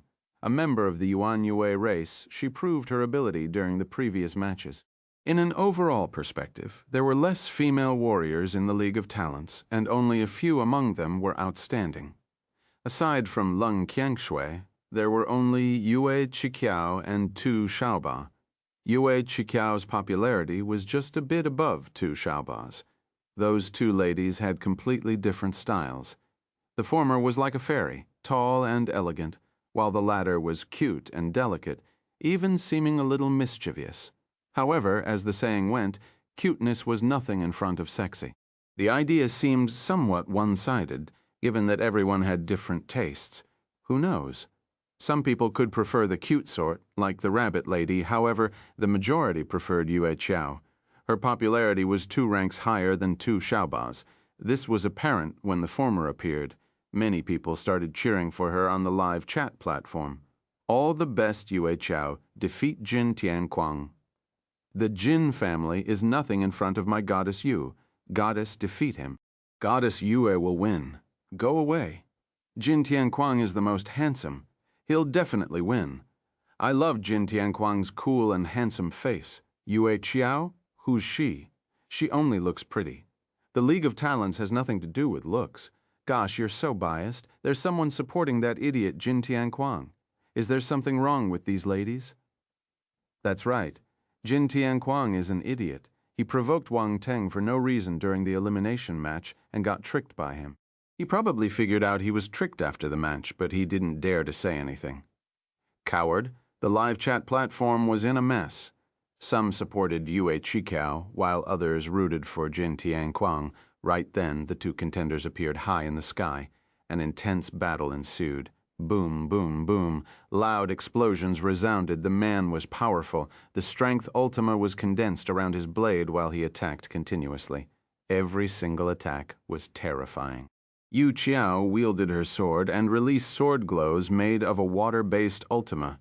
They collided with her opponent's blade glows. The sky was shimmering with all their moves. Both their Ultimas are similar. I didn't expect such a talent to emerge from Yuan Yue race. The second prince commented. Timothy shook his head and said, Jin Tianquang has mastered a domain. Yue Qiao might not be his match. The battle grew heated as the discussions went on. Suddenly, a strange fluctuation emerged from Jin Tianquang's body, forming a special field around him. Yue Qiqiao was pulled within. Indeed, it's a domain, Ji Haochen exclaimed. Yue Qiqiao is going to lose, the second prince squinted. Everyone focused on the domain. The outcome would soon unfold. Boom. But, to everyone's surprise, a violent explosion rang within the domain, and the latter started trembling. There seemed to be a powerful force tossing and turning inside. What's going on? The second prince and the others were startled. Boom.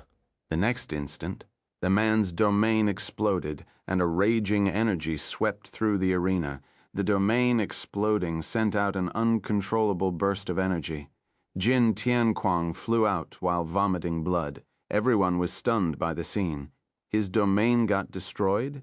Jin Tianquang lost. There was a huge uproar. No one could accept that result.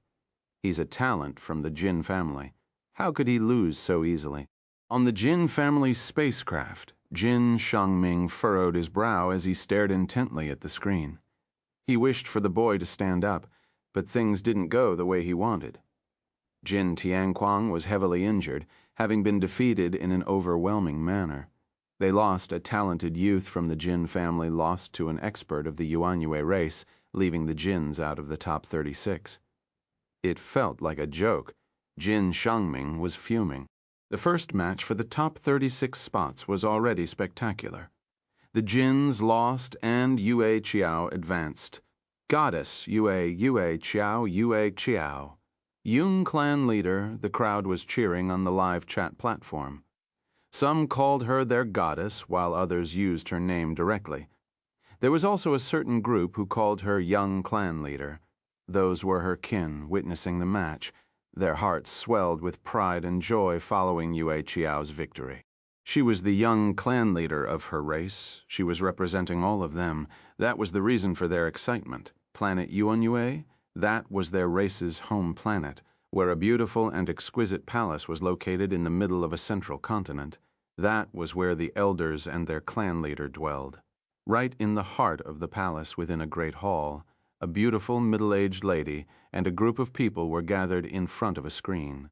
They observed the competition's live feed with excitement and happiness.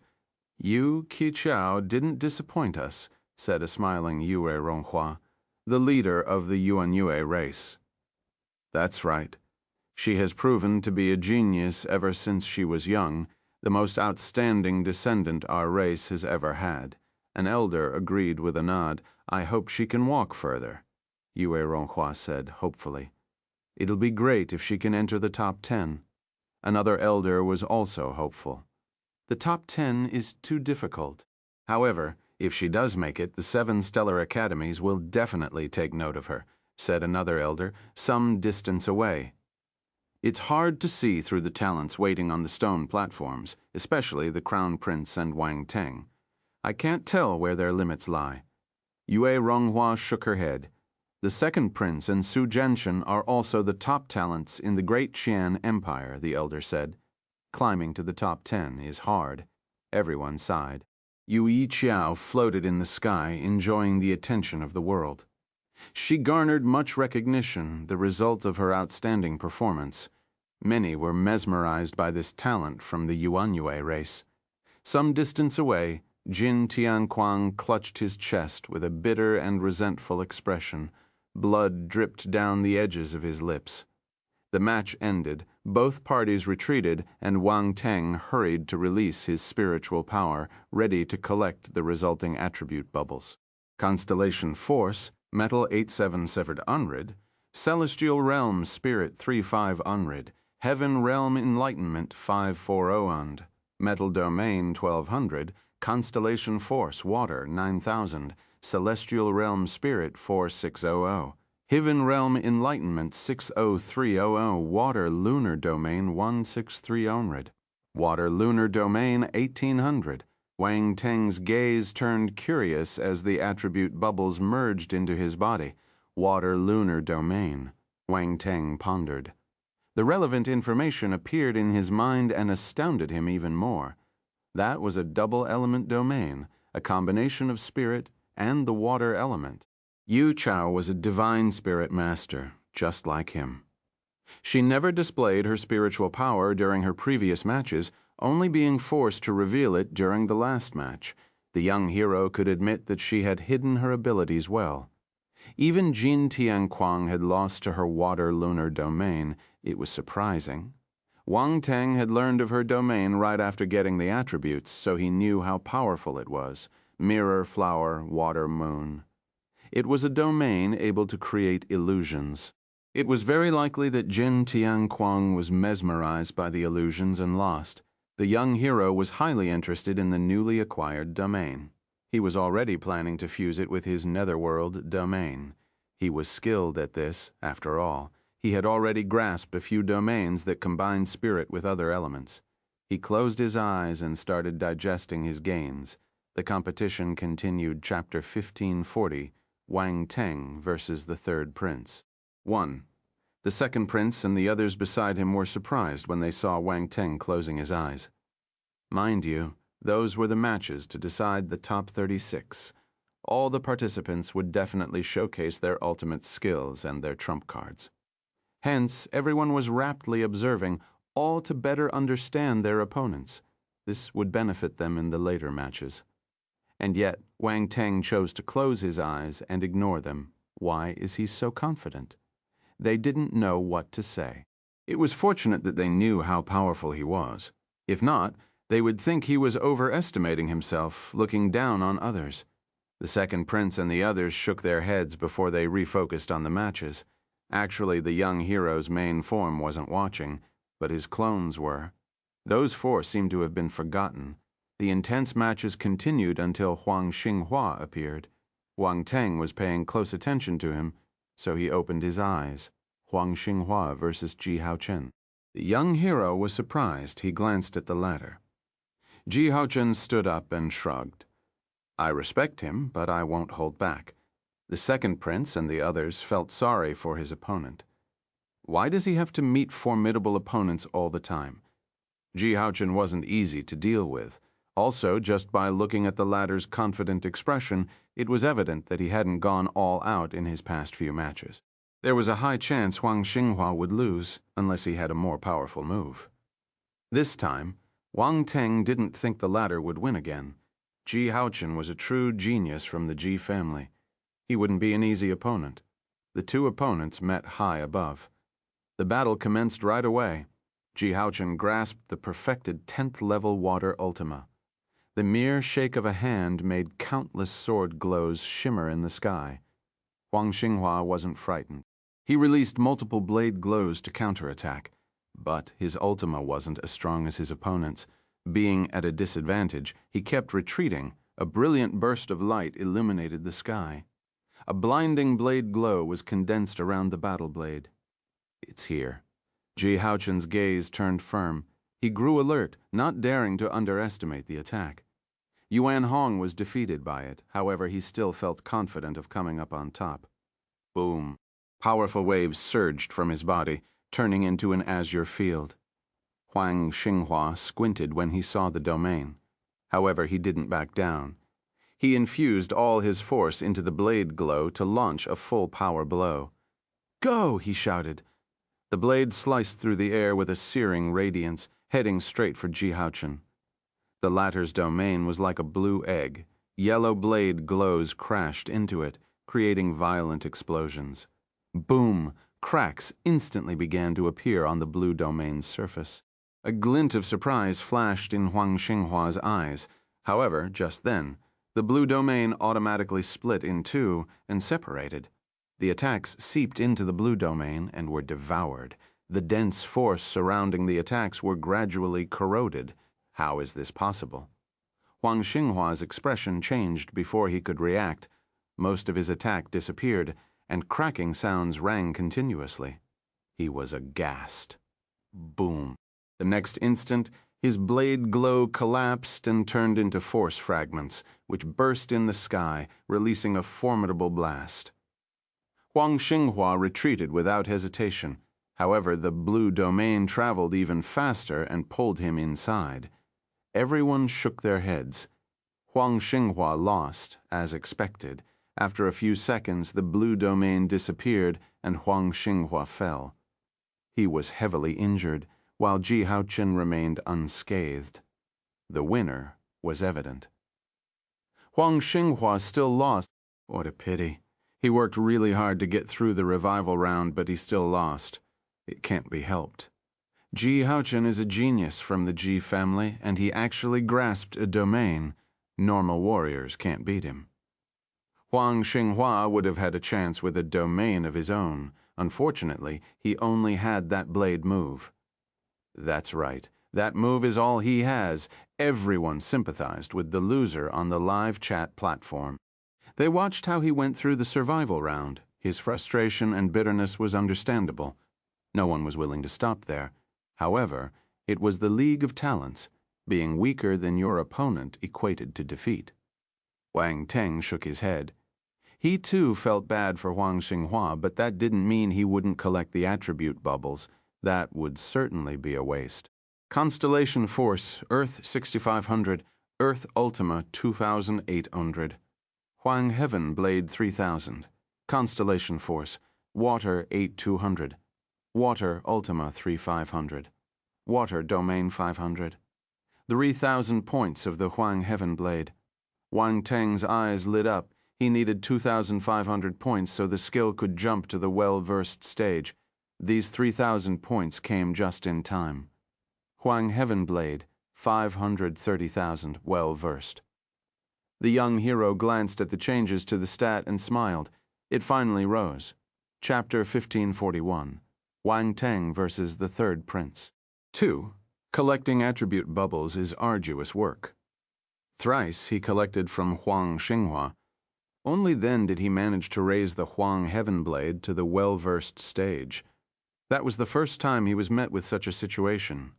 Just the well-versed stage alone had required an astounding amount of points. However, everything comes to those who wait. Thank you, Huang Xinghua. You're a kind man. I promise I'll promote the skill so more people know about it, Wang Teng told himself.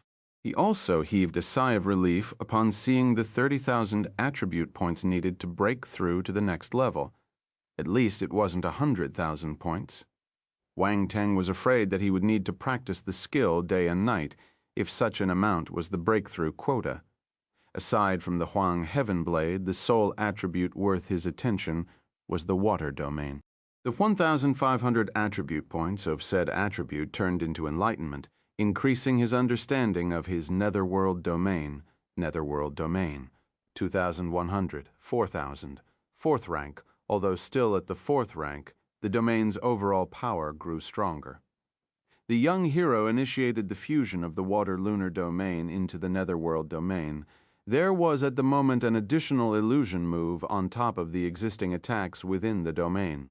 That was another reason why the domain became stronger, even though it was stuck at the same rank. No one would expect that he would fuse that many traits into one domain. Ji Haochen calmly returned to his seat, as if simply having ended an ordinary match. Brother Ji, what do you feel about the blade attack? Wang Teng asked with shining eyes. The second prince and some of the others were attracted by the question and looked over. Come on, don't call me Brother Ji. Ji Haochen glared at Wang Teng. Then he contemplated for a moment and answered, I think the blade can be stronger. If Huang Xinghua manages to reach the perfected 10th level of his Ultima, I won't be able to block him that easily. Really? The listeners were shocked. A perfected Ultima can go head-to-head with your domain. A first-rank domain? Timothy touched his chin. That's surprising. An attack without domain power can actually destroy a domain. The technique is certainly powerful. Must be hard to practice, considering Huang Xinghua's talent. He should have been able to grasp a higher level of a different skill. It probably is time-consuming to master, Ji Haochen said. Powerful battle techniques have pros and cons. The stronger they are, the harder it is to grasp them. The second prince nodded in agreement. Our hero felt restless, raring to test the power of the skill. He was soon given the chance to act. The light sphere displayed Wang Teng versus the third prince, huh? The former was surprised by the opponent he would face. He glanced at the fellow who was seated nearby. Simultaneously, the third prince turned and looked at him. Their gazes collided, sparks flew in midair.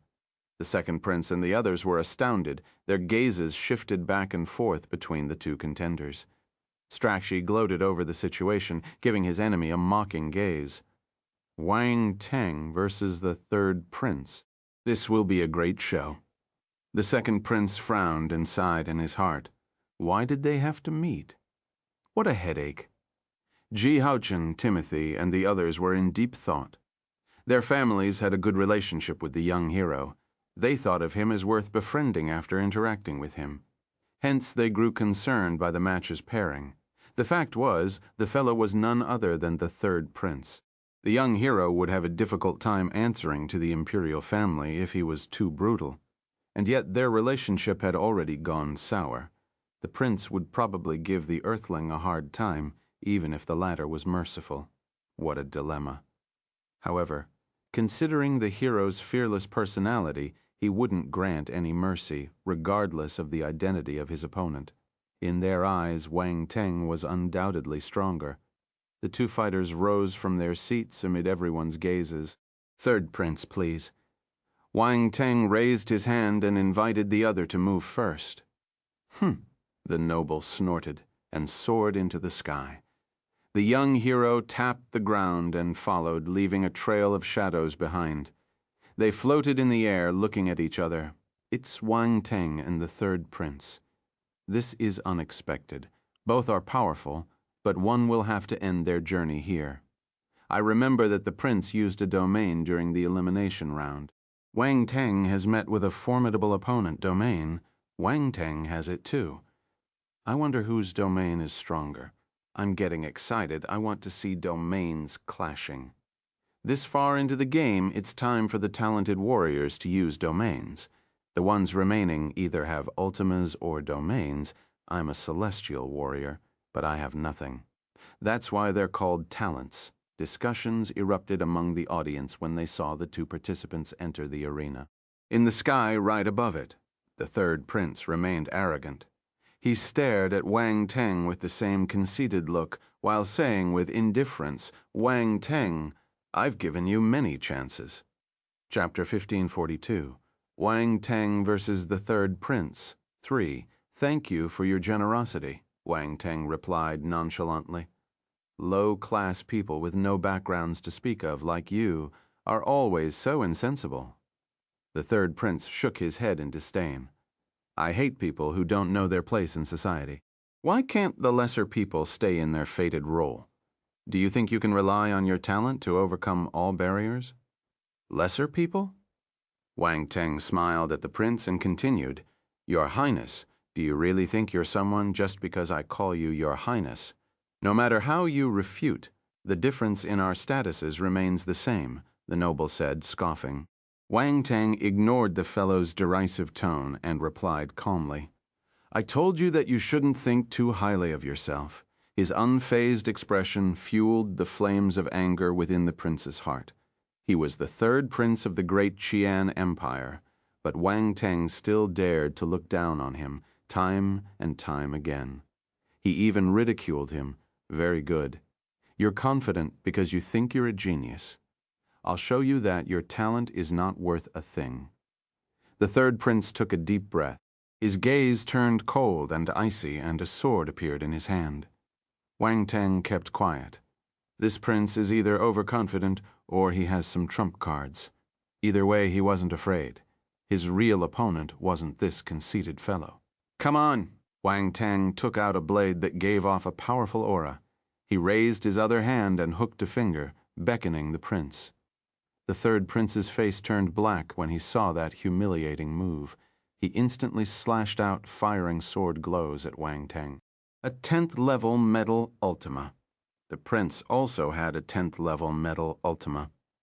However, the young hero remained indifferent, infusing 10th level fire ultima into his blade to hurl it out. Fire, the natural enemy of metal, both were at the same level, so he wanted to see if the fire ultima would be stronger. Boom. Explosions rang, countless blade and sword glows collided. The entire sky lit up.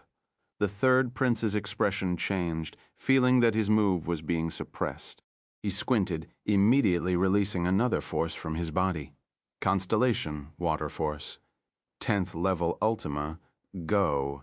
2 forces, and both their ultimas are at the 10th level. Wang Teng was surprised, but he didn't panic, quickly releasing another force, Constellation Earth Force, 10th level ultima, go. It only took a few seconds for the additional ultima to suppress the prince. Boom, boom, boom. Explosions echoed, the sky and earth quaked. A terrifying force blast was swept out. The prince didn't look good. Although he didn't have many forces, he didn't think that his opponent would be able to cultivate his own forces to the perfected 10th level. And yet, the young hero's Earth Force was indeed at the perfected 10th level. Third Prince, release all your hidden power, Wang Teng smiled as he attacked. His attitude was dismissive, implying that he didn't see the noble as a threat. The third prince furrowed his eyebrows and snorted. A third force surged out of his body. Constellation lightning force, a purple bolt of lightning descended from the skies like the dawn of heaven's might. It twirled around him, exuding a powerful strength ultima. Lightning ultima, perfected 10th level. Boom. Lightning ultima erupted, destroying Wang Teng's fire and earth ultimas in the blink of an eye. Gasp. The geniuses watching the fight were dumbfounded. The third prince possessed 3 forces, one of them being the rare constellation lightning force. Furthermore, his 3 forces had reached the perfected 10th level. What kind of genius is he? Those who looked down on him had a change of heart. Even the second prince and Ji Haochen were shocked. No one expected the noble to have hidden his abilities as deeply. This meant that he could grasp 3 different types of domains. You have 3 forces. Wang Teng exclaimed, "No wonder you're so arrogant." Wang Teng, do you think you're the only one who possesses multiple forces? I'm no weaker than any other talent, but unlike you, I know what it is to bite off more than one can chew. Do you think you're powerful just because you have a few forces? The prince looked at his opponent calmly while bathed in lightning. Wrong, dead wrong. You have too many forces, so you can't cultivate them to the perfected stage. If I'm right, your lightning ultima hasn't been perfected. The third prince sounded exceptionally confident, as if having seen through him. Who told you it's impossible to cultivate all your ultimas to the perfected stage when you have too many? Wang Teng looked at him strangely.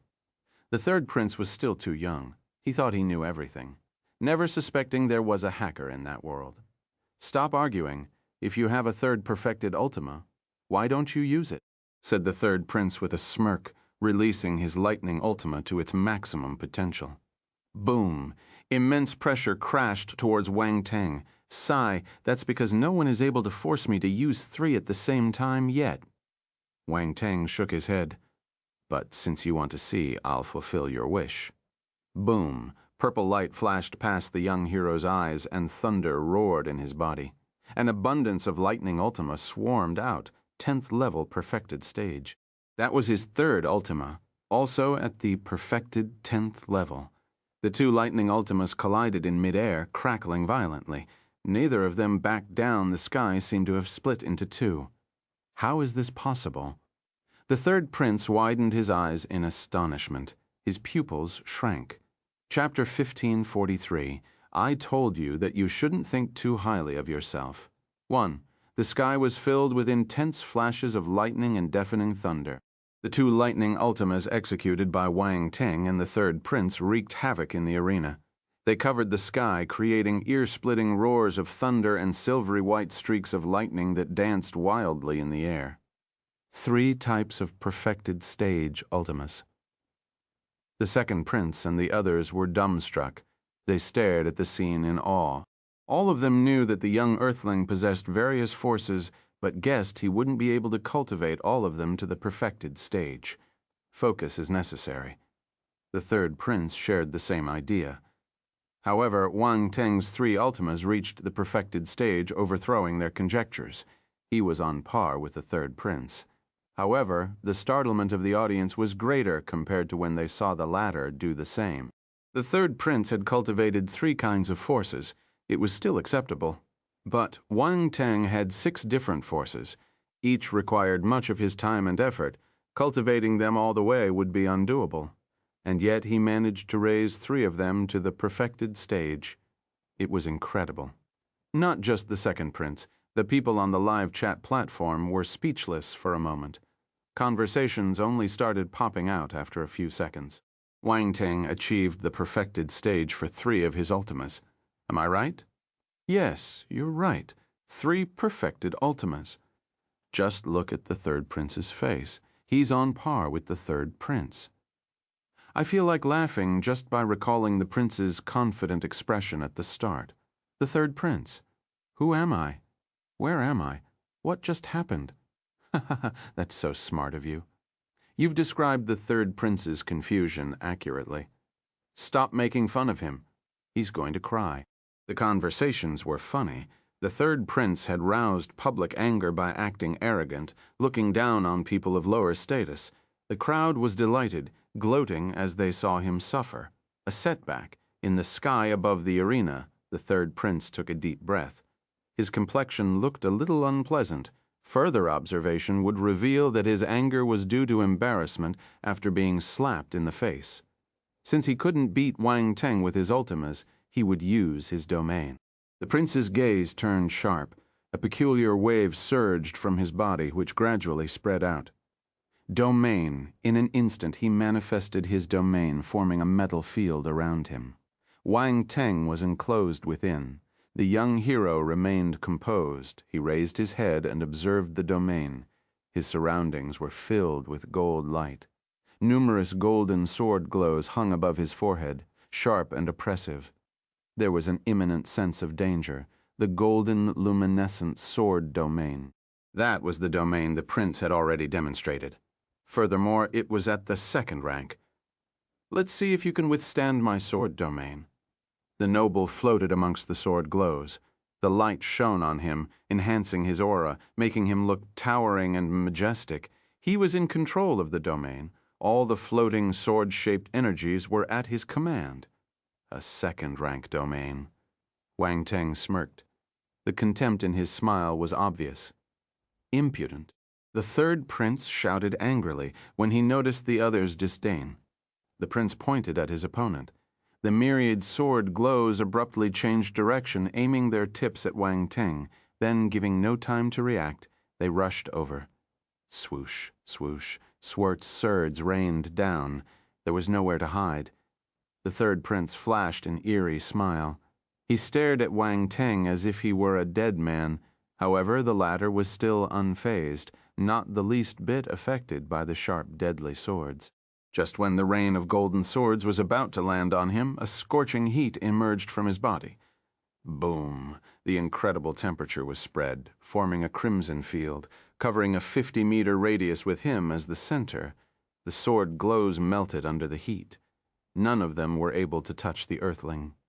Fire element domain, the third prince squinted.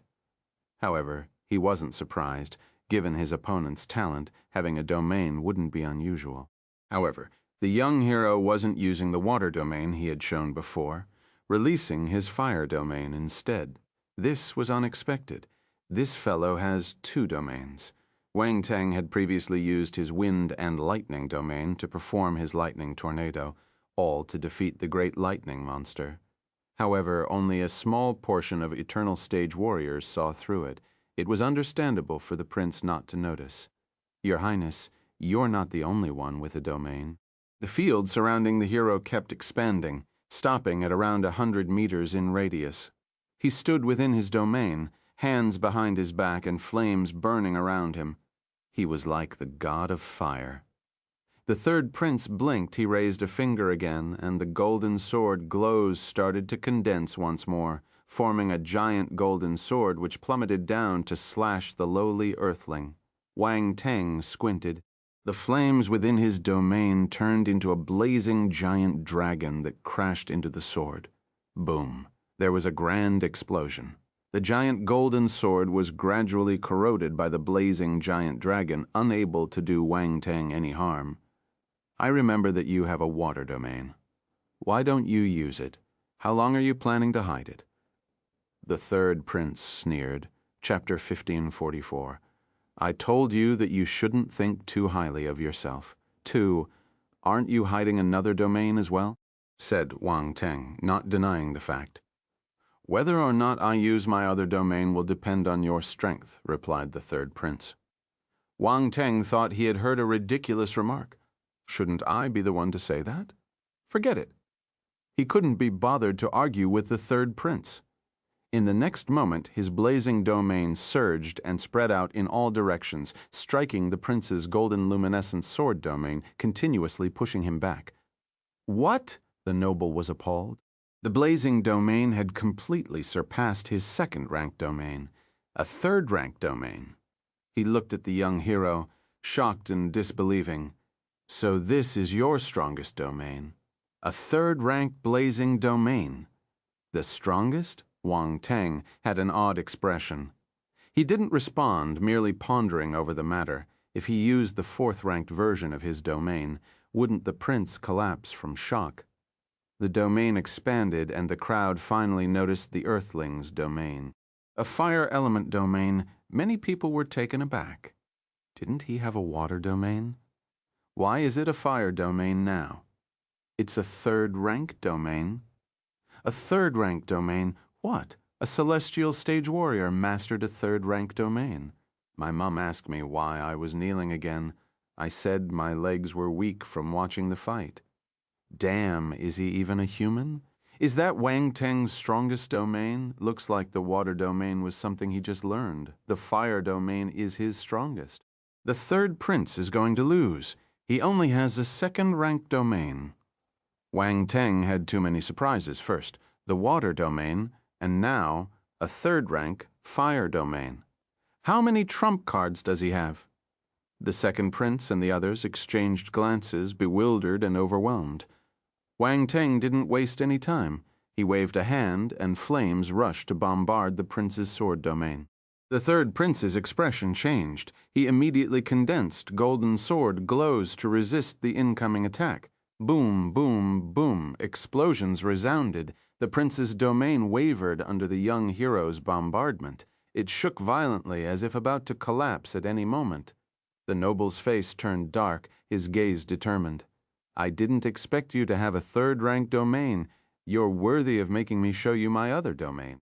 Just as he finished speaking, a touch of purple suddenly appeared in the golden domain.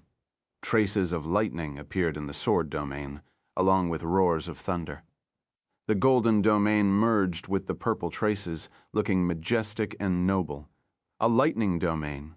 Wang Teng looked up, a trace of astonishment flashing in his eyes.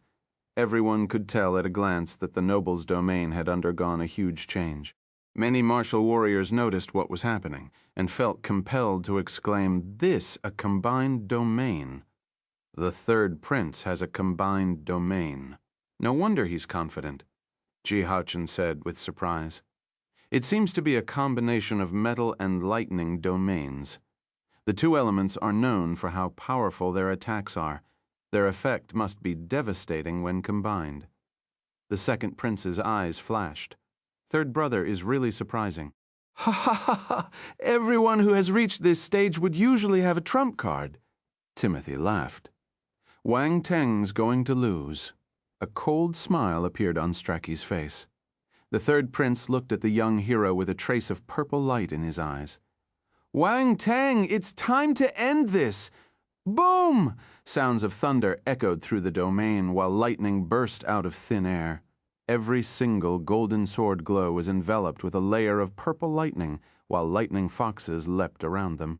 Die, said the prince, cold and harsh. His face was just as frigid, surging with killing intent as he waved his hand towards Wang Teng. The sword glows landed with the power of lightning covering Wang Teng's domain in an instant. Boom! Explosions could be heard within the domain, making the skies and the ground quake, as if about to tear everything apart. You were courting death. The third prince exhaled lightly, very likely foreseeing his opponent's death. His heart felt pleasure. However, just before he could finish speaking, his pupils shrunk violently, and his expression froze. What he saw was unbelievable. The golden purple sword glows didn't break his opponent's domain. They were stopped at the very surface, unable to go further. Lightning kept rushing down, but none of it was able to destroy the domain. It seemed that a powerful force was blocking the attacks. How is this possible? There was panic in the noble's eyes as his confidence began to waver. He didn't show that expression, even when he saw that his enemy had perfected 3 ultimas. Now he was panicking. Why can't the attacks pierce through his domain? That question kept circulating in his mind. Isn't Wang Teng's domain at the third rank? How could an ordinary third-rank domain withstand his combined domain? He had used the latter to defeat many warriors with third-rank domains. How is Wang Teng's domain able to resist? The third prince was glaring at the other until he finally saw what was happening. There were rocks surrounding Wang Teng within his blazing domain. All of them burning like meteors, they were blocking the prince's lightning and sword glows. A combined domain. The noble's expression changed drastically as disbelief set in. You also have a combined domain. Wang Teng glanced at the third prince and pointed in his direction. I told you that you shouldn't think too highly of yourself. You're nothing. Just above his head there was a gigantic rock. It was rotating slowly like an asteroid in space. The massive object smashed downwards following the gesture Wang Teng made with a finger. The flames formed a long tail which looked unusually gorgeous. The third prince turned pale. He looked flustered due to the scene. He retreated in panic. Boom! There was a loud explosion. Wherever the rock passed, both the lightning and the sword glows would be eradicated, followed by explosions. The gigantic rock then slammed against the third prince's domain. Crack. The prince's domain was unable to stop the rock, shattering in the end. The scene was like the recreation of how a massive meteorite from outer space ruthlessly crashed into a peaceful planet, causing ruin. The second prince and the others had their mouths slightly open. Unable to describe what they were feeling, Wang Teng's domain is too powerful. The spectators were also shocked, having a hard time processing what had happened. It was something they had never seen in their whole lives. Boom! The third prince's domain was completely destroyed. The resulting force was terrifying as it swept through the area. The prince was engulfed in it. On the other side, Wang Teng stepped out in the sky, his domain gradually dissipating. The residual energy produced strong gusts of wind. The young hero's hair was fluttering, but his face was extremely calm as he looked at the domain explode. All the limelight was on him. Such presence. That was the presence of a powerful warrior. It didn't matter how far the onlookers were or if they were watching from their screens. Everyone could feel the overwhelming presence of a powerhouse. Right at that moment, Wang Teng was the center of attention. Chapter 1545. Bruises on One's Head. 1. The blast effects gradually subsided in the sky. A figure appeared before the audience. The third prince looked disheveled, covered in wounds and bleeding. He looked like an evil spirit. Everyone was shocked when they saw his appearance. How did the lofty, noble one with an exceptional aura end up like that? He looked miserable, tragic. The stark contrast made it hard for people to accept the situation. The third prince looks pitiful. Pitiful? He's just bearing the consequences of looking down on his opponent. Karma came as quick as lightning. Ha ha ha, as quick as lightning. I feel relieved after seeing his pitiful state. Wang Teng is really powerful. He destroyed the third prince's combined domain. What kind of domain did he use? I think it's also a combined domain, a mix of earth and fire elements. Wow, that's amazing. 2 warriors using combined domains, maybe not even heaven stage warriors, are able to pull this off. Is this how real talents are? Is it any use for normal warriors like us to work hard? The more talented are still working even harder than us. Why would there be a need for us to work hard? Most of the spectators were gloating on the live chat platform. Some expressed surprise after witnessing the Earthling's strength. The third prince floated above the arena, looking extremely miserable. His eyes were bloodshot, unwilling to admit defeat. How is this possible? How can I lose? The gigantic rock didn't just destroy his domain, it crushed his confidence and pride. He wouldn't have cared had he lost against the crown prince. However, losing to Wang Teng was the greatest humiliation. Wang Teng stared at the other party with a strange look and mumbled to himself, "Is the third prince going crazy?" "No, I will not lose to you," the prince screamed madly. His hair danced messily in the air, his gaze was ferocious. "Idiot!" Wang Teng rolled his eyes. "How dare you?" The prince was infuriated by his opponent's reaction, finally losing it. He dashed towards Wang Teng, using his last ounce of force to launch a sword attack. "Don't you think you're pitiful enough as it is?" Wang Teng was bewildered by the fellow's perseverance. He respected him for that. Thus, he decided to fulfill his wishes. The next instant, he dodged to the side, and the prince's sword slashed the area where he was standing a moment before, cutting his lingering shadow in 2. The noble saw how the split image faded before he could even smile. "What are you looking at?" Wang Teng appeared behind the prince with a purple brick in hand. He raised it high above his head. The latter shuddered when he heard the voice. His anger disappeared without a trace as his head became numb. His expression changed. He tried to dodge, but he already felt the powerful force behind him. Bang! A dull thud was heard. The excruciating pain almost caused him to faint. He stumbled then. As if struck by lightning, a jolt of electricity crawled down from his forehead, flowing to the other parts of his body, making him tremble involuntarily. He looked as if he were doing a strange dance. The prince didn't lose consciousness. He was a lightning element warrior, which gave him some immunity towards electric attacks. A shrill and bitter cry came out of his mouth. Wang Teng, he shook his head, forcing himself to stay awake. However, the pain still left him dizzy. His opponent's voice floated into his ears. Honestly, I wanted to beat you up for a long time. The prince was appalled. He felt regret. Bang, bang, bang, before he could react. More dull thuds were heard, followed by greater pain. There was also a tinge of lightning. Swoop, boom. The third prince's head started to swell at a visible speed. He shuddered violently. Finally losing consciousness with a bang, he collapsed on the ground and laid there with his limbs spread out. He lost all his princely pride. Wang Teng finally stopped and shook his head with regret. He wasn't done with him yet. This third prince is too weak. Even the fatty was stronger. Fatty, why are you bringing me up again? Wang Teng controlled his restless hands and stowed his lightning slap. Then he released his spiritual power to collect the attribute bubbles around him.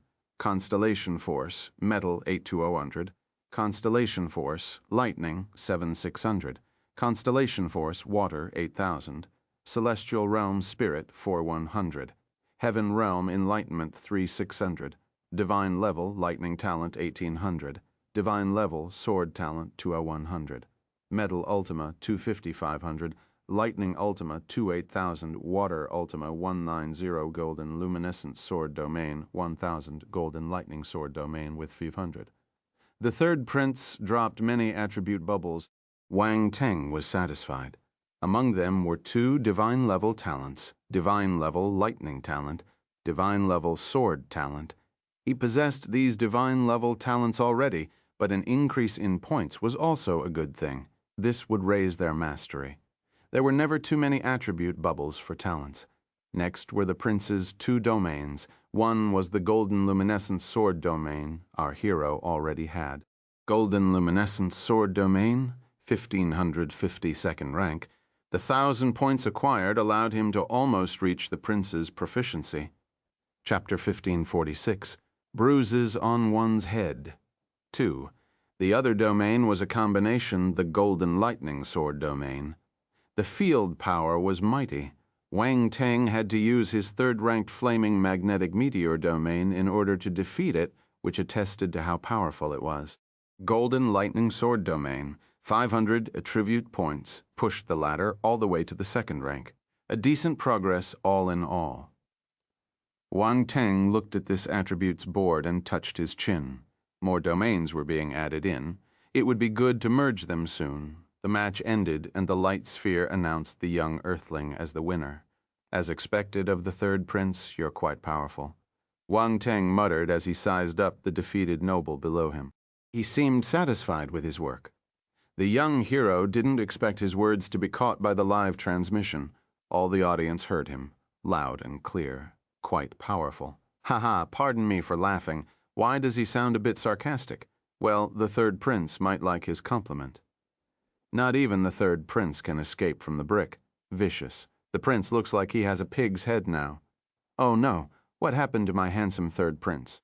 On the Parker's family spacecraft, the furious flaming universe, Lord had a gloomy expression. Even the third prince failed to be his match. Strachey still has a last resort. He'll be able to defeat Wang Teng, Valteru replied. The statement sounded like he was convincing himself. That's right. Strachey and Landon have one last move. They can beat Wang Teng, Sinclaimon agreed. The bald leader nodded and snorted. This brat won the match, but offended the imperial family in the process. Does he think they will let him go so easily? Based on the third prince's personality, he will certainly not let this go. Valteru sneered. Sinclaimon's gaze sharpened all of a sudden. We can make use of this. On the imperial family's spacecraft, the universe stage elder looked somewhat unhappy. This Wang Teng went a little overboard. Little 3 is still a prince. He shouldn't have humiliated him. Well, the lad is a little cruel. The middle-aged man from the imperial family coughed. What a pity. Little 3 has a domain that combines lightning and metal. He should have gone further. We must seek redress from Wang Teng after the competition ends. No one can touch the imperial family, said the universe stage elder with a serious tone. It's all right. Why are you trying to meddle in matters of the younger generation? The middle-aged man replied helplessly. But the elder hesitated. You're not listening to me anymore? Said the leading senior indifferently. I wouldn't dare. The elder quickly looked down in obeisance. I hope little three can learn from this lesson. He's too arrogant. The middle-aged man shook his head. The elder glanced at his superior, wanting to speak. Still, he just sighed and dropped the matter. Wang Teng returned to his seat and was greeted by strange gazes. Why are y'all looking at me like that? He asked. Wang Teng, you were a little brutal. My third brother will go crazy after he wakes up and sees his ugly face, the second prince said. You can't blame me. I planned to let him go, but he charged at me again, Wang Teng replied innocently. You didn't have to do it this way. Ji Haochen shook his head and sighed. You know how the prince is. You've completely offended him. He probably hates you to the core now. They weren't speaking up for the bashed noble. They were just worried that Wang Teng would be targeted after such provocation. It's not that simple. Wang Teng shook his head and continued calmly. I have the horn of the oceanic unicorn whale. Do you think he'll let me off easily? The second prince and the others were stunned. Then they understood and could only sigh. I knew my third brother would suffer one day because of his personality. The second prince said with a conflicted expression, I just didn't think he would fall into your hands. A short while back, him and the haughty prince had merely deemed the young hero as a talent worth winning over, but now Wang Teng was at the same height as them. It was almost certain he would enter one of the 7 stellar academies. Who knows? The Earthling's talent could very well be superior to theirs. A person like him wouldn't be bound by the powers of the great Qian Empire. Well, at least the third prince and him wouldn't have the ability to rope in the hero. Only the Empire's ancestors would have the right to pull him under their wings. Fortunately, Wang Teng was a citizen of the Empire. The matches continued. There wasn't much in regards to surprises in the following pairings. No one worth his attention came up. Wang Teng closed his eyes and continued to develop his domain. Time flew. All the matches were carried out successfully. At last, the top 36 had emerged. One of the 8 dukedom families had lost the right to continue in the competition for the top 18 positions. It was astonishing. No one expected for one of the big families to lose. Jin Xiangming was furious. The talents from the other families advanced, while they were the only ones who were defeated. It was a joke. On the other hand, the Rodriguez family were elated. Not once did they meet the people from the Jin family during the matches, but they were still delighted to see their enemies being kicked out. Of course, the most unlucky of all was the third prince. He would have advanced if it weren't for Wang Teng, but there were no ifs in life. He met the Earthling and lost. There were 2 days of rest after the matches. Then the fight for the top 18 began. The atmosphere became increasingly tense. The warriors' expressions turned grim. Everyone seemed to be an opponent. All 36 warriors would be paired up, so the chances of meeting were high. On the light sphere, the names and avatars of all the remaining warriors blinked, followed by a random shuffle. Within a few seconds, the images stopped and the candidates were displayed. Xiahou Zun versus Wei Chang. Xiahou Zun from the Xiahou family is the first. Everyone was surprised. They looked at said fellow. The latter was the sole remaining talent from the Xiahou family taking part in the competition. He was a powerful fellow. The other candidate wasn't from any dukedom. Wei Chang is one of the top 10 performers from Zone 6. One of the top 10 from Zone 6 managed to enter the top 36. He must have been hiding his strength at the start. Interesting. I wonder if he can beat Xiahou Zun. The 2 candidates flew to meet in the sky and start a heated battle. Everyone's attention was on the pair. They fought with all their might. All the ultimas and battle techniques in their arsenal were used. Since he was part of a dukedom, Xiahou Zun had a stronger foundation. The battle techniques he had cultivated were all powerful. Furthermore, his ultima was at the perfected 10th level explosions echoed. It was terrifying. Wei Chang lost in the end. The winner executed a powerful axe technique infused with an ultima. The loser was hit, ending up heavily injured. The second prince and the others entered the arena one by one. After intense matches, all of them defeated their opponents. All the Zone 1's candidates were exceptional. They would never be eliminated unless they fought against each other. The fights continued until the 13th match. Wang Teng's name finally came up. Wang Teng versus Valmont. Huh? Wang Teng slowly opened his eyes and noticed that his opponent was the mysterious youth in a black cape. He gasped. Valmont gave him a strange feeling, but he couldn't see anything using his real eye. Also, besides being a little ruthless and cruel, the fellow acted normally throughout the competition. He had dealt with all his opponents mercilessly, like an emotionless killing machine. However, that was precisely why the young hero was keenly interested in him. Chapter 1547, Primordial Form Devil Patterns. Wang Teng versus Valmont. The names attracted everyone's attention. Discussions started the moment they appeared. One was Wang Teng, a highly popular candidate who sparked furious debates every time he showed up.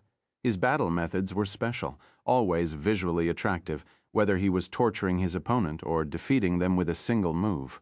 This made people yearn for more. At the same time, the young earthling was outstanding, on par with the crown prince. Only him and the heir apparent at the top of the popularity listing. The first place was continuously being swapped between them. Every time the military champion appeared, the prince would be pushed to second place. However, the same would happen when the noble fought. Wang Teng was pushed down to the second position. The situation was quite interesting. This also implied that the young hero had the same weight as the crown prince in everyone's hearts. They couldn't tell who was stronger. Valmont. It's the brutal guy. Wow, is he going to kill Wang Teng this time? I think that Valmont is going to get kicked out. Wang Teng isn't someone easy to bully. I like how Wang Teng does things. If others don't bully me, nothing happens. But if you do, I will torture you to death, even if you're the third prince. Haha, what does the third prince have to do with this? Please don't use my third prince as an example. Hey, are you a fake fan of the third prince? Ha ha ha ha. Has the third prince become a negative reference? The match was strange. Everyone stood on Wang Teng's side while no one spoke up for Valmont. The guy didn't have any friends. Other warriors had people from their races supporting them, or some part of the audience rooting for them. But the caped fellow had none. Such a feat was amazing. Wang Teng got up and prepared to enter the arena. Wang Teng, be careful somehow. This Valmont gives me a strange feeling, the second prince said. The young hero glanced at him in surprise. Looks like I'm not the only one who feels this way. The crown prince opened his eyes and glanced at his rival. He kept them open, implying that he would observe the match. Wang Teng nodded at the second prince and flew to the sky above the arena. He seemed calm and composed on the other side. Valmont flew to meet the other, with his signature black cape. No one could see his body or face.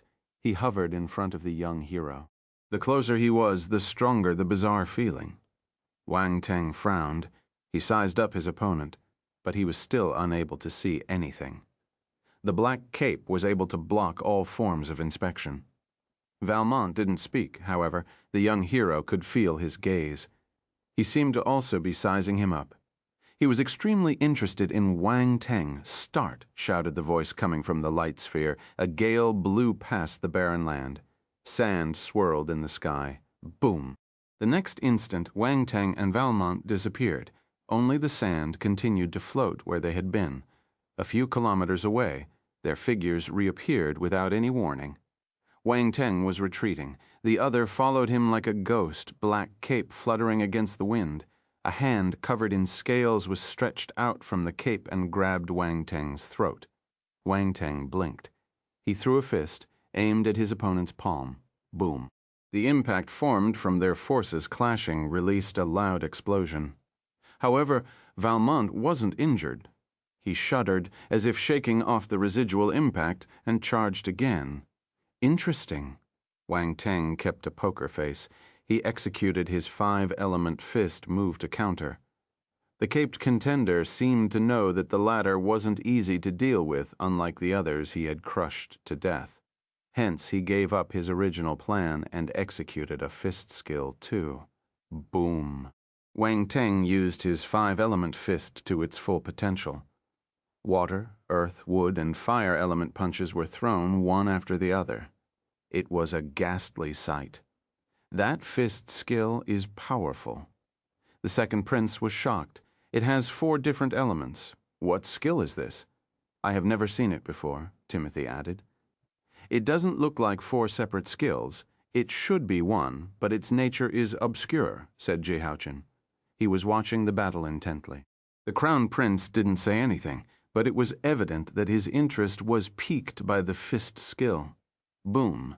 The virtual fist smashed on Valmont's body, throwing him off his feet. One of the corners of his cape was ripped off, revealing his muscular body. There were scales, matching with the rumor that he was a fellow from the scale lizard race. How dare you fight me with just one hand? Who gave you the confidence to do that? Wang Teng stood in the air calmly, black hair dancing behind him. Valmont glanced at his body, then raised his head to look at his opponent. It was still impossible to see what he looked like. The cape around his body was ripped, but his head was still hidden in shadows. Wang Teng found it strange. Is there a reason why he doesn't want people to see him? You're strong, said Valmont. That was the first time he spoke since the match began. His voice was hoarse, like 2 metal plates rubbing against each other, harsh and unpleasant. Wang Teng also detected a hint of madness and hunger in his tone. What the hell? Wang Teng raised his eyebrows. Does he have some weird fetish? Chapter 1548, Primordial Form Devil Patterns 2. The stronger the martial warrior, the more interesting it is to kill him. Valmont's voice gradually became excited, perversely. Since it's so interesting, come, let's continue. Wang Teng chuckled and hooked his finger at his opponent. All of a sudden, Valmont disappeared from his current spot. He was even faster than before. The young hero felt a strong wind current behind him. He quickly turned and sweeped his leg. Bang.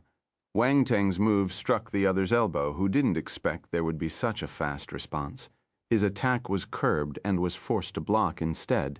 The young earthling followed up with a punch, releasing a virtual fist. Valmont's other hand stretched out from his cloak, clawing against the incoming fist. His opponent's strength had exceeded all expectations. He had to be serious and resort to a move he had never used before. Wang Teng couldn't help but stare at the fellow's left hand. It was completely different from his right. Even though the latter was covered in scales, it still resembled a human hand. However, the left was larger than the other and resembled a beast's claw. Every finger was as sharp as a scythe. Wang Teng, that's a primordial form, Round Ball's voice echoed in the hero's mind. Primordial form, Wang Teng was surprised.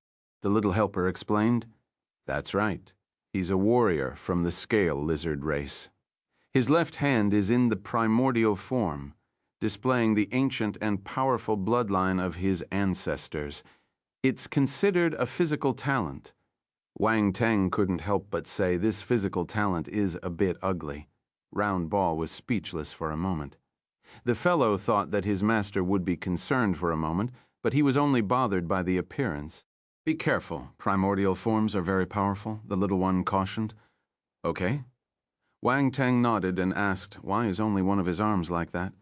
It's weird. The helper took some time before answering. Primordial forms rarely occur. Having one arm develop it is already considered as having great talent. The bloodlines of most races have waned compared to their ancestors. It is almost impossible for their entire bodies to turn into the primordial form. Wang Teng didn't probe further. He became serious. Boom! The ominous left arm clawed towards him. White marks appeared as if it were tearing through space itself. It was terrifying. The young hero resisted the move and was pushed backwards. His arm was a little numb. There was a trace of astonishment in his eyes. This primordial form is really powerful. In that case, Valmont charged over at the moment, attacking in a frenzy. He condensed force in his atavistic arm, swinging it repeatedly like a sharp weapon. If Wang Teng was hit, he would probably lose a limb or two, and even die. Fortunately, the latter was a seasoned fighter. He used fists to deflect the claw attacks both contestants used their ultimas. Wang Teng's fist was infused with several of them, resulting in a formidable power. Valmont's claw was also fused with a perfected metal ultima, which made his attacks even stronger and sharper. Everyone was stunned by the scene. Many people were able to recognize the lizard fellow's special hand as it became too obvious. Everyone could tell it was abnormal at a glance. Those who were knowledgeable pointed it out, and the news was immediately spread. Primordial form. Valmont's arm has the primordial form. Doesn't this make him insanely strong? Bloodline awakening. It's obviously powerful. Will Wang Teng be in danger? I don't think so. Wang Teng is powerful too. Given Wang Teng's strength, do you think he'll lose to a warrior from the scale lizard race? Don't make me laugh. After all, that race is not a dominant one. Not even its primordial form is that impressive. Above the arena, Wang Teng gradually began to frown. Valmont's physical body was too tough with its partial atavism. His five-element fist was unable to deal with the latter. He decisively used his dragon blood battle physique. Just then, boom, a sound echoed inside him. Several peculiar flames were spread, flowing silently throughout his body. He didn't release his beast flames, as he didn't want to alarm the Parkers family. At the same time, strange flame patterns appeared on his body. However, all of it was hidden under his clothes. A scorching heat was spread from within, affecting his surroundings. Even steam was being condensed. The air nearby became distorted. Valmont immediately noticed something and hesitated. Wang Teng looked up and charged ferociously while sending out a punch. A flaming fist was launched. Boom, boom, boom. The dragon blood battle physique was extremely powerful. Our hero had already reached the 4th rank. The physique was powered by flames, and he had a considerable amount at his disposal. He became terrifying once he activated his draconic constitution. Valmont was unable to withstand his relentless punches. His primordial arm was also starting to crumble under the pressure. The sharp claws broke off, and the scales started to come off as he bled. The high temperature made his blood to swiftly evaporate, which brought even more pain to the fellow. So strong. How did Wang Teng become so fierce all of a sudden? Can anyone tell what he used? It looks like a physique. I wonder if it's a scripture. Is it a fire element battle technique? I can't tell. It's too obscure. Why is Wang Teng hiding his abilities? All the viewers logged onto the Virtual Universe live chat platform were astonished to see the young hero's spike in power. He was able to subdue Valmont's primordial arm. It was brutal. Although many said that Valmont was from an inconsequential race, the primordial form was still formidable. No one dared to underestimate it. It didn't just imply having a strong left arm. All his abilities would be greatly improved once it was manifested. In conclusion, the atavistic trait wasn't weak in the slightest. The second prince and the others saw Wang Teng's rise in power and were surprised. All of them observed the fight with solemn faces. What is that physique? Timothy pondered. You don't know either? The second prince asked. Di Chi and Uncle Borla are the ones closer to Wang Teng. The former was clueless. This state, Strachey and Landon exchanged glances and frowned. Why does it feel like our family's dragon blood battle physique? It was just a passing thought, though. It was impossible to be certain of it. The fact that an outsider could possibly have their family's inherited physique didn't even cross their minds. They just found it similar. However, the thought to snatch that fire-based technique emerged in Strachey's heart. After all, any powerful techniques related to fire were highly regarded and sought after by his family. Boom, boom, boom. Explosions rang non-stop in the sky, with Valmont being forced back repeatedly. The black cloak finally burst to pieces under the hero's relentless attacks, revealing his true appearance. Gasp. Everyone was astounded when they saw what he really looked like. The second prince and the others stood up in unison, horror showing in their eyes. What is this? Why are there so many black marks on his face? Aren't they devil patterns? Devil patterns. Devil patterns from the dark apparitions. That sinister and chaotic feeling? If you look long enough, you will be filled with disgust. It feels as if something is whispering in your ears. They must be devil patterns. Damn, is Valmont a dark apparition? It can't be. If he was, how could he possibly evade the eyes of the 7 stellar academies and enter the League of Talents? It doesn't make sense. He must have used some special technique to hide the power of darkness. No wonder he always wore that black cloak. He was hiding the patterns all along. Thank you so much for listening. That's the end of this episode. I'll see you all in the next one. Until then, take care and happy listening.